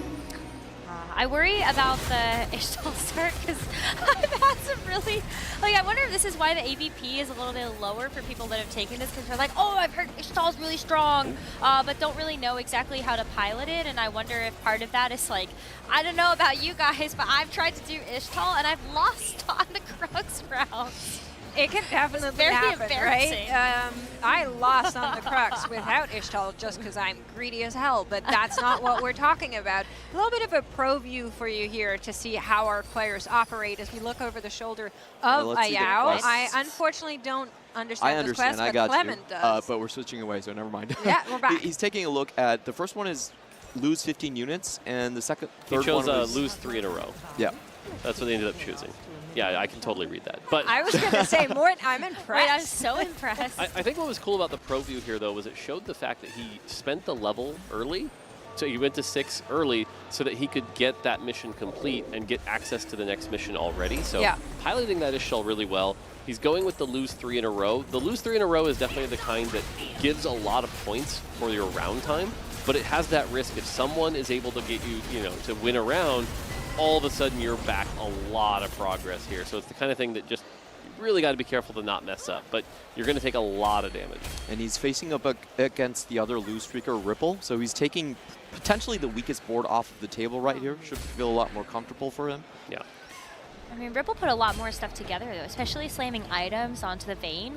I think he is trying to turn around the loss streak regardless, because you have lost quite a bit of HP at this point. I agree with that. Looking at Ripple's board, looking at his gold spending as well, he also has gone to level 6, and we're now getting our second round of augments here. I think he wanted that lose streak to eventually end. Maybe would have taken another loss and been happy about it, but let's look at what we're getting from our golds. I want to ask about Ayao's spot a little bit, because we saw some of the items that came out, and I saw a lot of rods and a lot of cloaks. Do you like those items for continuing to play into Ishtal? Because I don't look at any of those and go, Brock. Yeah, it's not ideal for Brock here, but what you can do is just kind of play Ishtal, get Brock, and then pivot into some of the more AP things like an Annie, for example. What's interesting, though, is generally right now rods are kind of considered the weakest component. A lot of the AP casters this set are really preferring mana generation, things like Nashers, things like Adaptive Helm, and so there hasn't been a lot of favor for the things like Deathcap. Now, if you go on ladder, you could do something a little crazy with like Veigar, but like I don't know that we're going to see that here. Definitely not going to be seeing the Veigar crying sounds from our Yordle friends right here. Good hit for Toddy, as the augment isn't a prismatic on 3-2, so isn't really losing that much compared with the rest of the lobby. Well, we did know that because of the Twisted Fate encounter. Yeah, you're right, you're right. So Toddy here, by the way, is playing around Noxus, and Noxus is the kind of comp that, I think if you were to look at like, end game boards, generally perceived as pretty weak because Noxus falls off in the late game, but actually Noxus as a tempo play, now that he did the loss streak in stage 2, he had that high econ, and he also got a spatula. So that's going to allow him to hit 7 Noxus pretty early if he wants. Crazy spot for Xiao Liloy as he gets 3 Kabukos in the same shot, and he's also playing 6 Yordles to tempo. Very, very nice. Fish bones. That's fish bones on the Tristana. Yeah, that came from the second augment there, so Artifact Anvil doing its thing. I feel like we haven't really found those premier users of fish bones in set 16 just yet. In some of the other sets, there was like this, if you get fish bones, you immediately slam the Jinx or something like that. I feel like the jury's still kind of out on that. I saw the stats that Senna and Lucian had really, really good ones, but maybe it's just because they were 5 cost. So Fishbones got changed so that you don't get the extra range anymore, and so really it becomes much more of a front-to-back item. The thing is, it has a lot of AD and attack speed. It's 50 of each, and so it's generally just a high-value ranged AD item. And so someone like Tristana is going to use it well. Pretty much any, Senna, Kindred can totally use it. The actual unique effect of switching targets doesn't really do that much anymore. So there was 4 Heralds unlocked in that single round. That's kind of crazy. Everybody wants that Baron, Yeah, Rift Herald's just such a great tank. And the thing is, Rift Herald has like 1,200 base health, which is very good at 3-5, right? Being able, you see a lot of people switch their Cho'Gath 2 into the Rift Herald 3. By the way, looking at Io's board, he did get the 3 losses in a row, so now he's at 250 out of 300, working on his Ishtal. And again, the goal here is to try to get as high as you can, get that Brock. If you can get above 550, that's where the rewards really start kicking off. So we'll have to see if he can make that and what he can do with the rods. He does have 104 gold, by the way. Quick. So this one is EXP. Yeah, 68 XP, and this is why he was holding gold. The important thing was he had 104 gold, so he's spending it all, and being able to complete this in 1 turn, that is massive. That's insane. That is very, very good for Ishtal. That's going to jump him up, I believe, to 375. And being at 375 already on 3-6 means we could see a Brock as early as something like 4-2, 4-3, depending upon what other missions he gets from this point. I'm surprised he didn't want to try to upgrade the Melio. Yeah, I think at this point he's kind of thinking level 8, I might just adjust. And so doesn't really necessarily want to waste the gold. That being said, because this mission doesn't require losing, I would prefer if he could try to preserve a little health here. He is going to drop down all the way from 47 down to around 35, 33, which is going to be pretty rough. So 36, yeah. That's why that's exactly what I was thinking, right? Like, but I don't know if you want to actually slam items on to the Melio, but I still feel like that might have helped you to get like 1 or 2 more unit kills. So we're going to see another mission pick here. He's not going to take the 280. That's way too risky. I believe it's 15 rerolls? 15 kills. 15 kills. That makes more sense, yeah.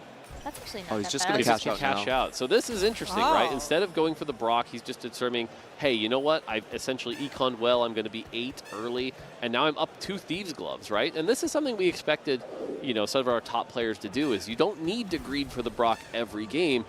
Imagine if you just said, hey, early game, I'll just take 2 extra Thieves' Gloves. That's not bad. I have a question though. So to unlock the Brock, you need 500 shards. Do you need them all at once? No. So If he gets another 125, he will still unlock Brock. Okay, nice. Yep, and he can use this to preserve the health. Obviously, the cash out will just be much less. Right. But he could definitely still get Brock this game if he wants. And again, if you think about it, he took that gold augment, traded health, and got 2 Thieves' Gloves. That's a prismatic, right? So generally, he can be higher power at the end game state. It's just he traded 74 health to do that. Can he turn that around? And his 4-1 transition is going to be really important.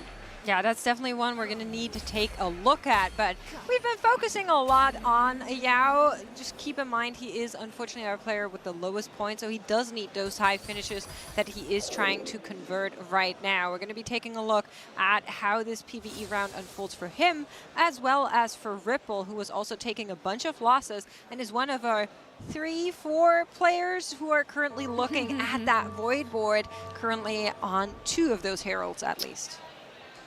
This is tough though. I mean, like, you do have part of a Kaisa item with the Rage Blade, but He really needs to find some good items so he can unlock the Kaisa. He's already level 8, so he sacrificed a little bit of an econ for it. I wonder if he's already there yet, though. But I think that he's also holding things for the well, he will unlock it now actually, because you've got the 3 items from the Teemo, like the Thieves' Gloves count. But he's also holding Shen. But that's a huge hit there to get the here, Shelly. getting Rift Herald 2 on 4-1, that is a big hit. He's also got the set for a backup carry. If he can hit the Kaisa 2 before everyone else, I imagine it's got to be a little contested. A pair of Belveth and a pair of Kaisa.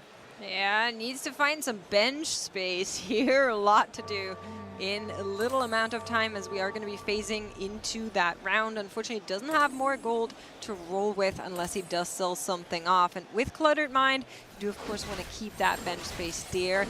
Something Ripple will need to navigate. But I agree. I think that Herald was a massive hit, and 2 pairs of Kaisa, 2 pairs of Belveth, if he wants it, are great in that contested scenario. Yeah, but he was also like, the reason why I was talking about holding the Shen and even just like the Ahri, I thought there was an opportunity for him to hold Yunara. He found a couple in the shop, but since he had the upgrades to Rift Herald and he also got the pairs of both of those Void units, I think that you can confidently go down the Void route. But I like that he had that plan B just in case you're like, okay, well I could put Rage Blade onto Yunara. Can we get a check-in with Juanye? So our 3rd Augments come around. We know those are gold. We'll talk about them as well. But if I saw correctly, he also has at least 1 Kaisa, and it looked like that was a Belveth too for him. So definitely something we'll need to take account for as we are looking across our lobby. The Belveth 2 was from Ayao's board, I believe. Yeah. Oh, yeah. Ayao. Okay. So making the life harder for a lot of the Void players for Rift Herald unlocks. Just for fun. I mean, why not? There is so here's Juanme's board. He's got Kaisa pair. Okay. Yeah. The Mittens isn't bad here, but the Edge of Night I'm not a big fan of, and still on the Rift Herald 1. But he's got plenty of health to work with. The other thing to note is he got Mess Hall. Mess Hall is a very good augment if you can stall the fight that first 10-15 seconds, and who better to do that than that big Rift Herald. So generally an okay spot, but now we know Kaisa is going to be really contested this game. I do have a question. Is this AD or AP with the items that the Kaisa has? Yeah, so generally the way you know this is all of these items like Mittens, Gunblade, and Edge of Night, I believe have equal amounts. And so when it's equal, it always ties break to AP. So this is just going to be the AP. And now, by the way, you can see the biscuits being thrown from the mess hall. Yeah. It just looks hilarious. And that's actually a pretty solid amount of damage because it's just based off AD. So we were talking about the Kaisas being out. There's another player who has picked up Kaisas, which is Haruru, who we just saw on the other side there. So that is 2, 4, 5 Kaisas out of the pool, at least from what we've been seeing. That's a lot. Oh, but this is interesting. It's actually a full pivot from Ayao. He's not actually even angling for the Brock anymore. No Ixtal's on his board.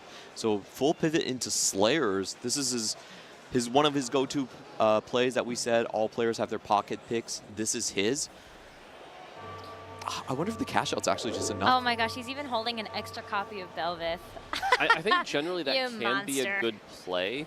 The challenge is you really still need to get to 9. You need to get that Aatrox here. And if we look at these items, there is a Hand of Justice and a Gunblade, so that can get you the Aatrox. But our gold situation right now, we're just seeing the aggression from this lobby, that high econ start not translating. And right now, I think short of Xiaoli Lu, everyone else is down to 0 gold, right? This is starting to be a more traditional level 8 kind of game.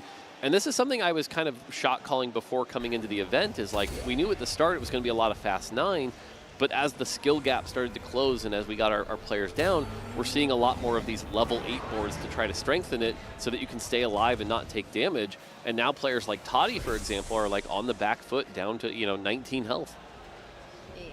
Toddy, unfortunately, has gone that route, like got the early Draven as we were noticing with the Gangplank, but has gone more towards the Noxus build. But I don't see the emblem, so I'm not sure if the emblem is on the Kindred, so was able to complete the emblem. Should have the 7 Noxus. My eyesight's so bad. But again, 7 Noxus is much more a tempo play, and when you're at 19 health, that is not the spot you want to be in with Noxus. And you're missing things like Swain. Yeah. That would be a huge deal to just have in the front line, and the fact that you're missing that unit is quite big. But look, this is the 3 Void boards side by side by side, and it does not look amazing for any of them, honestly. I think they're all still sitting at 1-star Kaisa. They all have a pair, matter of fact. I was just adding them up so as you were there's 6 going out. through. So everybody needs 1. And everybody doesn't have the 2-star, unfortunately, for these players. Of course, a couple of Belveths are in place as well, but there is another board that's holding those Belveths, as we know, which is Ayao. So it's actually a 4-way contest on that singular unit. Yeah, for that one, but hear me out. Hear me out for a second. A Kaisa, it does not need Void active to be unlocked. As long as you put 3 items onto any long shot unit, you can unlock Kaisa at level 8. Yep. So if you see that this is 3-way contested, is there ever a part of your brain that goes, I'm going to unlock Kaisa and hold a copy of it on my board Just so that to mess nobody with else them? can get 2-star? I like that idea. Yeah. Because that one's actually easy to deny. If I'm Xiaoli Lu, I'm doing that with Teemo. I have so much HP anyway, so might as well. Yeah. Yeah, I think the big story here is just how stable Rift Herald gets you, right? Like, that's what I was talking about. The fact you get it on 3-5, it has a lot of health. These Rift Herald 2s can be really hard to take down, and that provides even the Kaisa 1s with a lot of time to ramp up with the Ginsus.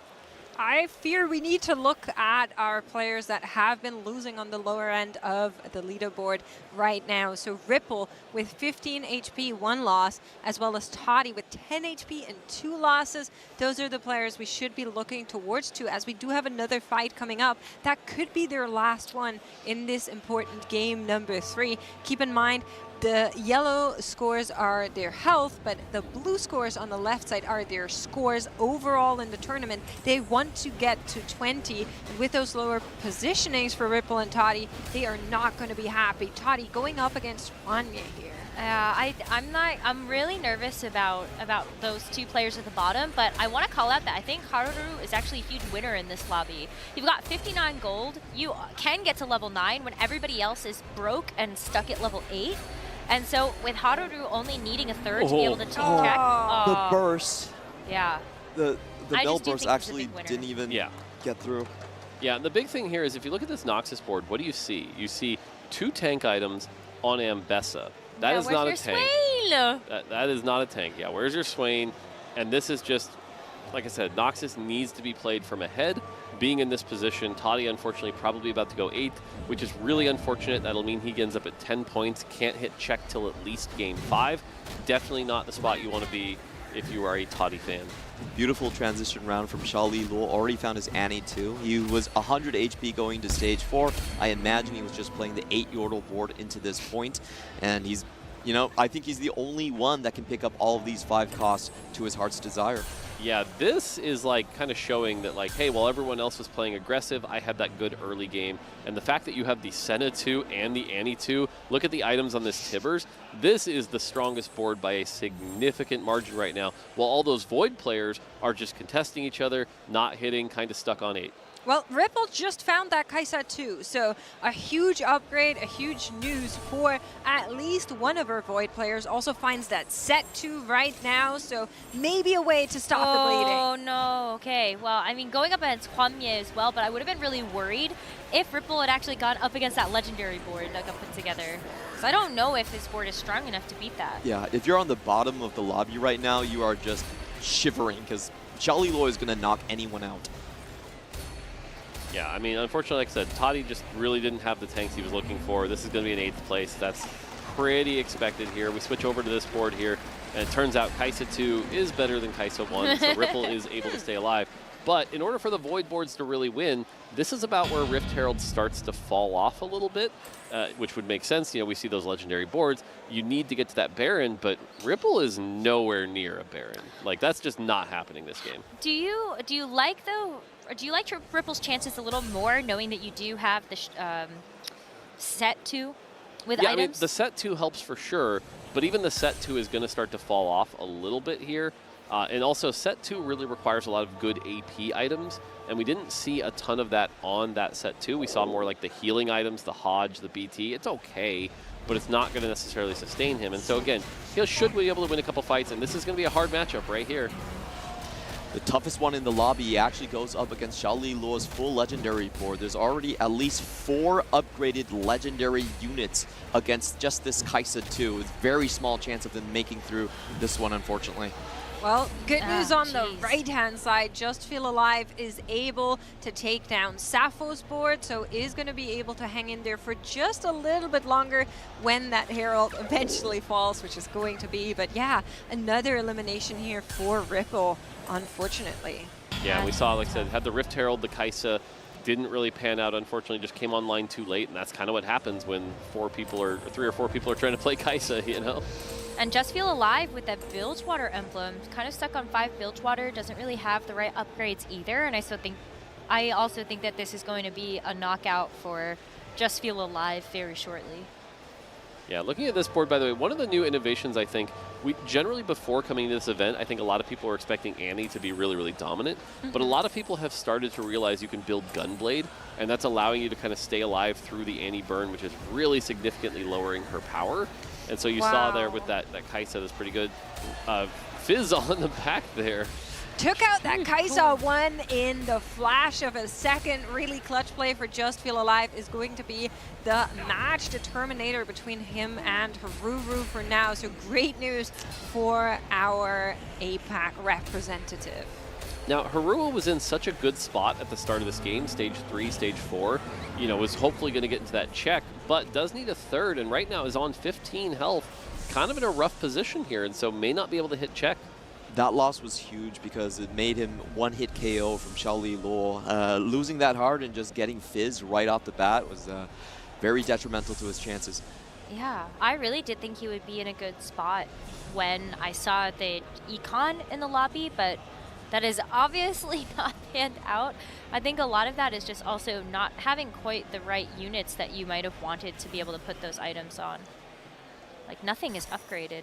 Yeah, exactly. He's one of the players that are just really suffering from that contest. Everybody else has kind of found those Kai'Sas too, as you can see on Sappho's board here as well. So he's just kind of stuck there with a Kai'Sa 1 that's carrying some of those items, which really feels bad as we're looking across our boards. But we could see, a matter of fact, actually a triple elimination. So let's take a look. Haruru, Just Feel Alive, and a Yao hanging in there on the last life. Can they find wins, or are they going to get eliminated from game number 3 right now? Who is Xiaoli Luo rotating into? That's kind of the name of the game at this point. It's going to be 2 of the Void players on the left side here. And oh no, it's actually Ayao's Slayer's board. Yeah, versus Harudu, I think. Yeah, that's right. And so Just Feel Alive going up against Hwamye on the right, and I think that Just Feel Alive is going to be okay. This Misfortune is finally upgraded, so it feels like it's going to have a pretty good matchup there. And so Hwanmye does take a hit, as on the left, Haruru is 1 HP. alive, but not very healthy. I loved how Just Feel Alive clutched up that game there, and our Japanese co-stream, which is pretty close to us, was just, yeah! Cheering him on. He had a really rough start to the tournament day with that 8th place, able to clutch the second one now. So the fact that he's once again with the back against the wall on very low HP and able to find those wins just shows the determination that he's bringing into the game. It's so cool. Yeah, there's so much item value on the right side that it's really hard to get through the Braum and the Nautilus and the Swain before the Misfortune ramps up. Unfortunately, does go up against the hardest opponent in the lobby with those 3 2-star 5 costs. And so this is going to be a really tough matchup. You got to keep an eye on the front line. The Annie does cast here, and we don't have any healing on the back line. So the Annie burn is going to slowly be able to get through the Senna and the Misfortune. Now down to half health. The front line falls. And sure enough, Just Feel Alive is going to be eliminated by those 5 costs. Well, the question is, who else is going to fall as a Yao does go down? We do have our top 3 locked in as well, with Haruru in that 6th place, a Yao in 5th, and Just Feel Alive in 4th place. No one's unchecked this game. And we just heard the Japanese fans going wild again because Just Feel Alive managed to get out of that round in the top of all the bodies, and they're happy with that. That's a good 4th. Yeah, not bad. Yeah, it's pretty interesting for the tournament. It now means next game is going to be pretty interesting in the fact that like no one's in check, but a lot of people are going to be very, very close. Zhao Lilu looking like a clear favorite, but even if he goes first, that'll put him at 19, which is just, you know, so unfortunate, but at least it puts no pressure on the next game. Safo also as well really needed some of these points here, going to go from 8 all the way to a bare minimum of 14. That's going to be really nice. And Hwanmye, that previous winner before, who could, if he wins, will get a prismatic augment for his 2nd win, which would be pretty cool. Again, at 17 points minimum, all the way up to possibly 19 as well. Hwanmye definitely decided to stick to 8, you know, didn't really try to push for the Baron or anything greedy, and was able to convert this into a top 3. And this is kind of showing that the power of Void isn't necessarily just in that Baron, but the fact that people are able to stabilize off that Rift Herald, especially just being so tanky, providing Kai'Sa all that time, kind of showing the power of why this trait is so desired right now. Wow, I'm really impressed at how Safo has used these emblems. I think it fits into the Void tree quite well, since you have the Bruiser emblem as well as the Slayer emblem to help enable the Bel'Veth. But without, like, Bel'Veth 2... This is a Ghost board, though, right? So... Hwanmye is actually eliminated here. Whoa. We're only seeing it on the right-hand side. You're right, that was probably his Ghost, as well as that elimination does come in, and it is going to be between Xiao Lilu, that legendary support that we've been talking about, looks so strong, and Safo will need to find an answer to it. Yeah, the big thing here is if you look at this board, this is a very well put together board on the item side, right? Senna has that fish bones as well as generally good items. Annie has 3 mana generation items, the Void Staff providing that as well. The Tibbers items look really solid to keep it tanky. You've got that Thieves Gloves to make sure that Shyvana can actually do some extra work based on those Thieves Gloves rolls. And then generally just the utility from the Fiddlesticks as well. This is a very good version of using some of those threat-like 5 costs to get a lot of value.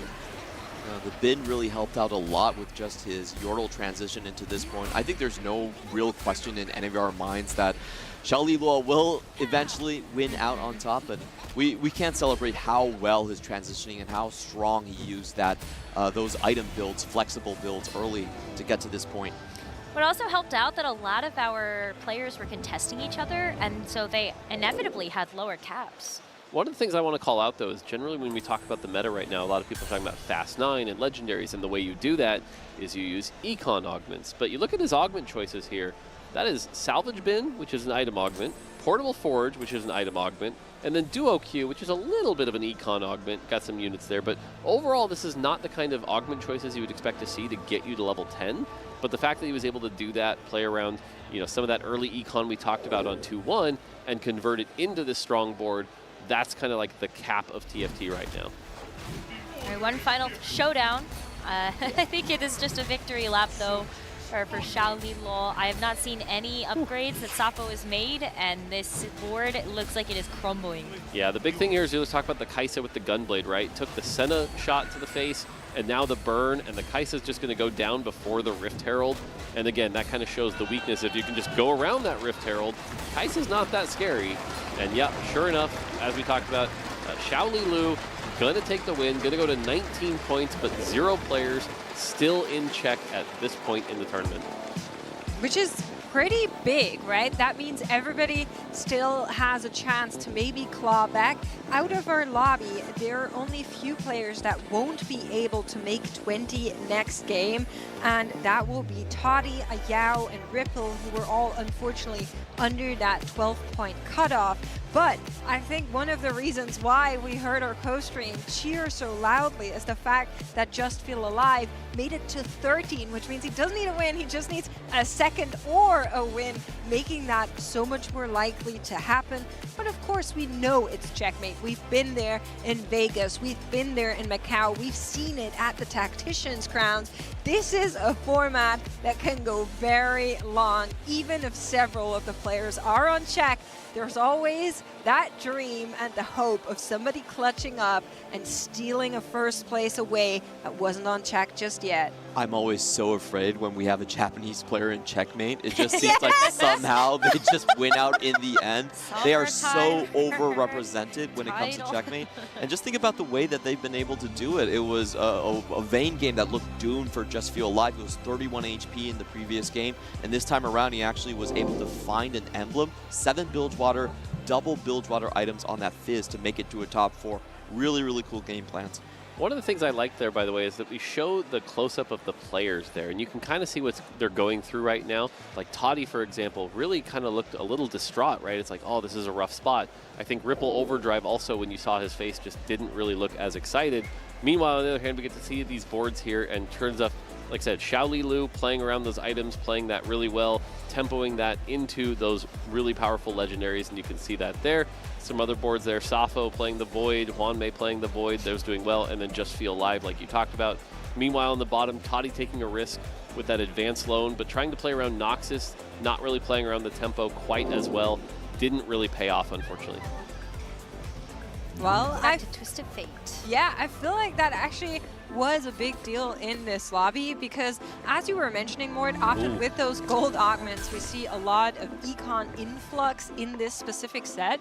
And in the previous games, we saw a lot of Freljord contest. We saw a lot of players angling for the Bilgewaters. In this game, everybody was like, econ, all gold, me Void, me Baron. Yep. And I feel like that was just unfortunately a little bit of not enough reading the room, too many players contesting, too many players holding hands, and then the one player that was able to get into those late games was able to build out that legendary board, of course, as we saw from Shaoli Lu. So just, you know, a little bit more heads up play, maybe a little bit more looking over what your other competitors are doing, but of course I understand how attractive something like that Void is. I have a crazy stat for you guys, and maybe explains why Ripple was so kind of phased. This is actually the first game where he played Void where he didn't go first place. Oh, He's wow. went first place every single time before that, 4 times in a row. So he's like, wait a minute, is the magic My gone? magic dust? Part of it is the checkmate format, right? Like, you know, you're saying, oh, there's 4 Void players, maybe I shouldn't contest. But the reality is, if you don't contest, you're letting somebody else have it as well. And we're not in that checkmate state yet or anything like that, but I really don't think the answer is just like, well, take your foot off the gas, right? Like, and again, we talked about the Econ opener in particular, and I think if we see an encounter like a Scuttle Puddle, we're going to see a game just like that, right? Where everyone's going to be like, look, I've got to hold these. I do think there are some strategies that aren't being as explored. You know, you talked about holding the Kaisas, but really the big unit that isn't being talked about as much, because typically tanks don't get as much attention, is Rift Herald. I think right now Rift Herald is just so much of the power because it takes a lot of the risk out of going to 10, right? You just get to have this really hard to take down tank, so. Well, we do have a very special little floor footage from a good friend of ours. So let's hear from Hupison as he ran away with her selfie camera, I heard. Hupesong here. I'm at TFT Paris once again, and I want to talk a little about the players and have a little conversation about how they've been experiencing. Milala, come here, man. Milala, we opened some rebound packs. Milala, do you get anything good for me? Yeah, I've got you the Volley Bear. Okay, I got good champion Bolivar. Alternative art Bolivar. Alternate. Okay, we have some $10 maybe? Hundreds. Hundreds, because Milala was the one to open it. What did you enjoy the most about the event? Honestly, I like how meeting people. The event got bigger. It's bigger and bigger every year. Okay. And I look forward to the next one. You saw that the next one will be in Vegas once again, and it will be musical once again. Any predictions and anything? Maybe go turn it around again and go for the win? Yeah, I'm gonna run it back. Another Malala set. Nice, thank you, man. Okay, going once again. Here is the venue. It's totally amazing. People are hyping up. We can see, especially the crowd, looking for so many things. I have Relic here, doing some co-streamer. Relic. What is the best table to win the game? If you're in a checkmate format, what is the best board that you want to accomplish to win the game? I think the best way to win is to unlock Warwick and get it 3-star because no one is gonna play it. So that is a very good strat. Okay, perfect. I thought he was going for Baron, but no. Warwick tech, the hidden tech that now we have here at the Paris Open. And now once again, here's the venue. Let's enjoy. And I just want everyone to feel the experience. And let's just get closer here and try to see a trophy. Players are still trying to go for finals and trying to accomplish. And here's the trophy. Once again, only one will get this trophy, and only one will have the honor of being once again crowned champion. This is Hoopes for all. Let's enjoy the rest of the event. Surpass your limits in life and in TFT. See you in the Rift. Vamos! Wamo is, I think, the right word for Hoope there. I loved hearing from Malala, set 19, maybe, the music set. We're going to run it back there, our Vegas Open champion. But before we get there, we need to finish the Paris Open first. 3 games have concluded. No one is on check, I think, is the biggest storyline here. But plenty of our players have a good shot to get on check in this next game. So we're going to be going in right away into game number 4. Yeah, and so this is one of those low pressure games for a lot of our people at the top. They just want to secure enough points to cross over that threshold. We've got a couple people around that 18, 19 mark, so it's really just don't go 8th, which shouldn't be too bad. But for players like Toddy, for example, this is where you've got to really get a lot of points, so at least you can maybe get into the running and make one of those comebacks, right, where it's maybe 6 people are in check, 7 people are in check, so you're still not out of it. Really right now, I think only IO is really that 8 points. Those are pretty rough here. Ripple at 9. That's another really rough one to see as well. Yeah, 5 total players could get into check, and that would really shape up our potential final game next time around. If there's only a few players there, then it's easier to focus. If a lot of people are already in check, then everyone has to play for themselves and try to get that first place to deny and extend the tournament.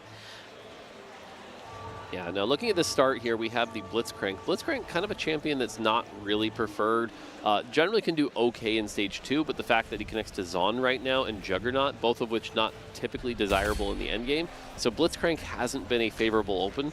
Whereas comparison here, Hwanmei was able to get the Jarvan out of the encounter, and Jarvan, even if you don't use it, you sell that, could open up the Silas later. So definitely a couple options here. Now, Hwanmei does have a possible Ishtal start here with 2 Nikos, and we know he's done well. Obviously missing the key piece here, which is the Milio, but, probably going to hold on to those at least to give him that option. Isn't buying the second Nico right now. Might still do it. So keeping some options. But again, if he can get that start, we know he's done very well with that and something he kind of prefers. Still gets value out of selling the Jarvan and then holding on to most of the Yordle pieces here.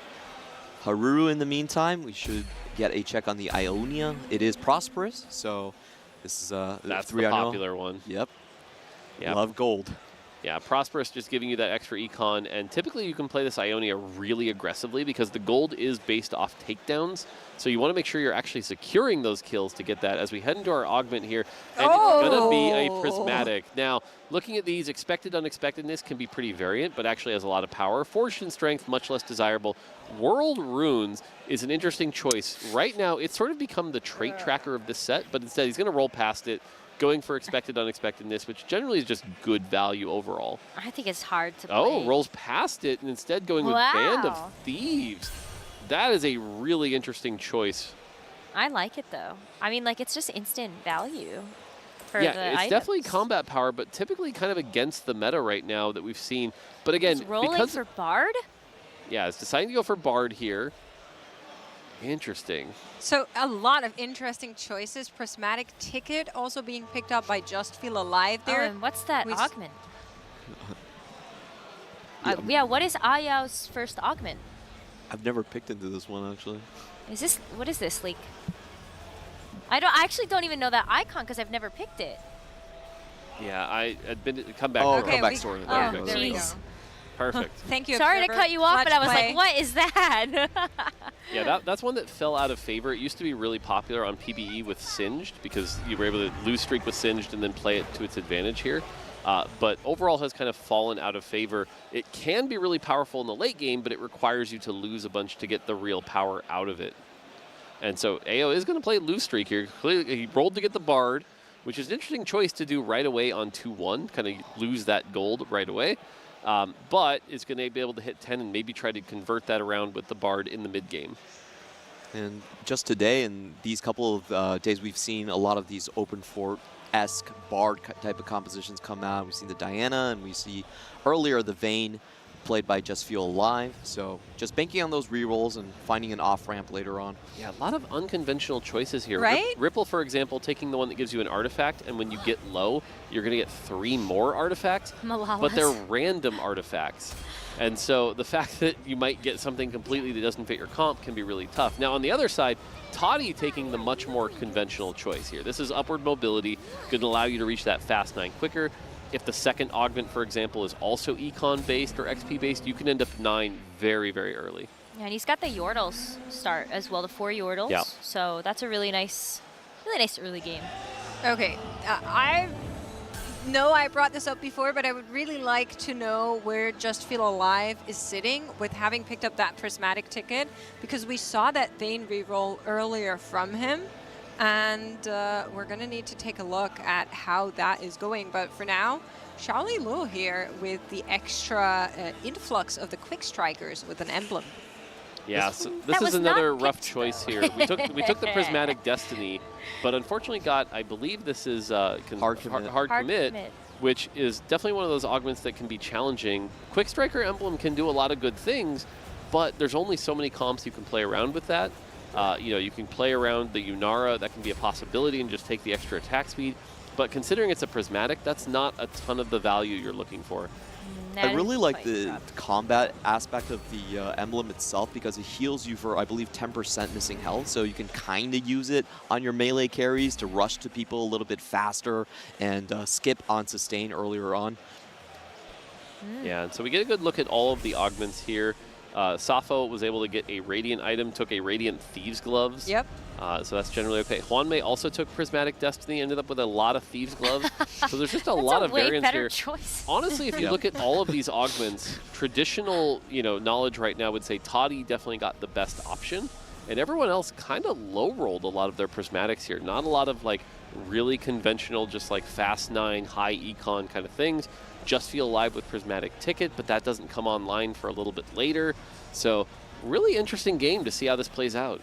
It's also the first game that our top 8 are playing that actually does start with a Prismatic Augment. All of the other ones were gold before. A couple of them had some silvers in between.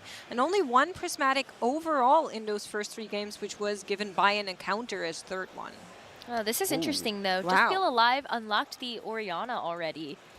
And so I wonder if this is a world where we actually see T. No way we see T-Hex. No, this is looking much more like the reroll Ishtal that we've seen like Huanmei play before. I think that's much more recent. We sold the Loris. We've moved away from that. As much as I would love to see the T-Hex, I don't think it's going to happen this game. All of us, really. Yeah, but I mean, to hit that, we talked about how Huanmei did it with like too much value. Having Prismatic Ticket is definitely a way to do that, getting all those extra rerolls, because one of the things you can do is lose a bunch with Bard to give you some banked rerolls, then use those to trigger the Prismatic Ticket again, get a ton of value, and hopefully hit a lot of your 2-stars. And so right now, he should be focusing on getting as much gold as he can. So. But is that a strategy that you think is going to actually net Just Feel Alive a second or a first?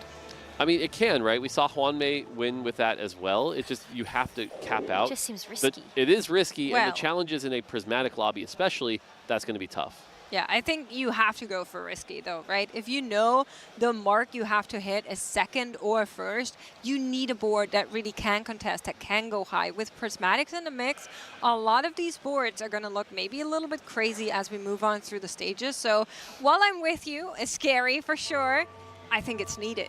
Xiaoli Luo actually leveled all the way to Yeah. 6 right here just to ensure that he gets his win streak. So if he can run into Safo, this could be a pretty big pivotal point. Not going to happen. It's Yeah. Ripple Overdrive on the other side. Now, Ripple Overdrive, I think he'll still win this, but this is the hardest matchup since he is going against that armor artifact. And so if you could take a while to get through, but thankfully is able to go through pretty quick. Again, leveling to 6, kind of the expected outcome here, is able to win the fight. And both players are able to secure their 100 streak. So that's going to be good for both of them. And again, both of these players don't really need a lot of points. I mean, Oh my Xiaoli God. Lu doesn't really need much of anything. So Yeah, actually, it was a super close fight. I was watching. I was like, oh, Timo with 2 items and 2-star? That backline is only 1-star. Yep, I agree. almost melted it down here. Another thing worth calling out here is we have 2 Bard players in the lobby right now, which is something you haven't seen a lot of in this tournament. We usually see maybe 1. It's not like Bard is unplayed or anything, but you don't see a lot of like contested Bard. And so we'll have to see if Io goes a different direction with this. Now, Io in particular right now only at 8 points, unfortunately right now in our 8th place. So really needs a big finish. And I'll be curious what direction they pick to try to see if they can convert this into a high finish. Yeah, we have seen both the Vayne reroll and the Diana being played out of kind of like an open fort-esque Bard situation, but it really depends on what items he is able to secure here. So we do have the start of perhaps a Titans for him going into this one.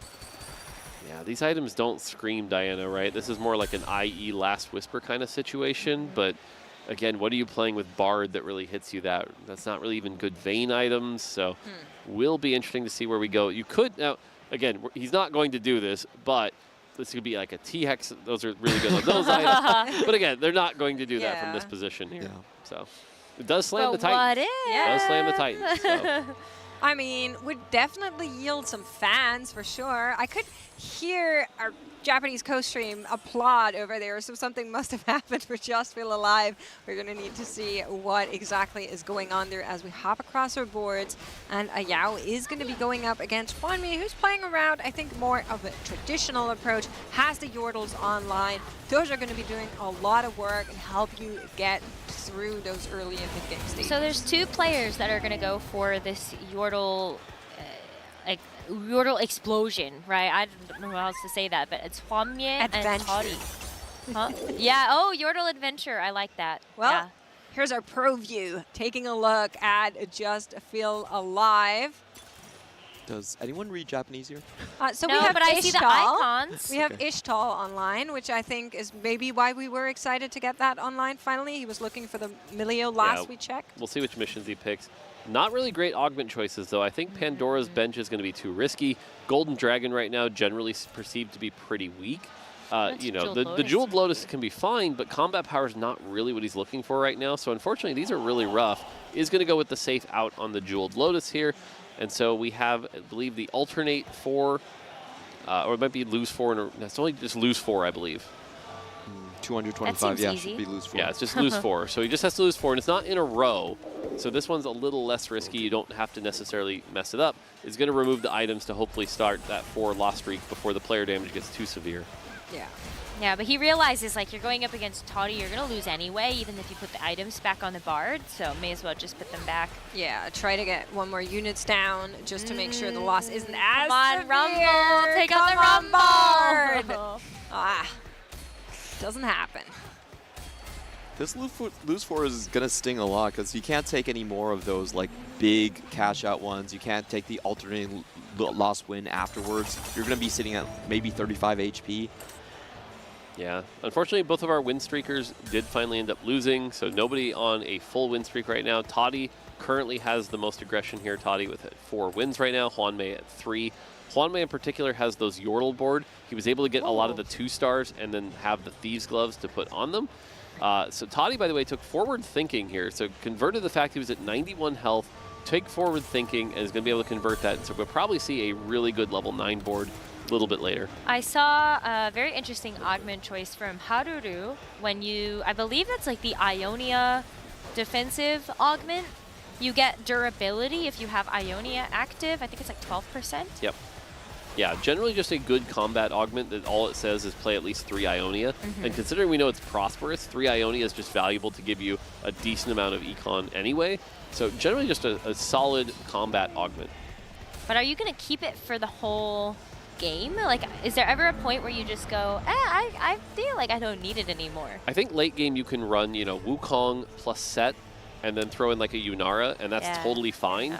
Generally just some powerful units without necessarily having to go into the vertical. Now that being said, even at this tournament we have seen Prosperous 7 get played and do very well, because if you can get a lot of gold, the 7-piece can be as much as like 80 AD and AP, which is actually quite over budget stat-wise for a 7-piece on top of that 50 gold you've earned. That would be crazy. We're a long ways away though, I think, from being able to get to those kind of higher levels. Now, one thing to note, again, in this tournament, in the current meta, is that spatulas and frying pans off carousel have pretty low desire. Vertical traits not necessarily excelling, and even the ones that are don't really need that spatula. So seeing Hwanmei actually take the spatula while he's playing Yordle, obviously he's not going to use it for a Yordle spat, but will he, possibly reforge it into something like Arcanist, or what does he do with that, you know? Are you Clement, sure why are you it's not a laughing? Yordle emblem? Huh? You were laughing. What's going on? So he found that 1% Annie, but he looked at his board and was like, oh wait, Doesn't I actually fit. can't play this. So he actually ended up selling it, going for more immediate combat power across. And I'm still looking at where this Titans is going to go, because he doesn't really have a carry for it at the moment. Yeah, see, that's why I wasn't a big fan of the Titan Slam. It kind of locks your direction a little too early, so that when you do hit stuff like that, Diana, that's a pretty rough situation. Now we have a Seraphine 2 on 7. Seraphine's a pretty solid secondary carry, kind of struggles a little bit as a primary, but certainly itemless isn't going to be doing a ton of stuff here. And now the Malzahar minions on. If Seraphine can get one more cast. Oh my goodness, that is a close fight. Wow, that feels horrible. You have a 2-star forward cost versus a Kog'Maw, and you can't beat it with Radiant items. Listen, Kog'Maw is items. a really good unit. I'm going to continue saying that. So One thing that's nice here, by the way, is care package. You've kind of removed some of the negative here by being able to take it late. And you also get the cute little You do messages, get to do your right? best. That's also, you know, Yes. removing the negative. I like just the smiley face. But like we're already going to get the second care package on 4-1, so the fact that you got that as your indecision augment kind of raises its power just a little bit. Hopefully the mental fortitude also. Safo right now at least in a decent spot here, only needs 5 more points, which is just top 4. And so as long as he can play pretty well, has got that Rift Herald, which again, we've talked about Rift Herald just being so strong at this point in the game. Unfortunately, Kog'Maw is your backline. Now it does have a Radiant, Archangels, which is going to give us some AP. Finally starting to get through their front line. The Kog'Maw is ramped up with that Radiant Archangels, gets through the Taric, and so, yeah, the Radiant Archangel's going to do some big work here and get the win, and that's good for Safo as well, you know, just a little bit of rewards there. I do want to take a look at Hwanmei's board. As, Yeah, I was thinking that. It's been win streaking the entire check time. in with Just Feel Alive first, just to see what we're going to be going for here. And he actually does pick the cash out right here. Yeah, again, the cash out right now, we've seen this just be used to get extra power, keep your health up. And now that we're at the 76 gold, we have that prismatic ticket. Now's the time to do some of this roll down. I mean, look at the banked rolls. We have 10 rolls.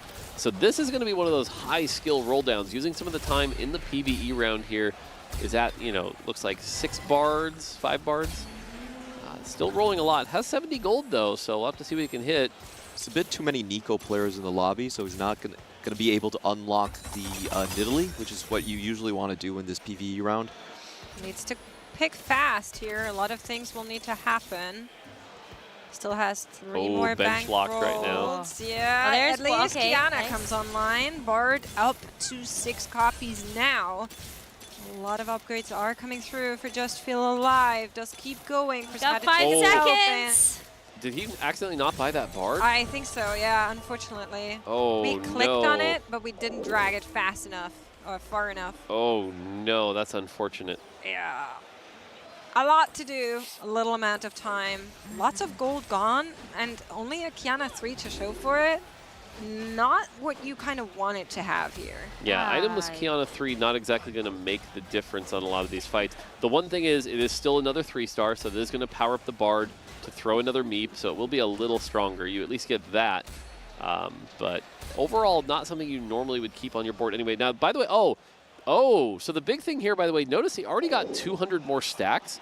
That was because the choice he must have chose was get a lot of rerolls. Yeah, maybe. Like, that was a lot of rerolls. Yeah. So. Oh, and forward thinking now coming through as well for Toddy. He's going to go level 9 immediately and just go ahead and full send it.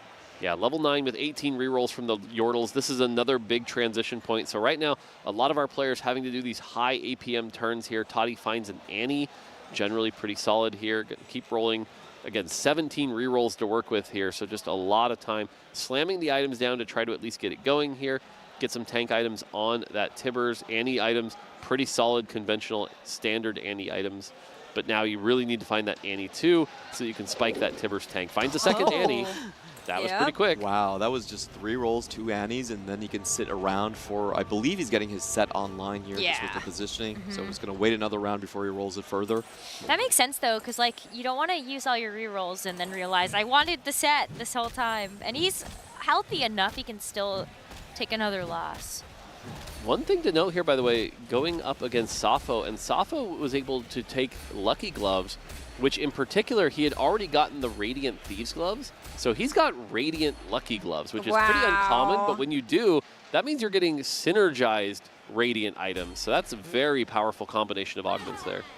4-item Baron, maybe in the future? He's down to less than 20 gold. It'll take him a while. Yeah, I'm doubtful as well, but Ayao takes another hit. Gold-wise, by the way, Ripple at 99 gold. So we'll have to see what Ripple does with all that gold. He's starting to use it to level up, it looks like. And again, just a lot of these level 9 roll downs coming online here. Toddy really needs to find that Annie too. Finds the set.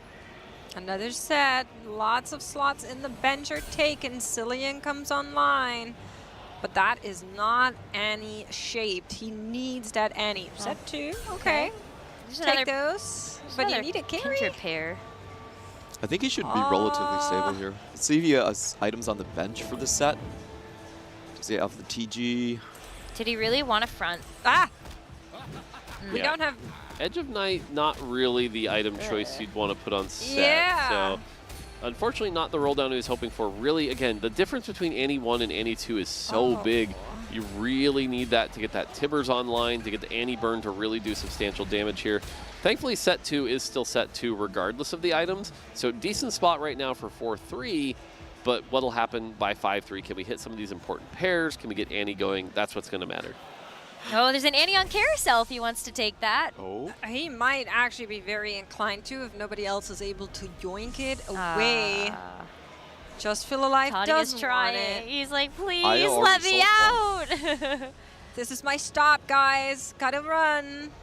Oh! You saw Xiao Li Lo actually consider like, taking should it. I? The big thing is it had a rod, and we've talked about before that rod right now is a pretty low desired item. We were talking about Just Feel Alive rolling down earlier, missing a lot of those upgrades. Look at the bottom left. Just that missing is the nearly a Orianna. full golden board for him. So great news, hopefully able to stabilize from here on out. I actually really like that play from Xiaoli Luo. He didn't want to deny the Annie because Toddy's actually one of the players that even if he wins, he's not in check. Yeah. So he might as well just move everyone's points down a little bit lower. Yep. And Io, by the way, did end up at that Diana board like we talked about here. Missing the BT, unfortunately, ended up with a Hand of Justice, which is a little bit weaker. But overall, not bad. Used reinforcement to be able to guarantee that. So shouldn't be too bad. Yeah, I think he low rolled. He rolled very, very deep on 7 to 10 gold just for the Leona too, and it still took a while for him to find it. So maybe the comeback story has enough combat power, but he's going to have to outposition a lot of these rounds just to have a chance. Yeah, well, here's the problem, too. I mean, other people got to pick 2 prismatic augments this game where he took advanced loan, and that's exactly going back to the conversation we had just last game, where you didn't know the variance that was going to be involved in this game, and I actually think this is quite the low roll for everyone else to have had another prismatic augment, and you don't. Yeah, I mean, the good news is he has the Diana too. He's got the Shyvana, so it's like it's not a terrible board. It's just a question of when does it start falling off, right? And especially at this level, a lot of our players have figured out how to position against that Diana, so it's not necessarily too much here. They're just 15 points away from that Brock. Should be a relatively easy unlock. Already on the 4-win streak. And judging by how many 3 costs he's had, this Bard is going to be hitting like a truck. I really want to see those dudes come out. Yeah, the memes, send them. Yeah, interesting enough, didn't buy the Nidalee, but doesn't really have the spot for it, right? Because the next level up is going to be Brock. Didn't reach 500, so you're not going to get that Tactician's crown. And so just going to have to play around the Nico 3 being very strong here. Gets that Blast Shield. Blast Shield, by the way, with this many 3-stars, that's a 20% health shield, and so 3-stars have a lot of health, so definitely not bad here. Diana on the back line, though. Yeah. This next Bard cast has got to do some work. There you go. Diana taken down by 1 Bard with dozens of mates. Is it good enough? Oh, that stun. That stun mattered. Yeah, he still loses that.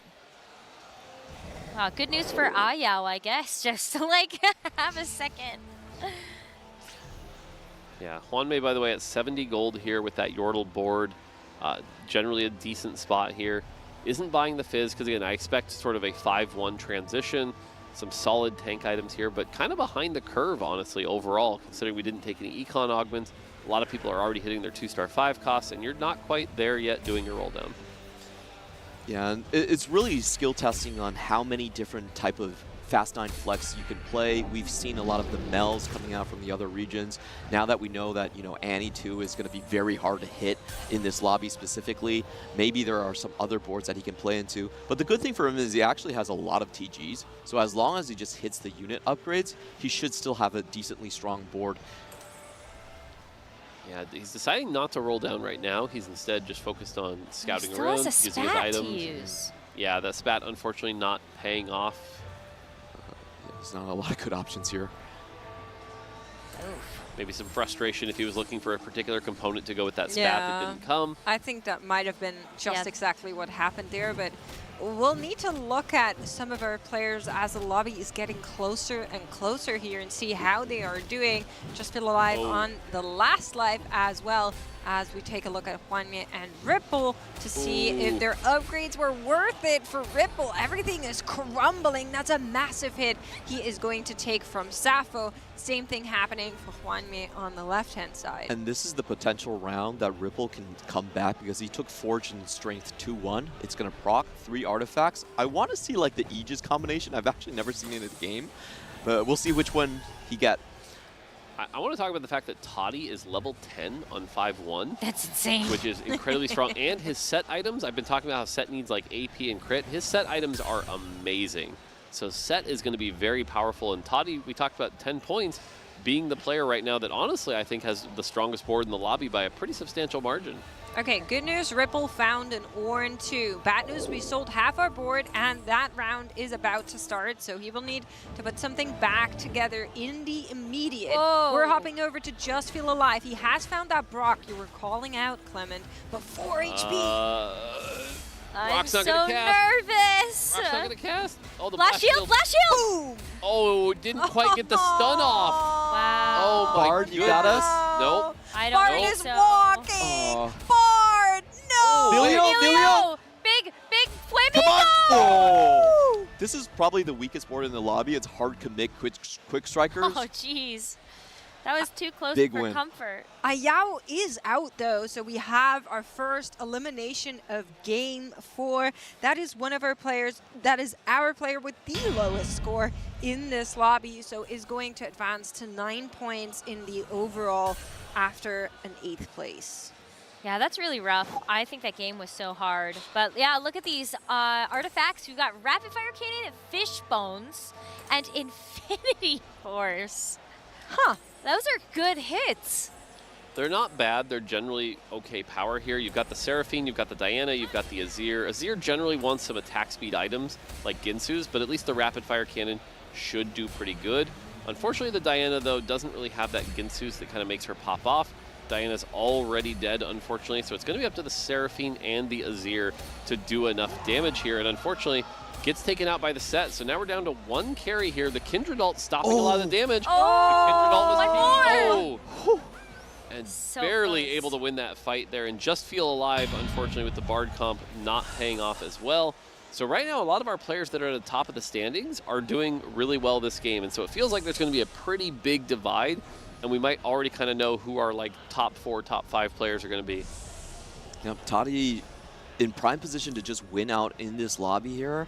Hwanmi, another one that's also in a very strong spot. He has a lot of these rolls banked up. He was still sitting on 6 Yordle, not doing the full transition, actually taking a lot of his time. Well, because he was also so healthy or compared to everybody else, and he knows like, oh, well, there are a bunch of people that did do hard roll downs. They are now knocked out. I can just wait for some of those legendaries to come back into the pool. I'm so curious what Xiaolilo ended up landing on. It looks like it's just going to be a standard Yunara. Ionia legendary board with an easy pathway because he basically gets the Kindred for free. Yeah, I mean, Kindred and Yunara is a strong combination. The two will do well. He has the Taric with some very, very powerful tank items. The one thing I will say, though, is the Taric right now is very magic resist based, so any physical matchup could be pretty rough. Is going up against Toddy with the insane board here, and Toddy with that Annie too. There's not much healing on the back line, so this Annie is going to do a lot of damage. But the other thing to do is watch out for Toddy's set. Toddy's set in particular. Oh, just so much damage here. The double crit And items it's for just set. not even close. Yeah, I like think he's dead. yeah. Yeah, that was a knockout. But again, for Xiaolilu, 19 points, it didn't matter. And Xiaolilu is going to be our first player in Czech. So overall, not too worrying of a game here. And that does mean Haru is going to be in Czech, Hwanmi is going to be in Czech, and right now it also looks like Safu is going to be in Czech. So it does look like we're going to have 4 players in Czech after this game. Wow, half That's the lobby. exciting. That is very exciting. Wow, Ripple actually found Silas too. Yes, Silas 2. Like this so much more. Yeah, very powerful version of the comp here. You get 2 Arcanists, 2 Defender. The Silas items are solid here. You get that 100% crit, which is really good. The only thing is you got to be careful. The Silas isn't particularly durable in this state, but can really unleash a lot of damage. Yeah, but like imagine, I love that he just gave up on the Diana. It's like didn't have good items for it. May as well just give those to something else. And then you can put this Fishbones and Infinity Edge on that Senna, but it's getting walked on right now. I do like the positioning on the Silas for what you're pointing out, Mort, because it's a little bit of a squishier target, putting it in the second line there, making him walk off, but it's not good enough. And Haruru is going to, Hwanmi actually is going to take out Ripple, and Haruru is also going to be knocked down here.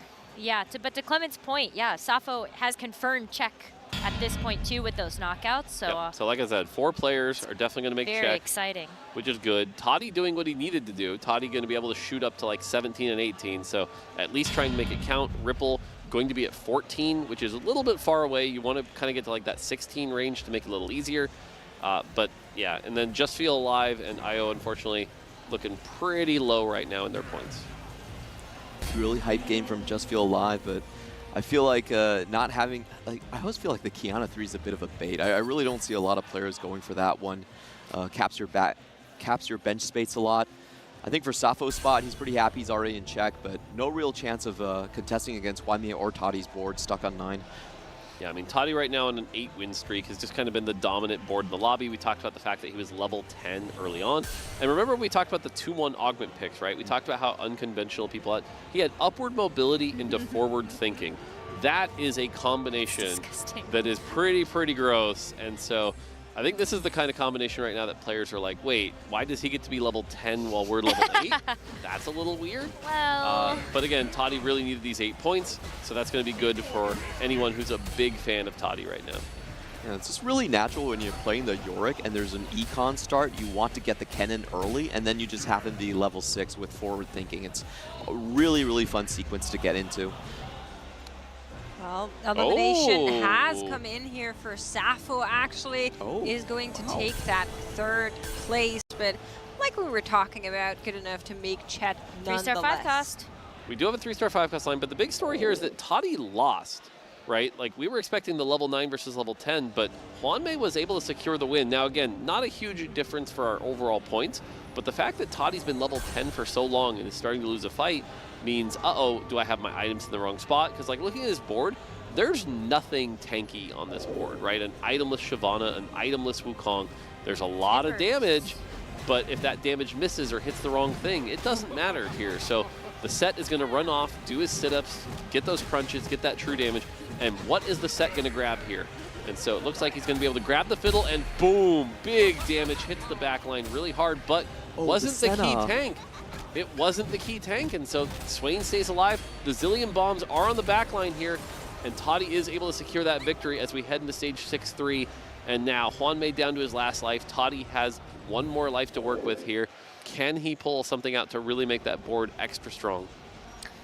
I wonder if he's going to switch the positioning around from solo tanking the Set right here. He could get, because a lot of times when you do this, you actually get sent to the corner before you get an ult out, and that's kind of a detrimental to the game plan here. I actually disagree. I think that's good, because what happens is you come back, have your mana still very high, and you get the big true damage ults, and then you might be able to get a second one out from at full health. So I actually like this positioning a lot. Again, the big thing right now is just doesn't have a secondary tank, right? The things are going to crumble really, really quick. I do like the positioning for Hwanmei here. It's going to be away from the corner that Set comes back, so you don't risk getting grabbed. And again, Set is going to be the story here. Comes back, is going to grab the fiddle again. Boom. Big damage. Wow. But it dies before he can get that second cast off. Swain goes down again. The Zillion bomb. And he gets it. Yep. That's going to do it. Toddy takes the first place now. And again, 4 players in check as we head into game number 5. That is so exciting. I'm absolutely ecstatic, and I was looking at our checkmate combinations. 3 of our 4 players that are on checkmate are sitting on exactly 21 points. The only player that has more is Hwanmei, who has just moved up to 24 points. But we are going to be hearing from our players as we have Laura on the stage for an interview. So let's hear from her. Welcome back here to the stage for our grand finals, and I'm going to check with Safo, who just made check for the first time ever as he is representing Spain here. Safo, thank you so much for joining me. I want to interrupt you just for a bit. First things first, congratulations on making check. How are you doing? I think I'm doing good. I mean, things are working. I tried to play these first games with just getting top 4s, keep getting these points, and now it's time to gamble it and try to win. Slow and steady and trying to gamble it and win, but like it is the first time that Spain gets to a representation in an international finals. It's the first time for you as well. Tell me about playing against these guys. Tell me about the pressure today. Yeah, you just can feel the pressure all the time, like the crowd, these guys are all so good. I'm not nervous, but I'm like I feel the pressure. It's just a weird feeling, honestly. It's just you and yourself for the next game in the hope of winning the title. What advice are you going to give to yourself to stay calm and collected, to keep on doing your thing? I have to trust the heart of the cards, that's all. Trust the heart of the cards. Thank you so much. Wishing you the best of luck for the next game. And that's all for us here.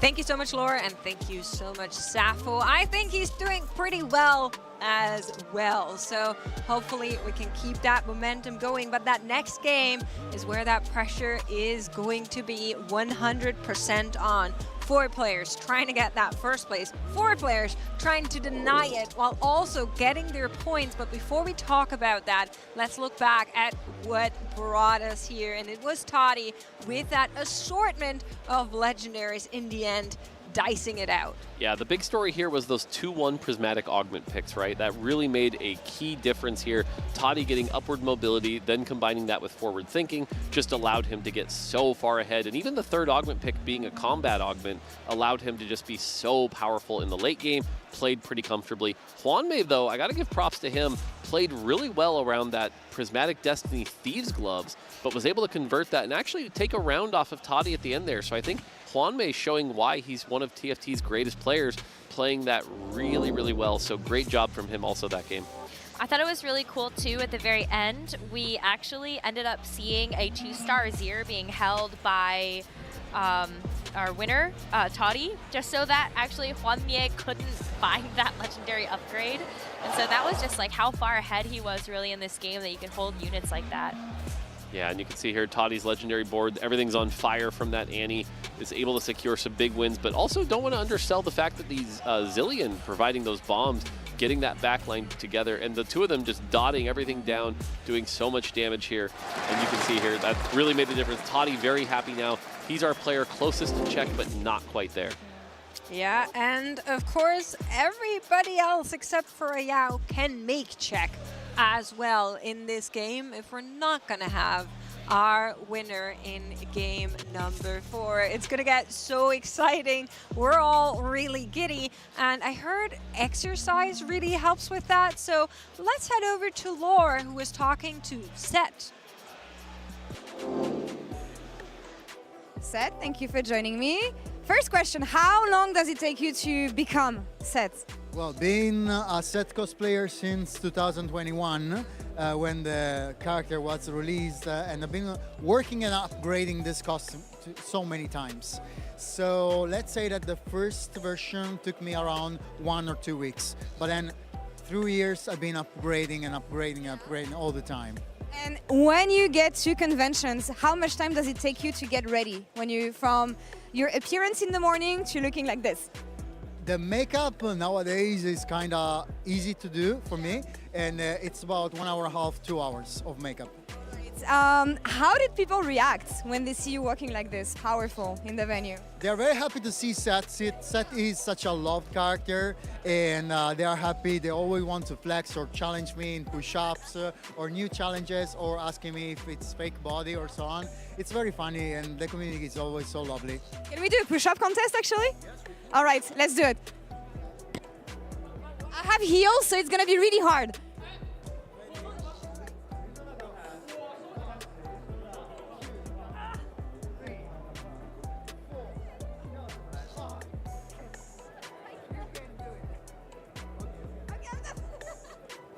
Thank you. I did all I could. Thank you so much. Listen, I think Laure did great. What can you do when Set flexes on you? She didn't look bigger to me, though, Mort. I mean, working out with Set does make you bigger. That's what I hear. Okay, so maybe we'll see it take effect in after this next game. Yeah, it might take a while. we're gonna need to check with her. It would have been funny if she took the shoes off first. I would have really liked that. But if you're just now tuning in as action gets more and more interesting, make sure you stay tuned, because our game 4 has 4 players on check, 4 players trying to stop them. If any of the players that are currently on check get that first place, that means they're going to win the TFT Paris Open and go home with their glorious belt. We're going to be heading to a quick break, and right when we're back from that game is going to be starting. So make sure you stay tuned. Don't go anywhere. You're watching the TFT Paris Open.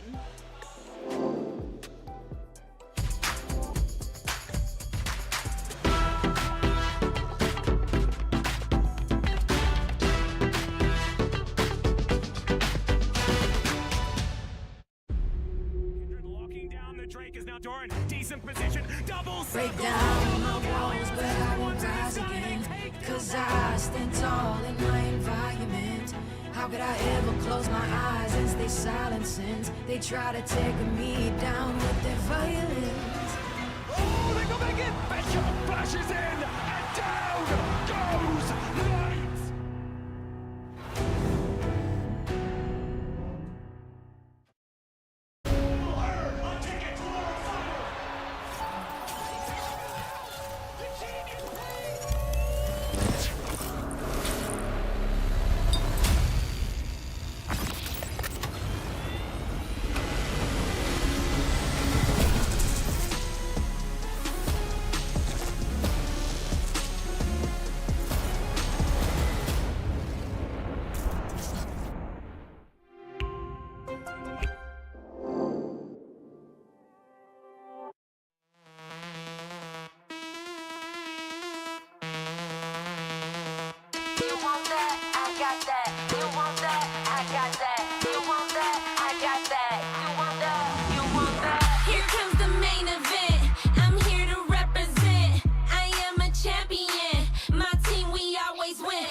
Trendsetter, even better, I'm a legend, how I live so comfortably. Paper so big that you gotta read the summary. Baby, I'm a boss, come with me, I need company.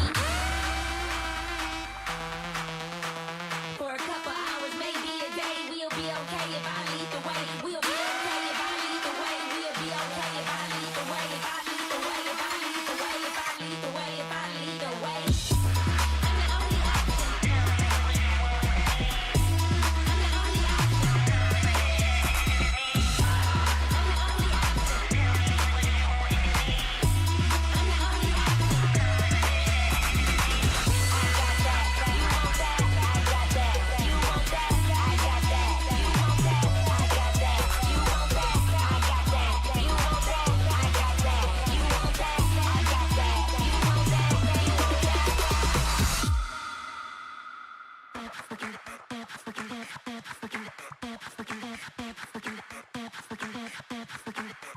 Turn it to the max, haters gon' hate, dollars gon' stack. Throwing them hips, how you do it like that? You're looking like a snack and I only speak facts. Let's relax. Maybe a day, we'll be okay if I lead the way. We'll be okay if I lead the way. We'll be okay if I lead the way. If I lead the way, if I lead the way, if I lead the way. We'll be okay if I lead the way. If I lead the way, if I lead the way, if I lead the way.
Votre attention s'il vous plaît. Merci.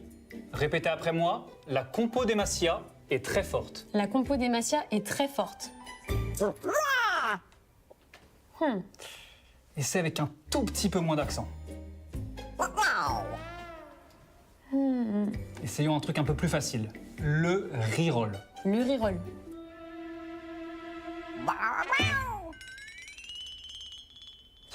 On va essayer de trouver. Oh! Voilà, super, parfait.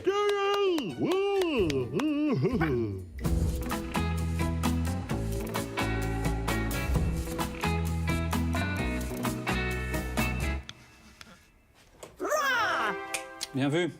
Ah, point. Hey everyone, Panda here on the floor with Dobbs, a TFT player, caster. You do it all from Brazil. I imagine you're cheering for Taji on the big stage now in this final day. How have you seen his first few games? I mean, he played so well. I mean, the first two games were half starts, not as many upgrades as he wanted, and he actually saved like a top 5 in a fourth. So pretty good start. He's in fourth in the lobby, and this is checkmate format. He won 4 out of 5 games yesterday, so he knows how to win games. So we hope that he can win it all. He also played in that first game, Astra Namir reroll. I saw it was the first time he played in this entire tournament. Do you feel like Taji is a player who is not scared to take risks? He's not scared to maybe go out of his comfort zone and still find new ways to play TFT on this day 3? Well, as I know, Taji as a player, he doesn't like re-rolling too much. He just knows certain spot that you can play it. He had like too much value, so he knows that it's great for some comps like Bard and Trinamir with Ashe. So he wanted to play that way because of the augment. But I hope that he can find his way into the compositions that he shined throughout the tournament, like Void, Diana, and as well as some Bronze for Life. He's pretty good at it. So hopefully he can pull it off on the more important games throughout the series. I know that you already know that Taji will be the winner, but now I want to ask you, how many games will it take for him to lift that belt up and be the pride of Brazil in this tournament? 5 games. 5 games, you heard it here first. We'll see if Dobbs is the oracle, the prophecy, or if he's wrong. We'll see.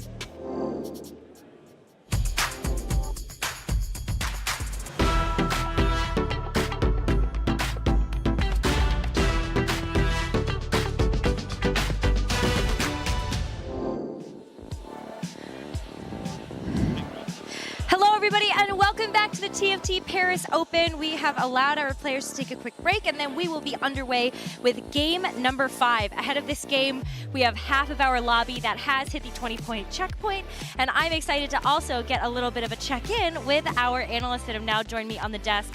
Mortdog, of course, so excited to have you back, but we are also rejoined by Panda and Gangly. So what have you two thought of the action since we last saw you? I mean, the most exciting thing for me is that going into this game, game number 5, it is a completely different game than we have seen otherwise, because it's not like we only have 1 player in check.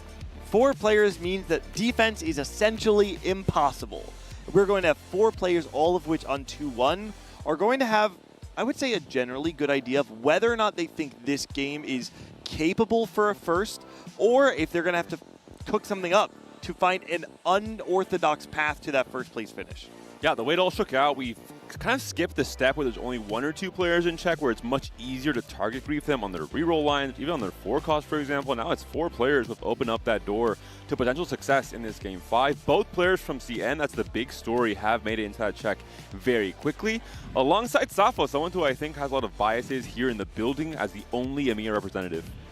Yeah, I mean, right now, I think last game was kind of a preview of how this game should play out, right? Toddy kind of played that game using that upward mobility and that forward thinking, and I think a lot of eyes are going to be on the augment choices in particular. What does that signal? Where are you going, and how are you going to close it out, right? We've seen Void be kind of like the quintessential how I'm going to finish the game comp. It's been a really high cap, but we have seen other options around legendaries and things like that. So what angles everyone going? How do the items affect that? And how are they going to play from there? There's this game of chicken going on. You know, we saw in game 3 where there was 3-way contested Void. Yeah. Obviously, if you're looking for a first and you have the potential to play Void and you scout around, you see 2 other Cho'Gaths there on people's boards in stage 1, you have to make this decision. Am I going to force you off? Am I going to posture toward this line and push you off? Or do I risk my entire tournament life by playing a 3-way contested line, even if it is the one that has the highest cap? I say do it. I think the more interesting thing here actually is the players who are not in check are actually the ones who should probably be playing Void, because what it does is it allows them to, if they hit that cap, they get to keep the tournament going. And if not, they're stopping all the other players from getting it as well. So I actually think that's what we're going to see is the inverse. There's also kind of an interesting dilemma with unlocks being introduced in this set, where potentially there could be like a gentleman's agreement where everyone that's not in check says, hey, Void's the strongest comp in the game. Let's all hold a Teemo on our bench, a Kog'Maw on our bench. When we level to 8, itemize it on a PvE round, for example, and all hold 1 copy of Kai'Sa, which you get consistently on that next turn to try and make life a little bit harder for a player if he's angling Void, or potentially 2 players in check as well. That's exactly what I said. Whoa, there we go, Necro. Necro knew the tech. I said this 2 games ago. You're late to the party. Sorry. It's true. It's true. Wow, yeah, see? I get things right sometimes. No, but I think you're all onto something, which is just taking a quick snapshot of what we've seen in the meta so far. Vertical Void has been very strong. We've also seen these legendary flex boards be really important. So do you think about, do I ignore that? And do I just take double econ? Do I try to go to these legendary cap boards? I think the legendary cap board it's almost less risky in a way. I think by nature it is more risky in terms of getting there and stabilizing, but it's significantly harder to grief because most of those legendary boards, you can slot things in and out depending on what you hit. Most people, of course, they could just load in a team planner and just click on the units that are highlighted, but you can play very flexibly and build interesting boards on level 9 that fit the items that you've already been given. It's one of those situations where you can high roll based on what you get by recognizing what the high roll looks like in the moment. You don't necessarily need to have a strict cookie cutter plan and play solitaire all the way up to level 9. There's also, I think, some level of consistency with some of the unlocks, like set, for example. You're guaranteed at least 1 copy of that set, which you can pair alongside other 4-cost upgrades you already have with things like Swain or Frontline, and that can be good enough. It's very hard to contest a full fast 9 pivot in that way. Yeah, I love the focus here on Toddy. Again, right now he's at 18 points. Really, he's one of the players that's rooting for the bottom 4 to win the game, because as long as that comes true and he doesn't go 8th, he'll be able to join them in check and make that kind of big comeback that he's hoping for. What a story Toddy has had over the last few sets. He's someone who, at least from the outside looking in, if you were really closely following Brazil, I think you would have seen some of the high highs that Toddy had earlier on. I believe set 7 was when he narrowly missed making it to the set championship. But once set 11 hit, I think players from North America at least realized that this guy is not just an influencer. He barely missed out making it to the set championship in set 11, going 8th when the top 7 players all made it in. And again, being the one representative from Brazil in a field that has people like ASO Lucas here in Paris, Ego Illusions as well. But it's Toddy, the one standing above them. He has completely rewritten his perception from just being an influencer to genuinely being one of the best in Brazil. I think that being an influencer actually really did some good things for a lot of the influencers that we had at the Paris Open. Think about it. You are streaming TFT all day, every day. You've been streaming PvE to get in on the grind beforehand. And so we have players like Toddy, like Hollytoff, like K3 Soju that actually all ended up doing phenomenally at this tournament. And even thinking about K3 Soju and the legacy that he's created in just KO Coliseum, he did amazing. So I think that a lot of these influencers, you cannot just call them that anymore. Toddy fits among the rest of that bill. Even Revan in Spain, the last TPC, for example, a very similar journey where he comes in with this biggest perception that he is a streamer and a big content creator, but then says, hey, he proves and he earns the respect of, I'm also a competitor. I want this to be how many of the other players remember me as well, because they have what it takes to do so well. So it's just really cool. I think we're blessed in TFT to have players so talented and skilled they can do kind of both sides of that field and still find success. Mort, I wanted to throw something to you. In the A patch version of this current patch, people were capping out around 4 Gunslinger very often, and one of the highest caps was this very hard to pull off board around unlocking the T-Hex while going level 9, getting 4 Gunslinger. We've seen none of that this weekend.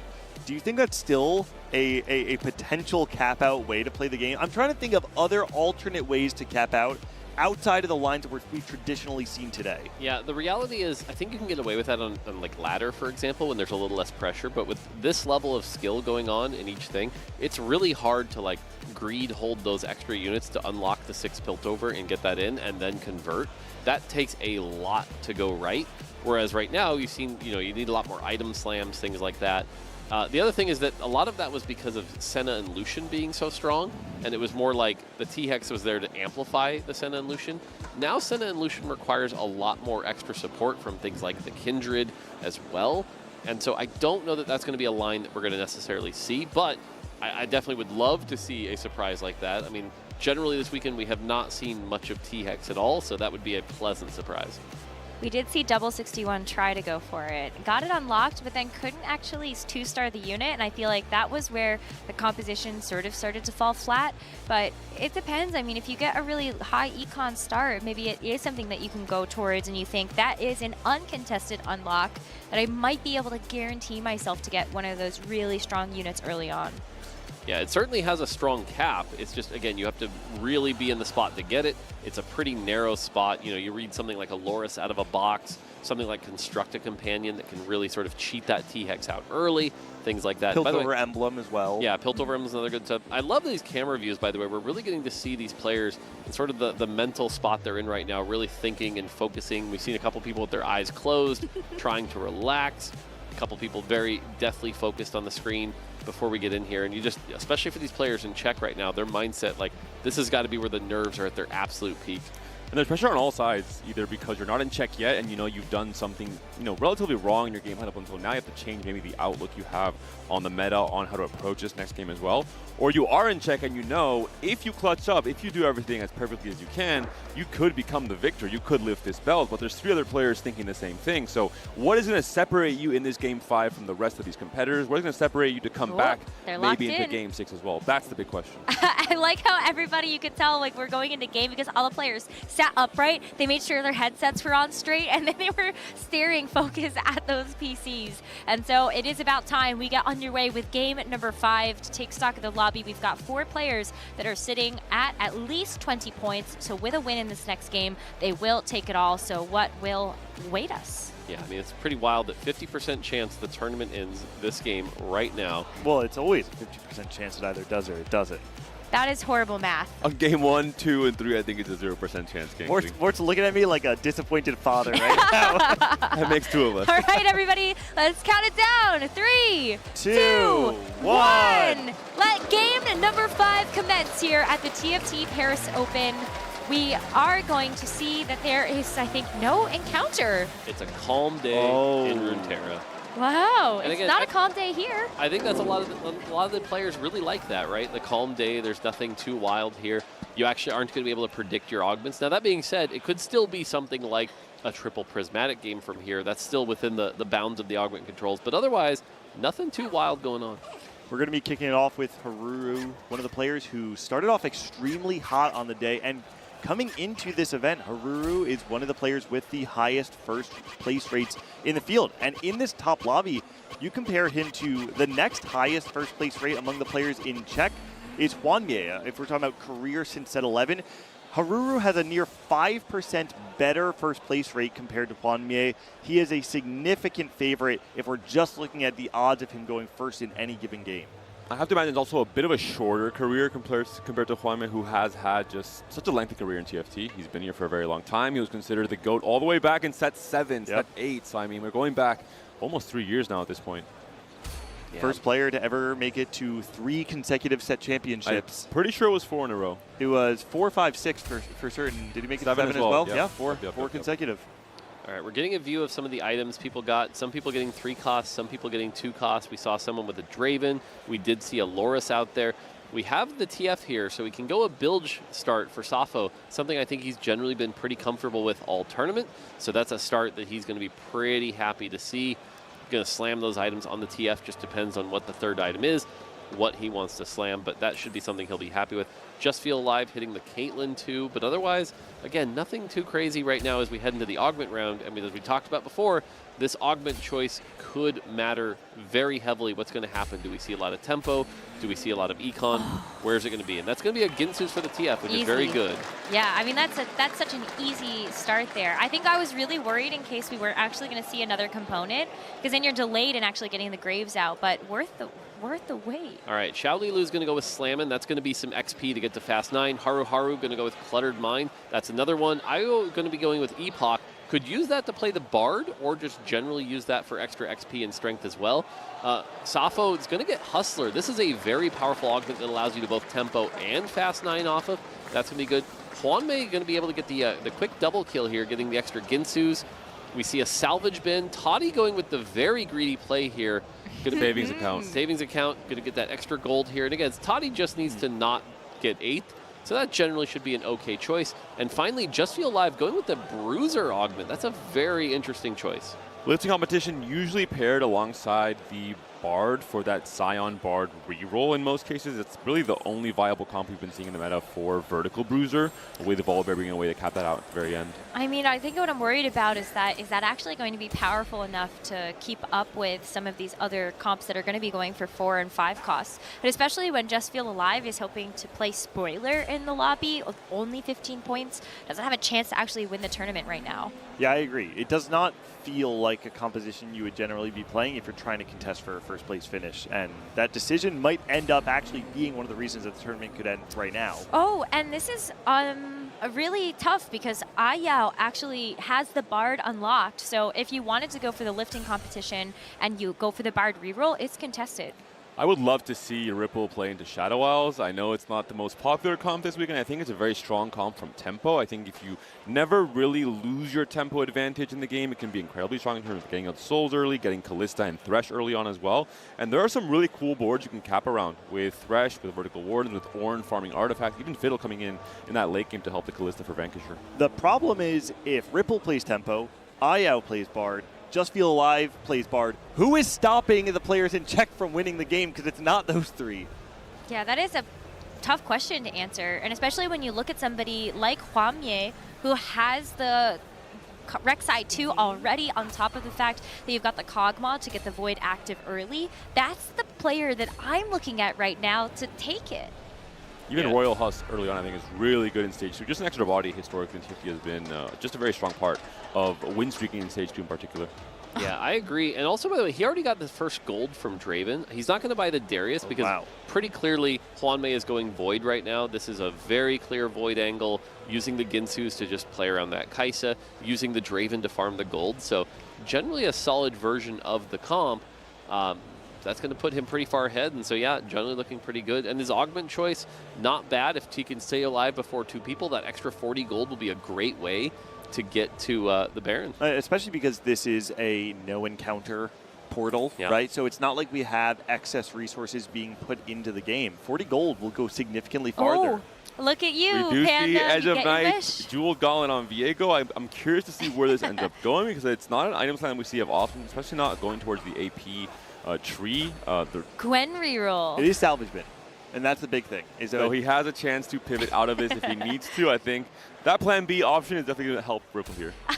No Gwen reroll, no. I think the fact that he had a 3-item Viego, though, and then still lost the fight was definitely not what he was hoping for here. Viego 3-item usually can get you that win streak early, but goes up against that Ginsu's on that Draven, and unfortunately ends up dropping it. So that's not what Ripple was hoping for. Couple of options though on the carousel. I think like the Melia looks very appetizing, so does the Nautilus, if you wanted those outside of just the item component. But how far will the spatula go? And Haru does have the Kiana 2 already. It'd be an interesting line for him to open up Ishtal as a plan. Oh, Sappho gets a Bilgewater emblem. This is actually really important. Sappho got the Bilge emblem. He already had the tier ready to go. If you can get 5 Bilge on this early, that is a great way to snowball the game. So we'll have to see. And he's got he's got the Nautilus, that's but that's 5. That is big. He even leveled the 6 for it, which I actually think is 100% correct here.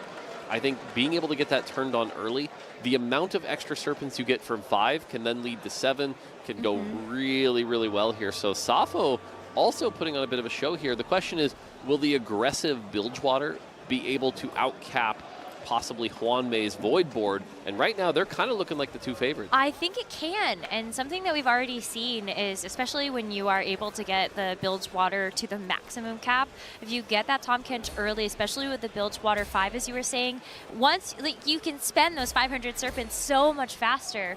And so the earlier you get Tahm Kench in, the earlier you feed him, the more stats you give him, that's going to be really how the Bilgewater board wins. And we've seen a couple times throughout this tournament, like for example, Milk ended up losing when he had that Baron 2, just because the Tahm Kench was able to bite through it really, really quick, had stacked up that AP. So it is definitely something we've seen be able to beat the Void for sure. The other out I'll call out, by the way, is nobody else really wants spatulas right now, and you've already got 1 Bilge emblem. If you can get a second, you can hit 10 Bilgewater, and that would be a wild way to end the tournament. Wait, what would you even do for an augment? That's true. A special there'd be item maybe there. inside the shop.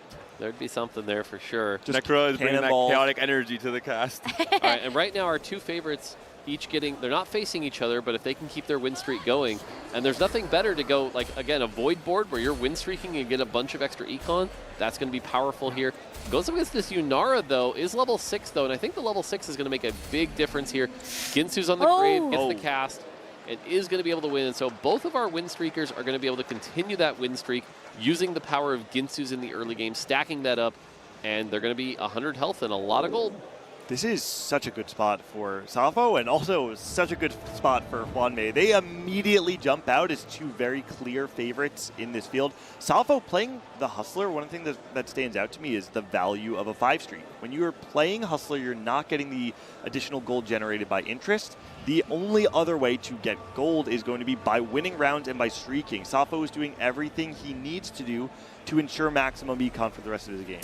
I'm giggling because Xiao Li Luo is giving the best relaxed impression that we have on the broadcast. He has to really find some Yordle upgrades on this next round to be able to put in Kennen on 3-2 and find 6 Yordle for those extra rerolls to come through. So this next shop is incredibly important for Xiao Li Luo in terms of him trying to get to 6 Yordles, eventually to 8 Yordles early on with Slammin to try and play for that fast 9.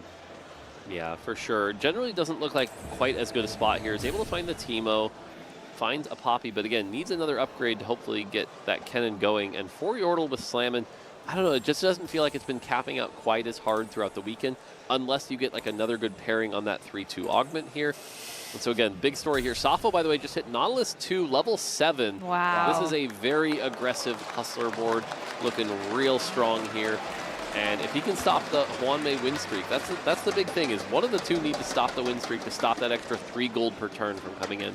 Well, it's not going to be this time because it's going to be Safo up against Ripple Overdrive.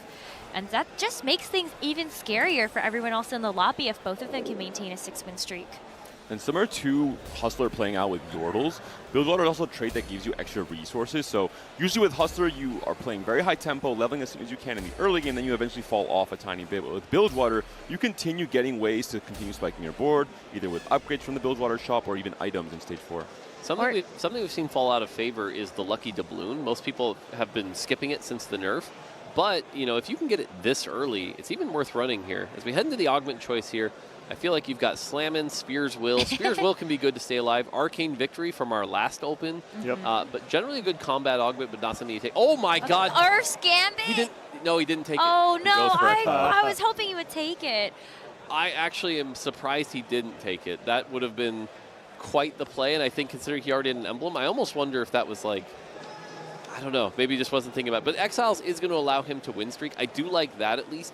It's a lot of combat power. The Nautilus 2 with the extra shield is going to be a lot for people to be able to handle at 3-2. I think the Exiles pick makes the most sense with the current tempo he's playing at, right? He understands that generally speaking, Hustler's going to fall off as he approaches a little bit deeper into Stage 4. He's kind of indexing more on ensuring he gets the win streak. I think the worst thing that could happen to Safo right now is that he loses his streak on Stage 3. To me, it feels like the primary objective, if you're picking an augment on 3-2, is how do I ensure that I'm getting enough money right now to make sure my top end is still safe enough? I mean, he has Fizz at 3-2.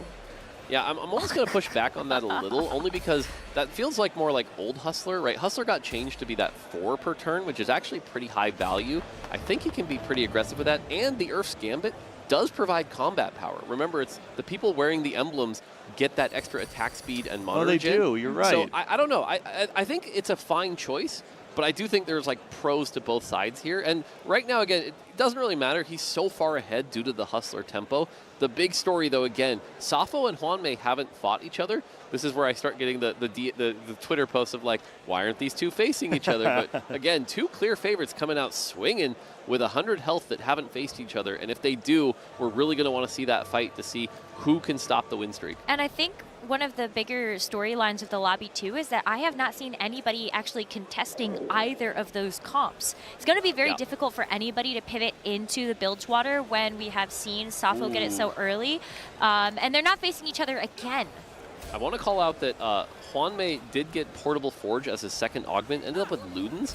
That's actually not as good of a choice here, right? I think that's definitely not something he was looking for. It's fine. It's good AD and AP on the Draven right now, getting some kills, but it's not like he's synergizing with some big casts. And even when he goes Void, it's not like it's a great Belveth item. It's not like it's a great Kaisa item. So overall, I think a little bit less of an exciting choice than the Exiles, which is just generally good power for Safo's board. What would be the best user in the late game for Ludens, in your opinion, Mortar? Usually Lissandra is a really solid choice because you get those big spell casts, and especially if you ever hit a single target, since that's a lot of damage that no longer gets split, you can get those big Lissandra crits. I know there was some rumors of an Anivia reroll tech with Ludens from early on. Yep. But I think Lissandra coming to late game might be the better option. Yeah, Lissandra just feels like it's not going to like break the game like an Ahri from last set, but it's just like a solid, you can get some big Ludens procs and maybe hit a couple people off. And with a Rageblade Slam, he could potentially angle that Freljord Yunara for Lissandra tech in terms of that Stage 4 board at the very least. I don't think that beats Bilgewater, though. In the way it's scaling right now, yes, I agree with you, Necro. Yeah, I mean, again, right now we are going to be looking at two very capped boards here. Hwanmei, the fact that he's been able to do so well on this 8-win streak means a Baron board seems very, very likely. And so Safo right now really needs to be planning around that. I'm hoping Safo can find a Tahm Kench really quick so that he can start feeding it that AP so it has enough power to deal with that Baron in the late game. And Aya will be playing for the Diana, has fully itemized the Leona for this turn, so Unlock coming in next turn, has a Rageblade Slam available, plus a Hodge and a singular BS short for now. We're still hoping for those best-in-slot items coming up with his next PvE round.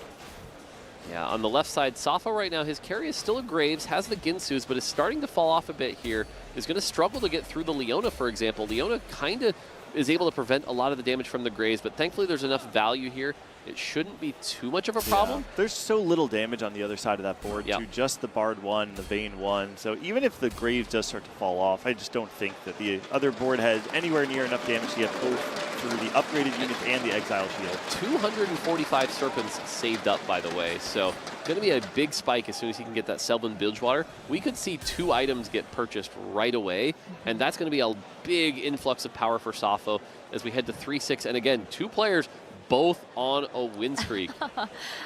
Wow. And this is going to be Ripple's Indecision augment choice. So exclusive customization, pretty safe option here. Slammin', it's way too late. Definitely not taking that. And yeah, he's going to go with that exclusive customization. Hits the Draven. And still kind of playing Shadow Isles. Some synergy as well with the salvage bin, right? Gives us some additional options in the late game. I don't think that Ripple has a very easy game set up for him. We're finally going to get it, though. The heads-up play between Safo and Hwanmie. Rift Herald is online, though, so there's a lot of front line. Where's the Graves? Graves stuck on there. The question is, do we have enough damage on the side of Hwanmie to break through? The Rift Herald casted. There's just so much extra HP for the Rift Herald. I don't know if the Grace is going to get through this. And the Noxus. Oh, this is huge. And Safo is going to lose his streak. Hwanmie going to 10 streak all the way through stage 3, and this is going to spell huge implications for the rest of the game. I wonder if we could also at some point reforge this Ludens, because there are so many good hits, right, for the Void Comp as a whole. You have a great melee bruiser type unit with the Belveth that can use so many great artifacts in this set. You have the Kaisa as well that can utilize both AP and attack speed, and Rift Herald will use any tank animal as well. Yeah, to me what this says is Baron is happening, right?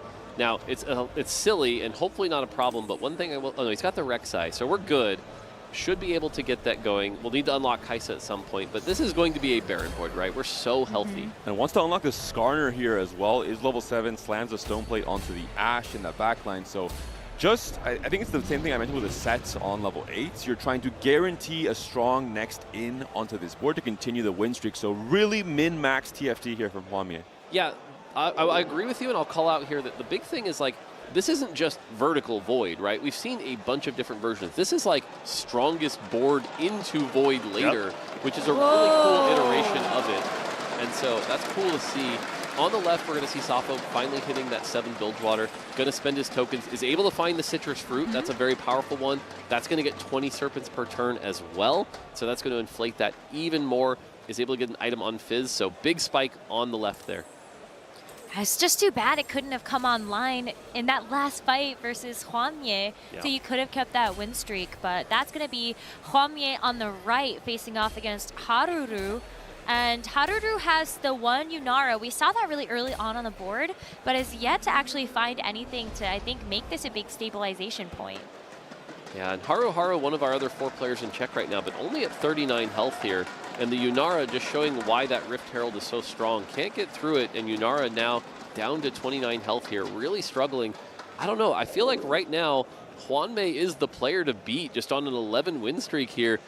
It's looking real good and very likely that we might see the end of the tournament right here. You have to imagine that Safo, after getting 2 additional Bilgewater items, has probably been able to bridge that gap between he and Hwanmie, but because they just played each other, we're not expecting to see them play anytime soon.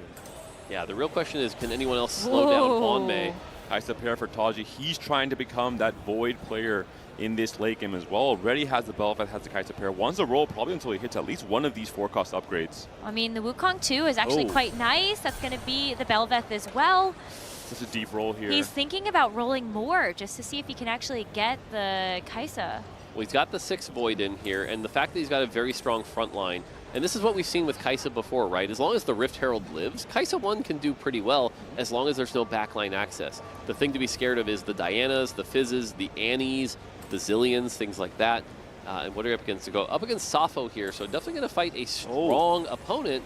And Safo on the other side did hit the MF2 with great items, also has that Fizz. It is a Fizz 1, generating some extra Serpents as well, so just a lot of Serpent value here. Fizz on the Kaisa. It's not going to be enough to kill The quite TF cards yet. are also coming at the right angle onto this Kai, so the GP barrel comes through as well, but looks like the Rift Hill is hanging on for just enough time. Yeah, and I think this fight kind of shows right now the power of why Void is succeeding so well in the mid game, right? Because even with the Fizz and everything else, if you can't get through that Rift Herald, MF can't really help, and that's just a lot of power. It is important to note, Hwanmye is leaning into this Void line, right? He's going to be contested by Toddy, and something that Safo has going for him is he's uncontested. And even if he were, one of the benefits of playing builds is having the access to units from the additional shop. I don't know if Safo sees it here, but he's got enough tokens to unlock Tahm Kench this turn, right? He's only 79 off of Tahm Kench. He's got 131. The question is, does he save up for his third item, or does he make the purchase now to get that Tahm Kench? And I feel like you want to get that Tahm Kench out quickly so that you can start generating the AP value you need to scale in the late game. The other thing to call out here is he has the Duplicator. The Duplicator will allow him to hit that Tahm Kench too quick. And the other part about Tahm Kench that often we don't talk about as much anymore is every time he gets a kill with somebody on an item, he'll generate more items, which can allow you to scale really well. If all your champions are on 3 items, that's a lot of power. So a lot of key decisions right now are going to be the difference between how well they scale into the late game. That's a greedier path, but maybe the path you need to take if you're trying to win this game to end the tournament in this Game 5. Wow, I mean, but this is the problem. Hwanmye is still fully streaking. I think we did just actually see Safo re-roll the shop so he can buy something and get that Tahm Kench unlocked, but it's also tough when you don't have gold. Pan. Yeah, the other big story of this lobby right now is the fact we were talking about how 2 players have been dominating all, but what that does is that applies a lot of pressure to the rest. And if you look at the health of the rest of the lobby, we've got people in the sub-20s right now. Most of the lobby sitting at like 40, right? So the other thing is the game's going to end quickly. And in some ways, that can be bad for Hwanmye because it'll mean you're starting to have to fight that one-on-one fight to win the game before you've spiked into your Baron. Also, do just want to note, Just Feel Alive, who has the Bruiser Augment, picked up a pan with an open belt on a Volibear right now, so he should be able to get a Bruiser spat online. You're mentioning as well the pressure that's being felt by someone like Haruru in particular. He's someone that maybe wants to go 9, but he can't do it. He's losing every fight still in Stage 4, has to roll very deep on level 8, and this essentially brings down your cap. It lowers your potential for the game as a whole. Yeah, I don't love that Safu is not... He's clearly saving up for his third item. His third item will cost 260, so he'll be able to get it next turn. But I don't love the 2-turn delay on the Tahm Kench. That makes me a little nervous to his cap. Hwanmye did finally lose a fight, by the way, so the win streak does finally stop here. But again, Haru at 18 health and Xiaoli Lu at 25 health. So our other 2 Czech people are very low right now. See already an early Kindred to pair alongside this Yunara for Just Feel Alive. Is that going to be enough to stop Safo's board here? Looks like it's just a very meaty front line. You can't really get through it. So maybe missing that Tahm Kench cap, maybe missing that next item in particular, 1 turn away, could be the difference maker there. Yeah, we'll have to see here. On the other side, here's Hwanmye's board. The backline did get hit. I do like the Renekton, by the way. Renekton is one of those champions you don't see a lot of, but when you do, very, very powerful here. So 318. I have to imagine we buy the item here. Yep, there's the Tahm Kench. It's going to buy the item. There spends the reroll, gets the Tahm Kench in, and that's going to allow him to start feeding. Hopefully we get some AP on that Tahm Kench and can get that going. Yeah. This is actually great with Cutter, with Hustler, with Bilgewater. You normally want to try and hold a ton of different units. You ideally want to try and maybe even toggle 7-5 Bilgewater depending on what shop you're looking for. So having the bench space and not losing interest because of it is a great little optimization playing this line. Yeah, for sure.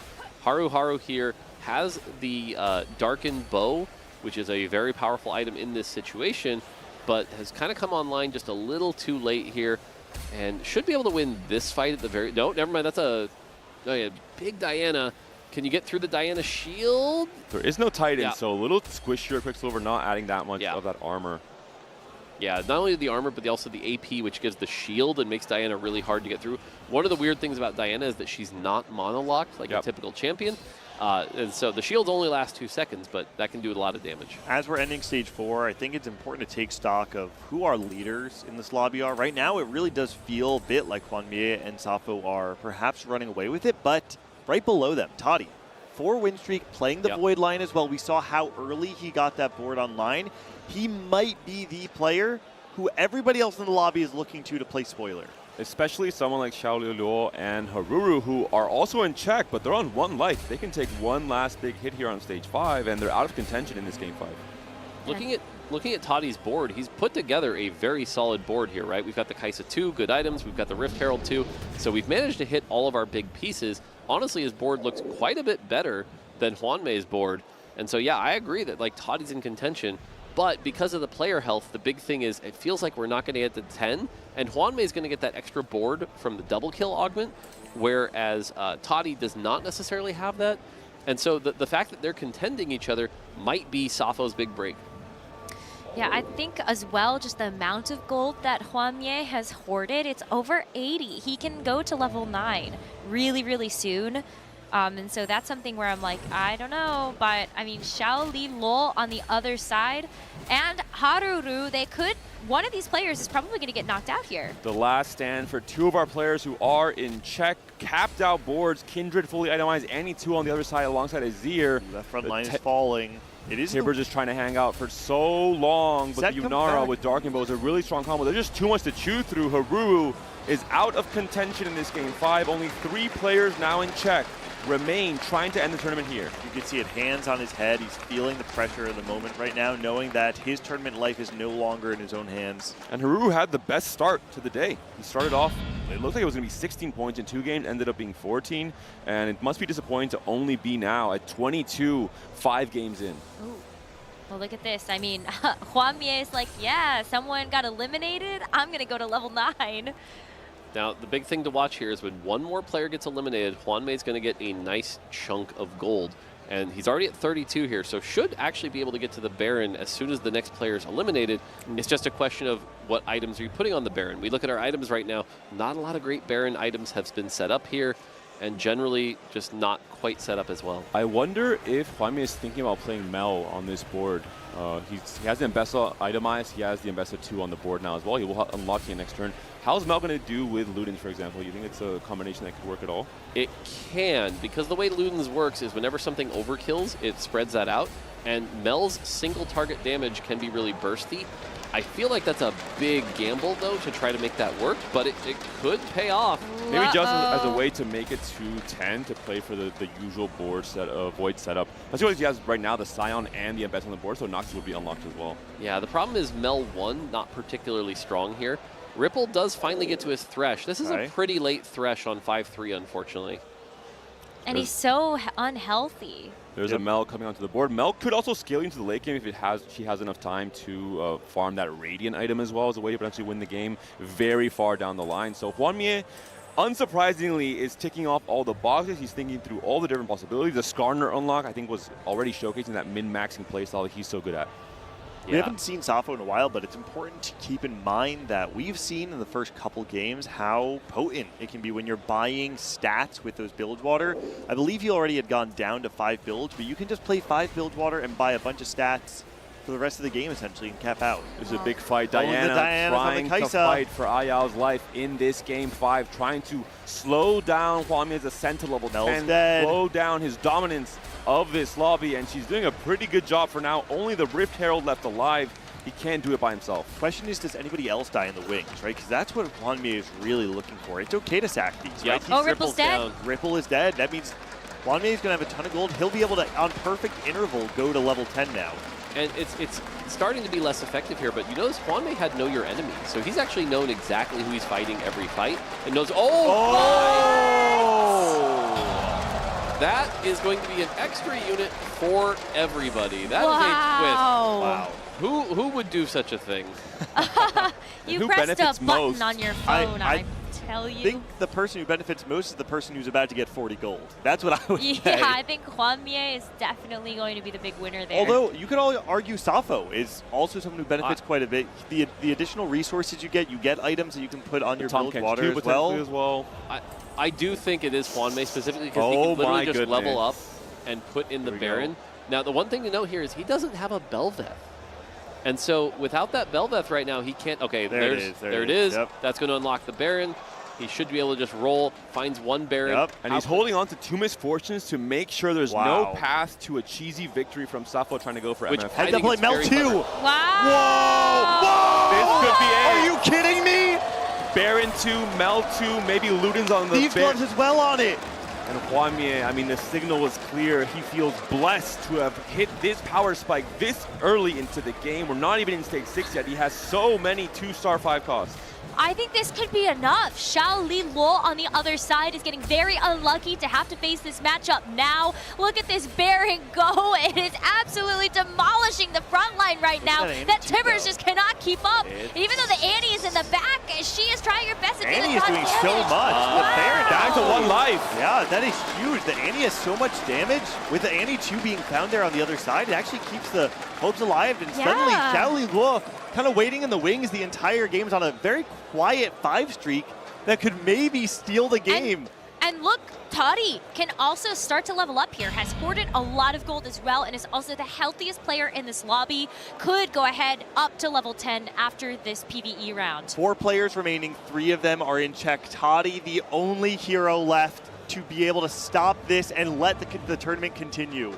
Yeah, Safo did just hit the Tahm Kench 2. That is going to be a big spike here. We're going to see Toddy versus Xiao Li Lu here. Again, Xiao Li Lu at his final life here, but on that 5-win streak. The Annie just doing so much work here.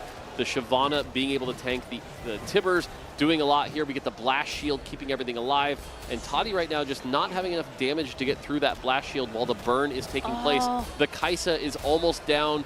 The Kaisa is slowly melting away. What about the other one? Oh, Wait, Safo is dead! Safo is dead? And all of EMEA is now looking for Toddy to keep their hopes alive. Wow, Safo fell to the other board. Yes. 2 CN players in check, 2 CN players still alive and trying to win it again after what we saw in Macau. What an insane turn of events here. The roll down from Hwamie was insane. He lost that next fight regardless because the other boards are also incredibly strong. And Toddy's just slowly trying to ramp up. He had a lot more HP than the rest of the lobby. He hasn't had to use up all his resources just yet. But even once he makes it to level 10, there's already 3 Barons out of the pool. I know, but I think that Toddy at this point is hoping that Xiao Li Luo can do a repeat, take out Hwamie, and give him a chance to maybe be able to get the upset here. But look at how much the crowd is cheering. Baron Nashor is unlocked. Now Toddy has got to roll for it, but he only has enough gold to be able to afford 1 or 2 copies right now. And if it is Hwamie versus Toddy in that last 1v1, know your enemy will definitely be active, which is a big boost in damage for Hwamie's board. Yeah, I mean, the fact that it's Baron 1, we do have the Kaisa 2, we've got solid items here. Here's going to be the matchup. It is going to be... Oh, all right, it is going to be the Baron versus Baron. Wow, it's Hwamie on the left. Could actually deal a pretty big blow to Toddy, as Xiao Li Luo on the right-hand side is going to be facing off against a Ghost. But I think this Hwamie board is just too strong, especially because that Baron 2 is itemized, and you're going to be doing that extra damage. Toddy does actually take a hit here, but Xiao Li Luo out! Toddy's down to his last life. The Mel has the Ludens now as well. The full cap has been reached by Hwamie. Can Toddy do anything to change the outcome of this next fight? Unfortunately, the items are looking really rough, and it is the Mel and the Baron 2. Unfortunately, at this point, is not looking great for Toddy. Is there some positioning he can do? Is there anything clever he can do to save this game? Or are we about to see Hwamie be a 2-time winner and win the Paris Open? Look, we have to watch to see if the Rift Herald or the Baron Nashor on the other side gets targeted too early from the Kaisa. And the Velvet as well. Wow, Hwamie, one of the first ever Tacticians crown winners. He comes in after a long hiatus of wins and is hoping to be able to get this one at the TFT Paris Open. The Baron Nashor is going absolutely crazy, and Toddy's last hopes really rise on this Kaisa and Velvet. He'll the job. He's done it! He's done it! Not enough. Toddy is down. Wow. And Hwamie from CN wins the TFT Paris Open. The set champion from all the way back in the day. The first player to ever make 4 consecutive Tacticians crowns. One of the most accoladed players of all time. Has made his way not just to a Tactician's crown, but has won the Paris Open. Congratulations to Hwamie. CN wins back-to-back TFT Opens. And I think that they have started a new dynasty now. They might not have been able to get a win at the Tactician's Crown, the set championships, but for the TFT Opens, this seems to be their territory. Really just incredible play throughout the entire tournament. We've seen him play some of the popular lines, but not just the standard way, in really optimized ways. We saw even in this game with the Void, playing with the Skarner, playing with the Mel, not traditional units you see in these compositions, and finding his way to innovate on those comps, gain that little bit of an edge, and get him here to the finals to win it all. Thinking through all the different options. Even the Luden's pick, which felt so confusing in stage 3, made so much sense once we got to that full cap utilizing the Mel alongside that Malzahar with a Disruptor online as well. So much gold from Speedy Double Kill as well, that first augment choice. Just almost perfect game of TFT here from Hwamie. And you mentioned it, Necro. A return to glory, not just on an individual sense for Hwamie, but it seems like for CN as well, really climbing back up in the regional ranks. 2 back-to-back open wins. This is so impressive, and now, Mort, I bet you are so stoked to hit your creativity and figure out another augment for Hwamie. Yeah, since this is going to be his second win, that means we're going to make a prismatic augment, which will be pretty exciting. And just a lot of cool things we could go off of here, but definitely that level 10 cap, that Baron, that Ludens, that Mel, so lots to work with here, but he played it so well. And it also the 10 win streak to open up, it was like 12 win streak by the end.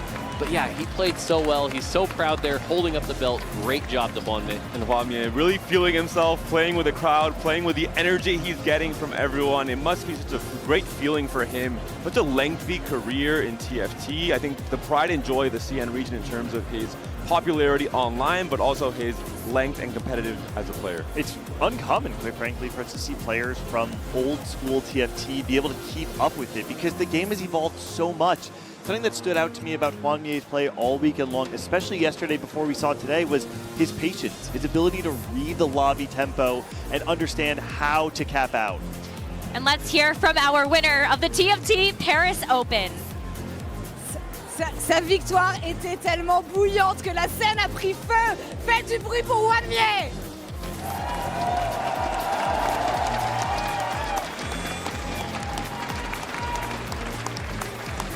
Please, if you would join me here on the forward stage. Wow. That was an absolute domination. Once again, congratulations, félicitations pour cette victoire. À quel moment as-tu su que tu avais gagné celle-là? Il y a eu énormément de retournements de situation dans la game. What moment did you know that you were going to take this one? 你是什么时候知道自己会赢下这次冠军的？首先那个什么。欧洲选手应该那个20给我了非常大的压力，他开2阶段的5比2吉沃特，但我的走位其实很好，走出了一个非常大的连胜。当我规划的就是5-1解锁住没有，然后最后完成没有将纳什男爵的最大成的虚空95。5-1那波递完2金安贝萨之后，其实就已经有点机会了。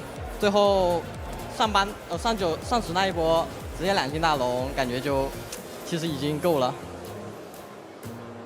Safo gave me a lot of pressure early on because he had that bilge water on stage 2, but I was very lucky to avoid him the entire stage. My game plan was to go for Mel and Baron Nashor as the max cap, and once I had that Mbessa 2 on stage 5, I felt relatively comfortable, and when I went to level 10 and hit Baron 2 almost immediately, I knew that was going to be enough. Il y avait Mel et le Baron Nashor évidemment comme condition de victoire. Safo lui a fait un petit peu peur au début, mais il a réussi à le dodge pour la plupart des stages de cette partie-là. Et enfin, dès qu'il a hit le 10, il savait que de toute façon c'était fini pour les adversaires et qu'il allait remporter celle-ci. Hier en interview, il nous a laissé une quote un petit peu mystique mais qu'on va expliquer ici. Il disait qu'il avait peur de perdre sa constance à cause du format checkmate. J'aimerais savoir s'il a adapté son jeu par rapport à ça.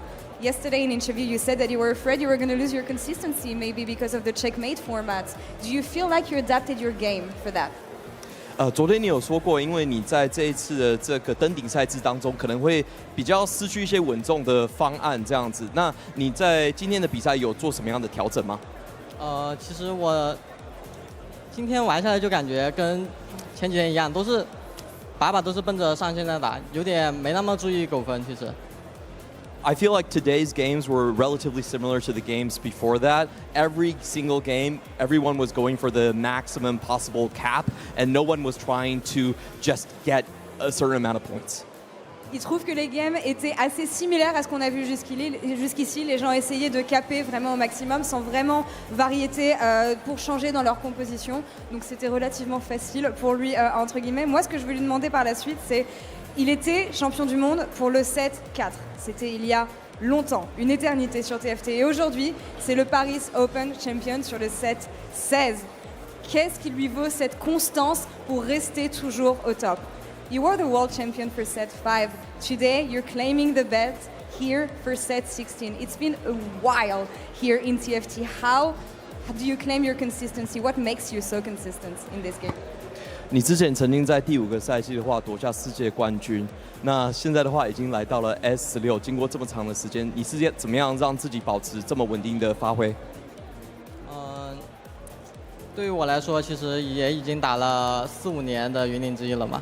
其实有过很高的起点，但其实低谷的时候我也一直在努力，只是可能关注到的人就比较少吧。这次也是感觉重新证明了自己。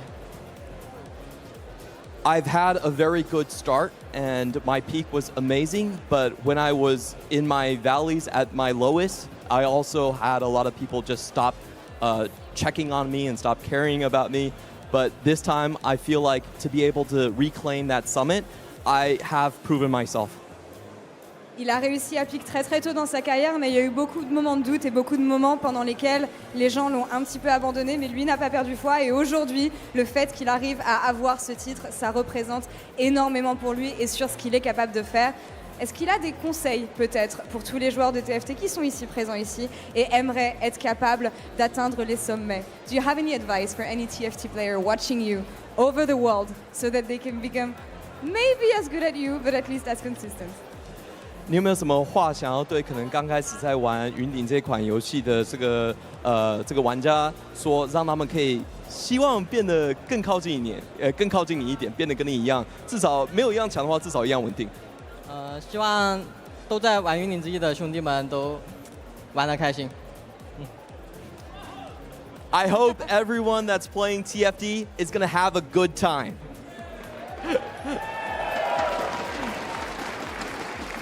Pas besoin de traduire celle-ci, on espère que les joueurs s'amusent puisque c'est ce qui est le plus important. Dernière question ici, hier je lui demandais ce que ça pourrait représenter pour lui d'être le back-to-back CN champion pour l'Open cette fois-ci ici à Paris. Il a réussi, je veux savoir ce que ce titre, ce que cette ceinture représente pour lui. Yesterday, I asked you a question about maybe becoming the back-to-back CN champion at Open here in Paris. You did it this time. You're holding this belt. What does it mean to you? 昨天我有问过你，就是 CN 赛区连续夺冠的话，对你有什么意义？现在的话，你的这个冠军腰带已经捧在手上了，你可以回答这个问题了吗？我们 CN 赛区一直都不差，是最好的 TFT 赛区。The CN region has never been bad. In fact, we might have always been the best region. And leaving it on this note, I would like to have a round of applause for our champion Clemens. Thank you so much for the translation. Paris, une fois de plus, pour votre champion du Paris Open de TFT, Juan Mier.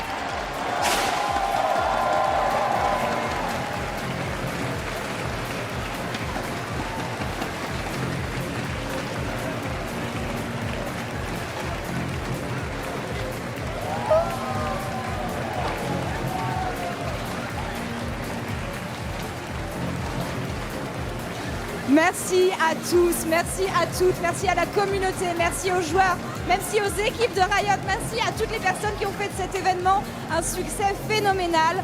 On vous dit au revoir, à la prochaine fois, and see you all in Las Vegas next year.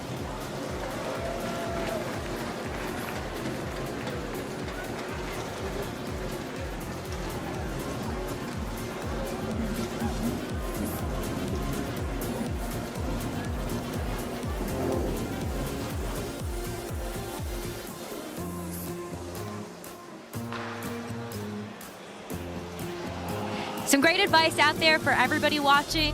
Play TFT and have fun. What an amazing champion for us to have here at the TFT Paris Open. I feel like it couldn't have ended in a better way. Yeah, I mean, he talked about it there, right? He won in set 5, and, you know, some people will talk about, like, are you on the decline? Is he not living up to that? But I think this puts a lot of doubts aside, right? He's now somebody who's won across multiple years, multiple events, and will go down as one of TFT's best, and that's gotta feel good. I think it really happened with CN moving down in the list of priority, with Americas being stronger, with players like Dish Open Title rising up, winning 2 different crowns for themselves. Hwamye kind of exiting that Go conversation altogether, with only really Title, Dish Open Double being in contention for many viewers, especially from the West. And that might have hurt Hwamye, but he's come back stronger than ever. He's reopened that conversation in a big way, I think. And I think this set fits him so well that I would not be surprised to see him come into Tactician in dominant fashion. I love this. Yeah, we've got Malala and Shichu, of course, our previous Vegas and Macau winners. They all have Someone their put belts the belt on on. them. I love it. Oh, what a cute moment. So cool, and it's crazy. You know, just a couple of years ago, we didn't have any of this here, right? The Opens weren't a thing. We didn't have these international champions on LAN, and here we are, right? Years later, TFT has come so far. To see 3 LAN champions all standing together on a stage is such a beautiful thing. It's so cool. Oh my gosh. Yeah. What a magical tournament as well to showcase this set, right? It's a set that is introducing so much flexibility to TFT. I think it really pairs so well with Hwamye as a player. I think this game was a great example of all the micro optimizations that 99% of the player base would never even think about. Unlocking a Skarner on that round, unlocking the Mel, playing around as early as stage 3 to try and have that capped out forward. That's it's such an important thing for people to take away from this tournament. It's so easy to say, oh, you know, Void won the tournament, big shocker. No, man, you put so many players in that spot. They're not looking for the Mel. They're not unlocking the Skarner. Hwamye is really nice. Wait, what? Is that 1, 2, 3? Yeah, they were trying. Wait, why are there 2 3s? 1, 3, 2. They don't know the order. Now they got it. No, Shichu, you're 2. Yeah, Malala is the first winner, and then, of course, Shichu on the left is the second. Oh, my goodness. Oh, that was really funny. Took a while, but they got there. This is such a cool thing, too, though, right? Like, for someone like Malala, right, he gets to be here for each of these, and so as we move forward in the Opens, again, this is part of history. You're part of this long-standing tradition. You're going to go down as one of the greats, and that's just a really cool feeling. Not to mention, you know, the prize money, the belt. You're going to get the augmented game. So much positivity from winning this event. And again, for someone who's been part of the TFT community for so long, that's got to feel so good. Yeah, I think pull the streamer.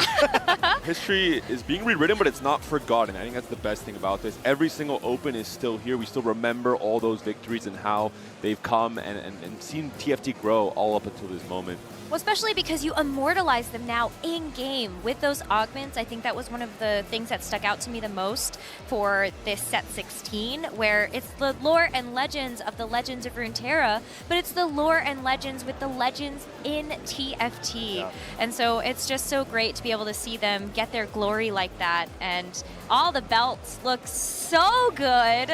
They all look so different as well. And so I can't wait to see what y'all are going to cook up for the Vegas Open next year. Yeah, it's going to be really exciting. I can't wait to do these. Every year they're so much fun, and it feels like every year they get better and better. This year's was so big. There's so many people here, not to mention all the other things going on. But generally, it's just been an awesome event. The games have been really exciting to watch, and what a great way to end it. Just a great finish, so generally an awesome event. Hwamye is looking for a Baron cosplayer to shake his hand. Yeah, thank you for your service all weekend long. How tall would we need to make the Baron Nashor mascot? It might be three people on top of Yeah, definitely within stilts or something, right? Or like a motorized box. Yeah, you have 3 people on each other's shoulders with a huge trench coat coming down. I love it. Well, I think what's been so exciting is to watch Hwamye's growth. Of course, starting off as that champion in set number 5, and then to see the legacy that followed. We literally had little Li Luo in this game, in this grand finals, but after Hwamye, it was Li Luo and Shunga who both actually won Tactician's crowns back-to-back after that. And so that was like the triple CN winner dynasty that we're talking about that might continue now with this TFT Open trend. Well, and, you know, we kind of glazed over it, but there was a part of his interview where he says, Cien was never bad. In fact, maybe this whole time Cien was actually the best. And I do wonder, from the Cien perspective, what it felt like to win 5, 6, 7, and then you go so long without an international win. Everybody is saying how every other region is better than you. So a lot of people are going into many Tacticians crowns considering Cien the weakest region. And all this time, Hwanmie and many other Cien elite players are sitting in the background having to sit on their hands because they don't have the accolades to prove it anymore, but they know that they're still capable. You have to imagine back-to-back open wins means so much to the region. Absolutely. And I think when you think about just the recency bias as well about how well APAC did at KO Coliseum's Tactician's Crown. They had 3 players enter into the grand finals for this TFT Paris Open.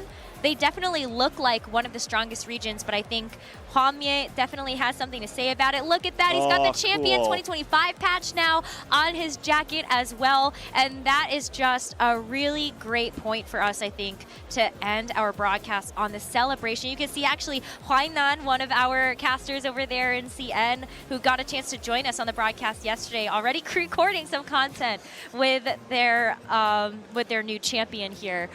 But hopefully, you know, this is going to be something that is a memory that can last a lifetime for everyone. Absolutely. I mean, every single one of these conventions, right? It's just that. It's a celebration of the game. It's a place where TFT fans alike from all over the world can come together with this shared interest that we've found to be so beautiful. There's nothing quite like the Opens. If you're watching from home, we've said it all weekend, and I'll say it again. Don't watch from home next time. Come here. Come watch with us. Come hang out. You'll get to see all of this play out in front of you. It is just so, so special, and there's nothing in the world quite like it. And my reminder is that it's only the start of this set. There's still so much to enjoy with set 16, Lauren Legends.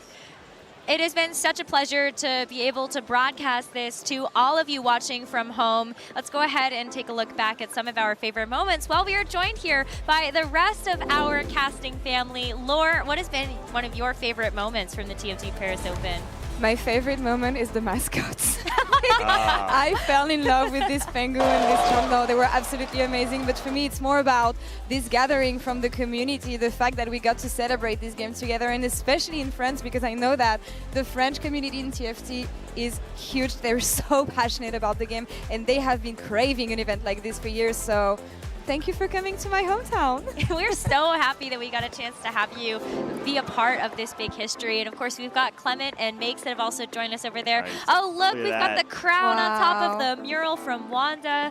Wow, really beautiful stuff. But I mean, Clement, Makes, sitting on the sidelines for that game, you must have been in the crowd really watching their reactions to everything. So actually, I was with the Spanish co-streamers, and from Sappho looking really good to the situation unfolding into it has to be Toddy or Sappho, and Toddy. But eventually it didn't work out for them. But I mean, what a great event. What showcasing of how passionate our community is. It's just been beautiful. Yeah, just across the board, I feel like. Any final thoughts from you three? I mean, I'm going to say on behalf of the entire dev team, right, so many people go into putting on this event, so just thank you to everyone who came out, thank you to everyone who participated, thank you for all the hard work that everyone put in to make this happen. It's just such an awesome thing. Glad everyone's having fun. I want to say a big thank you to Hwanmie. He's kind of the one that started my Twitter career, talking about tech, stealing all of the CN stuff. And it was really unfortunate because I didn't get to watch his heyday. Hwanmie had the second greatest streak of going to TAC rounds, all the way from set 4 to set 7. But then once stats came on and once I started casting, it all went away. So finally finally able to congratulate him and see him win on stage. This has always been a dream come true moment for me. For me, it's what I mentioned earlier. I think just what a way to kick off this set. I think the potential is absolutely insane. As a player, selfishly, I've had so much fun on ladder this last week. I can't wait to compete. I can't wait to watch and cast so much of the rest of the circuit in all of our regions. And the culmination as well in TACRON a few months from now is going to be absolutely magical. And I'll be a broken record as well, but there's something so special about coming here in person and having this shared interest with people that you don't know, right? We all are connected to everyone in this room in ways that are so far beyond just having a conversation. It's this love for something that is huge and abstract and connective and worldwide, and it's just something you don't get to experience. I love competition, I love these stories, but to me, being able to come here, see the people from my region compete, hang out with the homies, meet new people who you all have this special interest all together, it's just, you will not find this anywhere else, and I can't nail that enough. You need to come here next time. That's it. We definitely hope to be able to see you there in Vegas at the TFT Vegas Open in 2026, but that's going to do it for us here in Paris. We hope you have all enjoyed the show. Thank you all so much to our competitors who came out and were a part of this big celebration, to all of our spectators that came out to cheer them on, for all of you viewers that came to actually watch our show, and of course to our wonderful TFT dev team for giving us a game that we all know and love. That's going to do it from us here on production, but we are so excited to see you next year at the TFT Vegas Open.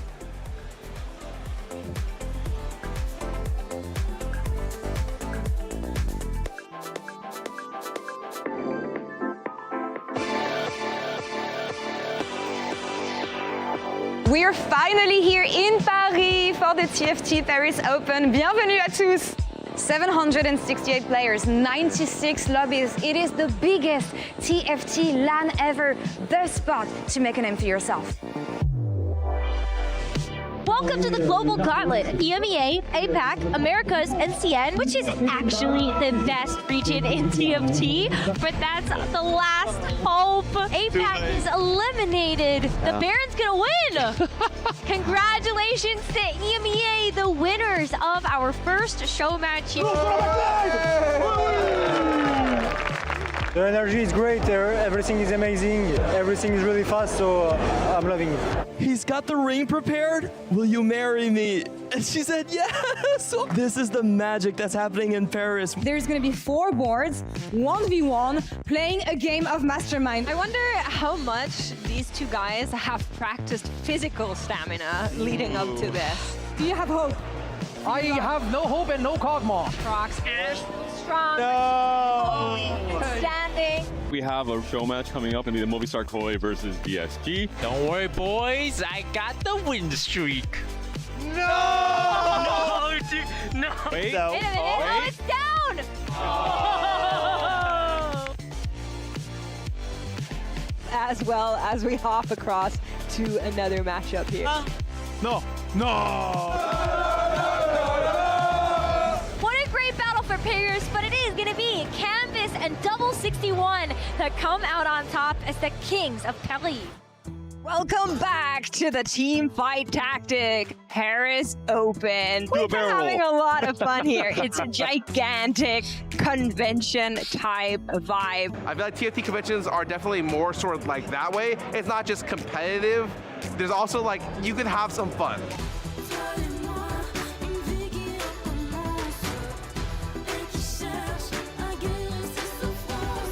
Who would win? Pengu's 1,000 Malzahars or Chalk's single Brock? The Rocks are doing a lot of work. Oh, there's 2 Malzahars left! My boy did it. Day 2 is full of heartbreak, right? We're going from 256 all the way down to 8. Wow, and Diana is down. That's going to be it. Psycho with the win in game number 1. Like alive, but not for very long. Snowy Santa takes her down in just a dominant Bilgewater snowball game from Snowy to take down this board. We're seeing the dash there from the Belveth. The big win from Hanmie taking over. Oh my gosh, does he hit the choke at 3 as well? He hit Santa 3! Look how much gold you get from every single fight. That is just insane. And to do it against YBY1, taste of his own medicine.